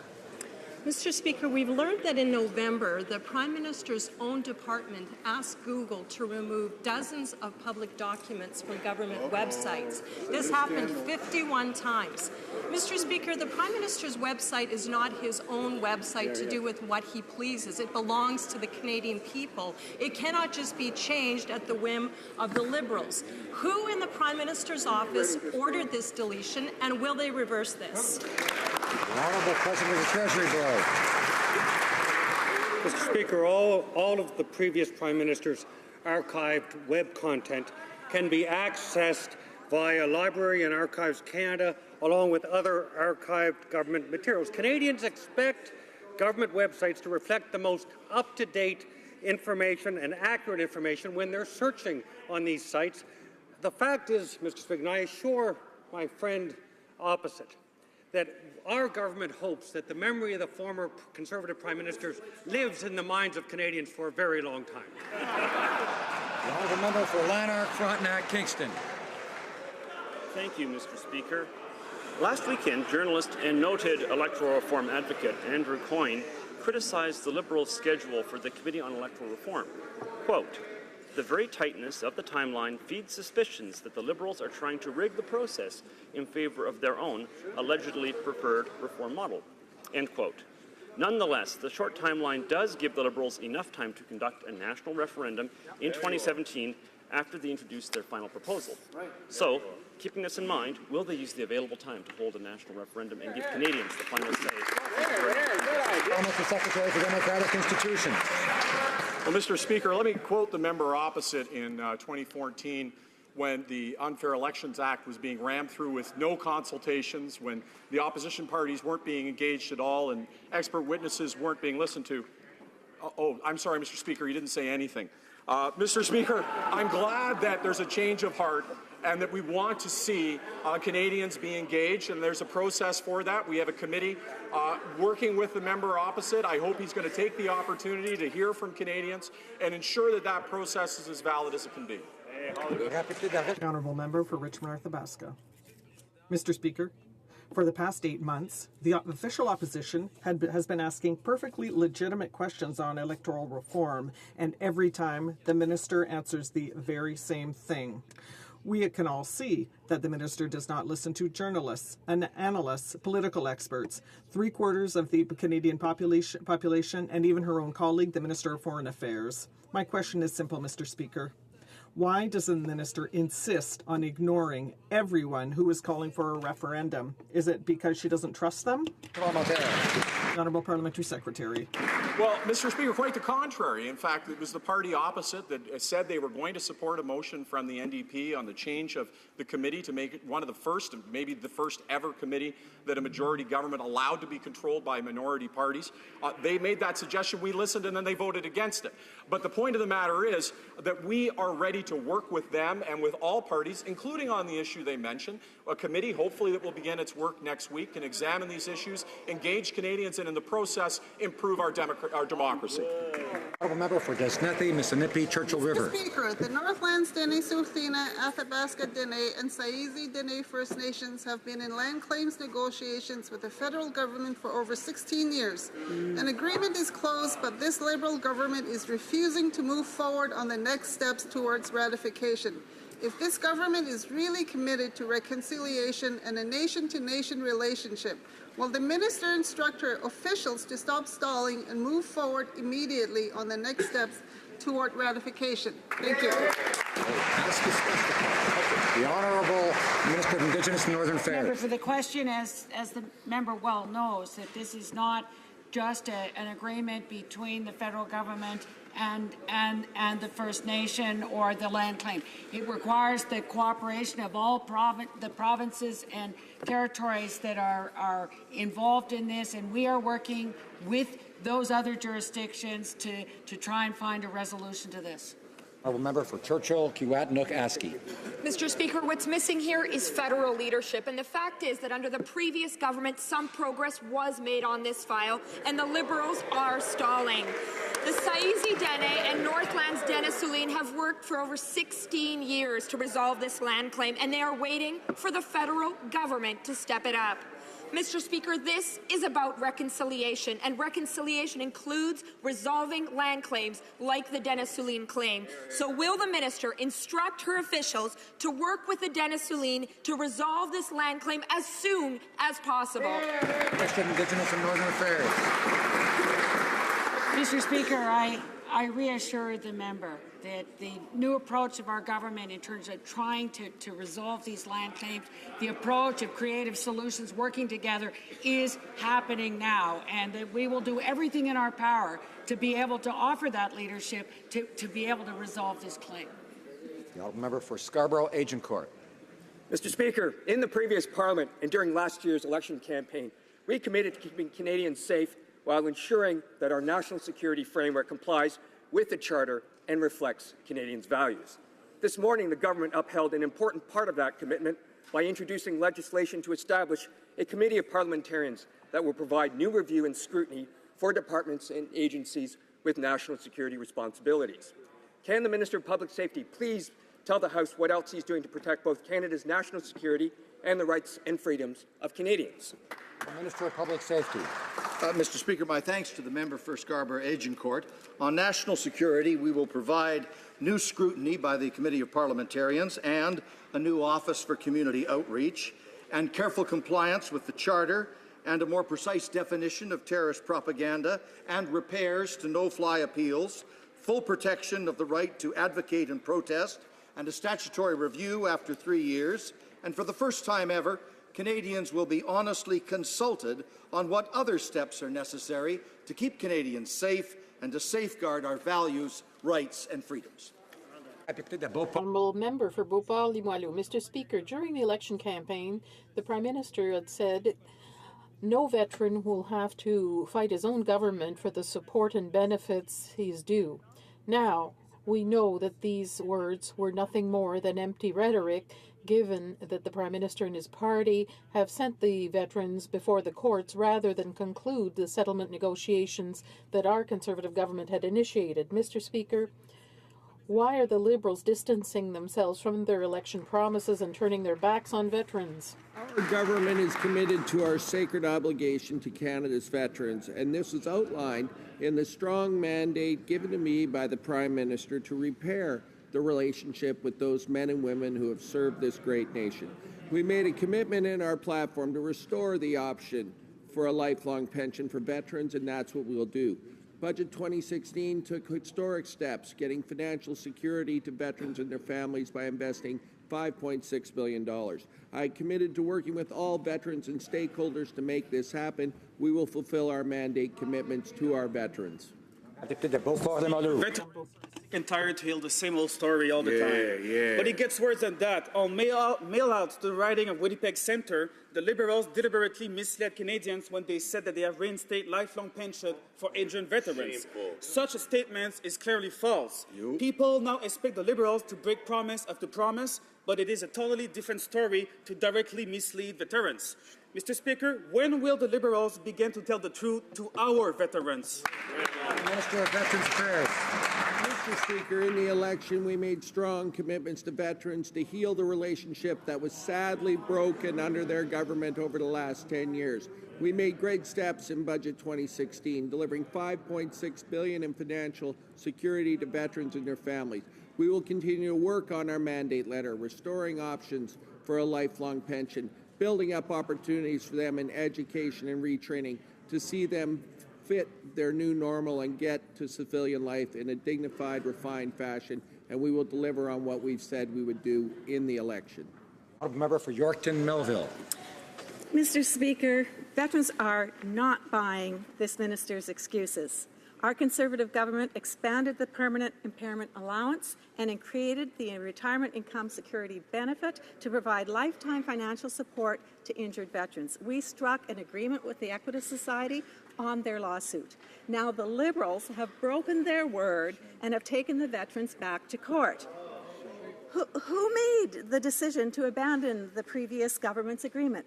Was it the Minister of Veterans Affairs or was it the Minister of Justice? The Minister of Veterans Affairs.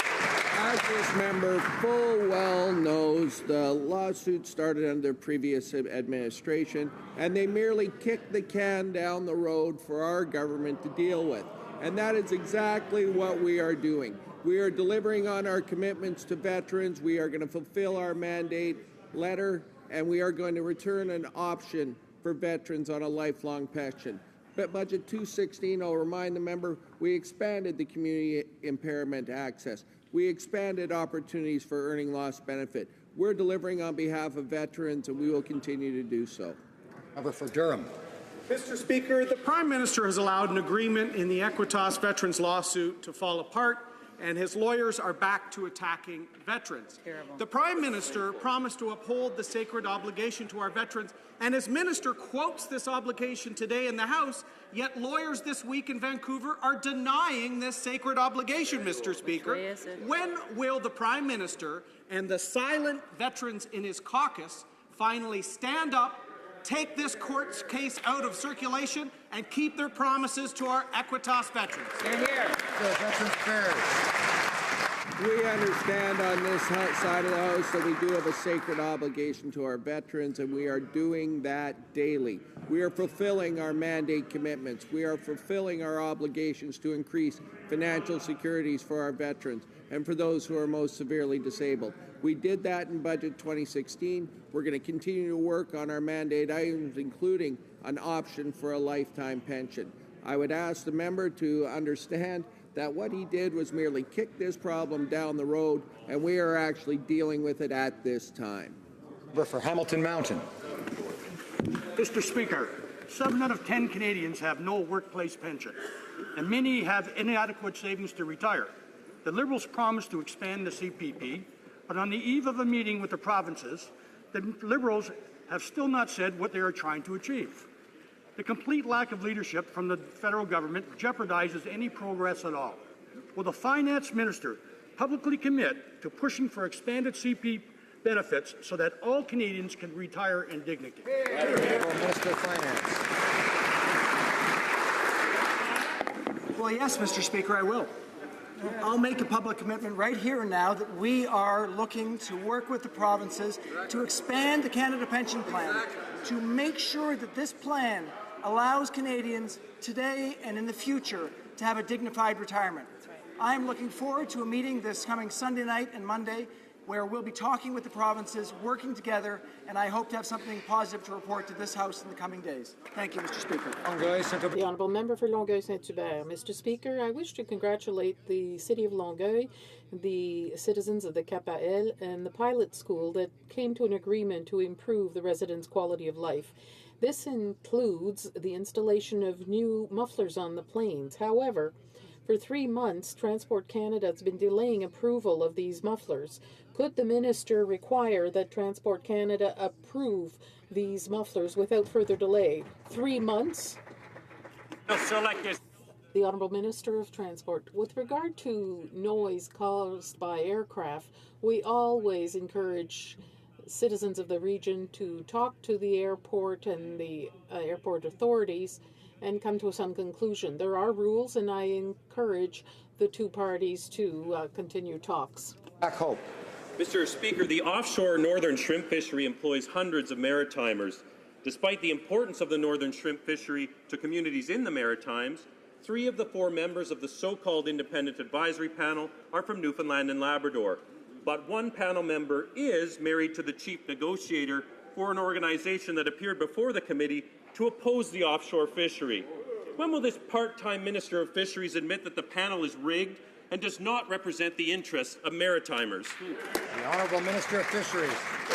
Mr. Speaker, we're certainly not going to admit such a thing because it would not be accurate. The member knows very well the panel was set up to provide independent advice to the government. It was a commitment we made in our campaign platform to review LIFO. We understand the importance of the northern shrimp fishery to coastal communities and to businesses that have invested considerably in this fishery. We're looking forward to receiving the recommendations of the independent panel next week. And then, Mr. Speaker, I'll have the responsibility of making a decision. The Honourable Member for Chilliwack HoC. Mr. Speaker, the panel was set up with not a single member from Nova Scotia, New Brunswick or PEI. The offshore northern shrimp fishery is worth $131 million a year to Nova Scotia companies alone. Despite the importance of this industry to Nova Scotia, the minister's so-called independent advisory panel is all but ignoring the province. Of the 7 public hearings that were held, only 1 meeting took place in Nova Scotia. Why is this part-time Minister of Fisheries ignoring the concerns of Nova Scotians? And why won't Nova Scotia Liberal MPs stand up for their province? Honourable Minister of Fisheries.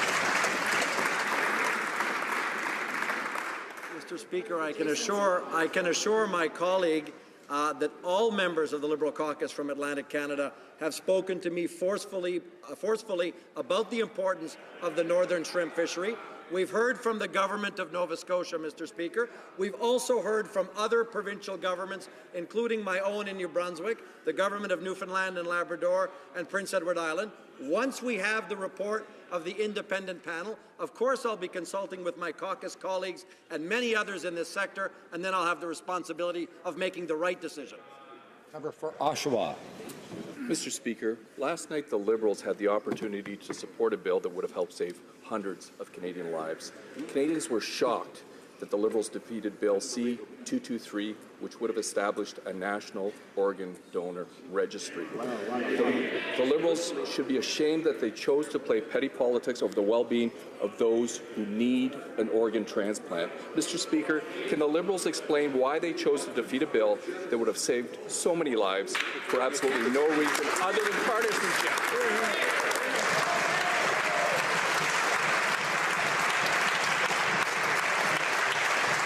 Honourable Minister of Health. Mr. Speaker, I thank the honourable member for his question. Our government works alongside Canadian Blood Services and AMAC Quebec. We are fully in support of making sure that organ and tissue donations are done well in this country. There is a Canadian transplant registry to which we have already committed $64 million in recent years to develop. This is a matter that is under provincial jurisdiction, and it is for that reason that the bill was unsupportable. We encourage all Canadians to consider going online now and committing to being an organ donor. Thank you. Order.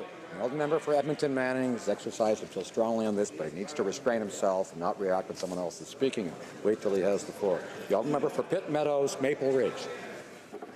Mr. Speaker, the Minister of Infrastructure has been mandated to invest $120 billion in infrastructure to promote economic growth and job creation. Budget 2016 commits $3.4 billion to public transit. Provincial and territorial governments are key partners in successful infrastructure projects, and the minister is expected to align his efforts with existing provincial, territory, and municipal priorities. My question is for the Minister of Infrastructure. Can the minister provide an update on the status of such efforts to collaborate and forge bilateral agreements? Minister of Infrastructure and Communities. Mr. Speaker, I would like to thank my colleague from Pitt Meadows, Maple Ridge, for his question. We are proud to deliver on our long-term infrastructure investment commitments.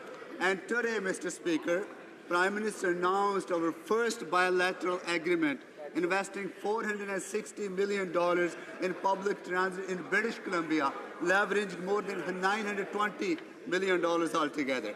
This funding will support projects that will create jobs immediately, grow the economy, reduce traffic congestion, reduce greenhouse gas emissions, and help build strong, inclusive communities. Member for York Simcoe. Closing Canada's only museum dedicated to Confederation, cutting Confederation out as a theme of the 150th, writing the War of 1812 out of the Citizenship Guide, rejecting the donation of John Diefenbaker's birthplace. This Liberal government is engaged in an all-out war on Canadian history. Now they are shutting down proposals for a commemorative medal for the 150th anniversary of Confederation. Why do the Liberals want to mark this anniversary by killing a tradition as old as our country, that of recognizing worthy citizens with a commemorative medal? Why this Liberal war on history? Why? Minister of Canadian Heritage.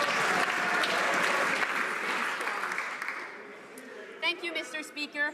Our government won't take any lessons from a past government that forgot to include the Indigenous perspective and their own way of seeing our country's history. In that context, we will make sure that 2017 is a very inclusive celebration, and I would like to point out to my colleague that this morning I had the chance to announce $5 million to the Ottawa 2017 region in order for the National Capital Region to celebrate. Thank you. The Honourable support Moody Coquitlam. The Liberals promised to make evidence-based decisions. They promised to respect the Cohen Commission. But Justice Cohen said we must address the dangers fish farming posed to wild salmon. Yet the Fisheries Minister has actually extended the licenses for open net fish farms from 1 year to 6. He did so with no public consultation and no environmental assessment. So will the Minister stand up for the wild salmon fishery, respect Justice Cohen's recommendations, and rescind this decision? Thank you, Mr. Speaker. I want to thank my colleague for his question. He knows very well that all of the decisions our government will be making on issues like this and allocations and quotas with respect to Canada's fisheries on all three coasts will be made based on scientific advice and the rigorous scientific standards that are required. We thought it was unfortunate the previous government did not respond formally at all to any of the Cohen Commission recommendations. We think it was an important exercise for British Columbia and a critical industry, and I look forward to being in British Columbia and publicly responding to all of the Cohen Commission recommendations. The Moncton Riverview Dieppe. Honourable Member for Moncton Riverview Dieppe. Today, Mr. Speaker, 1 out of 7 Canadians is over 65, and seniors are a growing part of our population. By 2036, it's projected that seniors will represent 24% of our population. This government has taken concrete action to support seniors. Could the minister responsible for seniors, that is the Minister for the Family, Children and Social Development, inform us about additional measures that this government has taken to help seniors across Canada? The Honourable Minister. Thank you, Mr. Speaker. I thank my colleague for Moncton Riverview Dieppe for her excellent question and her excellent work for seniors in her riding. I have the pleasure to announce the new Horizons program for seniors, which is very important for the social participation of seniors, and I urge all members of this House to promote this program. The House has unanimously changed copyright laws to implement the Marrakesh Treaty, freeing up over 250,000 Braille, audio, and large print books for Canada's blind at no cost to taxpayers or users. The Senate is likely to pass the same bill this month. The CEO of the World Blind Union calls the Marrakesh Treaty the biggest development for blind literacy since the invention of Braille. We need 2 more countries to sign on for it to take effect. What is the Foreign Minister's plan to recruit 2 additional countries to the Marrakesh Treaty so we can bring over 270,000 books for the blind? The Minister of Sport and Persons with Disabilities. Thank you.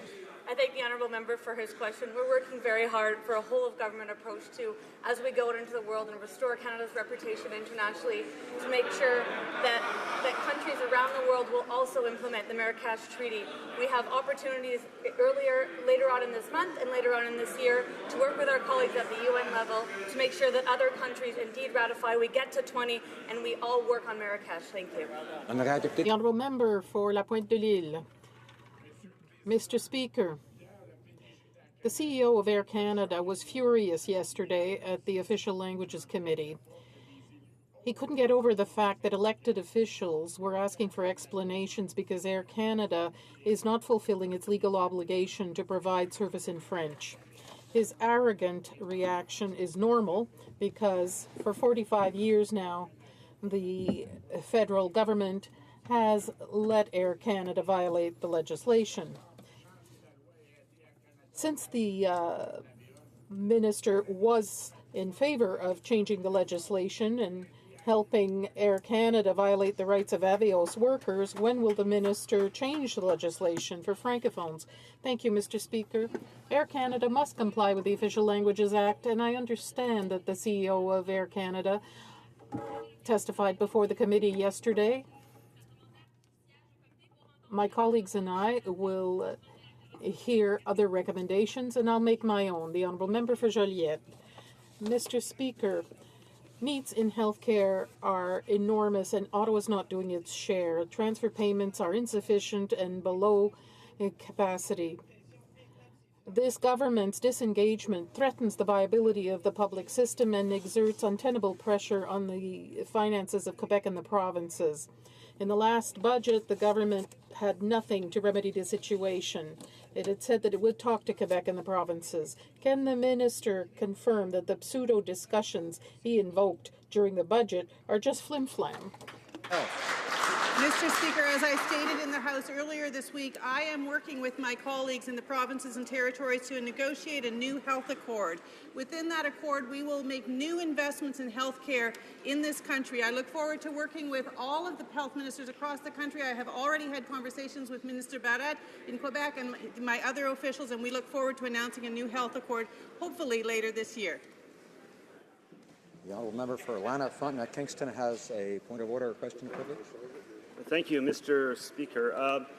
In responding to a question for the member for Richmond Arthabaska, the parliamentary secretary for a democratic institution said something that cannot be true unless he is accusing me of having deliberately lied to the House. He says the Conservatives stated that we would vote in favour of the NDP motion on electoral reform and then reneged. The facts as to how we were frozen out of these negotiations were related to the House by me in an SO31 on June the 6th. Now, as the member is honourable and wants to stick to the truth, I invite him to retract his comment, which I'm sure was made inadvertently, but I'm also seeking the unanimous consent of the House to table that SO31 in order to set the record straight.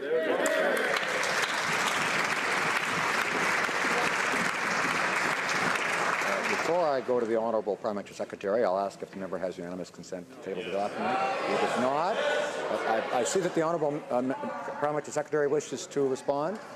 Thank you, Mr. Speaker. And it's entirely possible that the member opposite doesn't monitor the Conservative Twitter account that is managed by his party that stated that they supported the NDP position on this issue and that they said it was something that they could agree on. That's what I was referring to. So I'd ask for unanimous consent, Mr. Speaker, to table that tweet stating that they were going to support the efforts of the New Democrats in this matter. If I can take...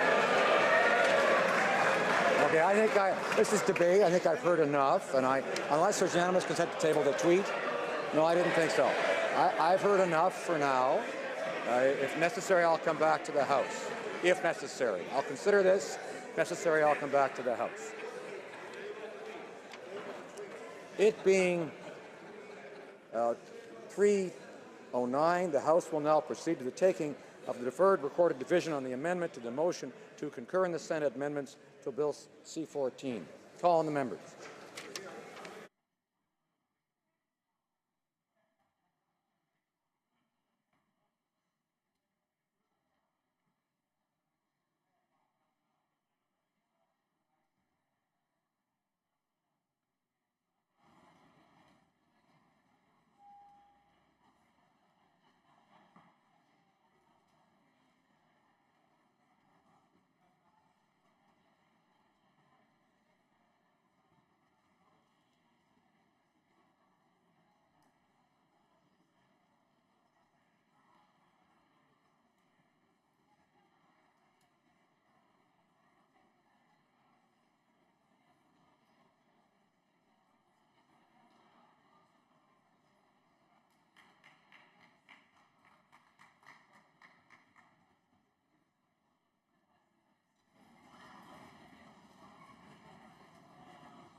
The question is the following one.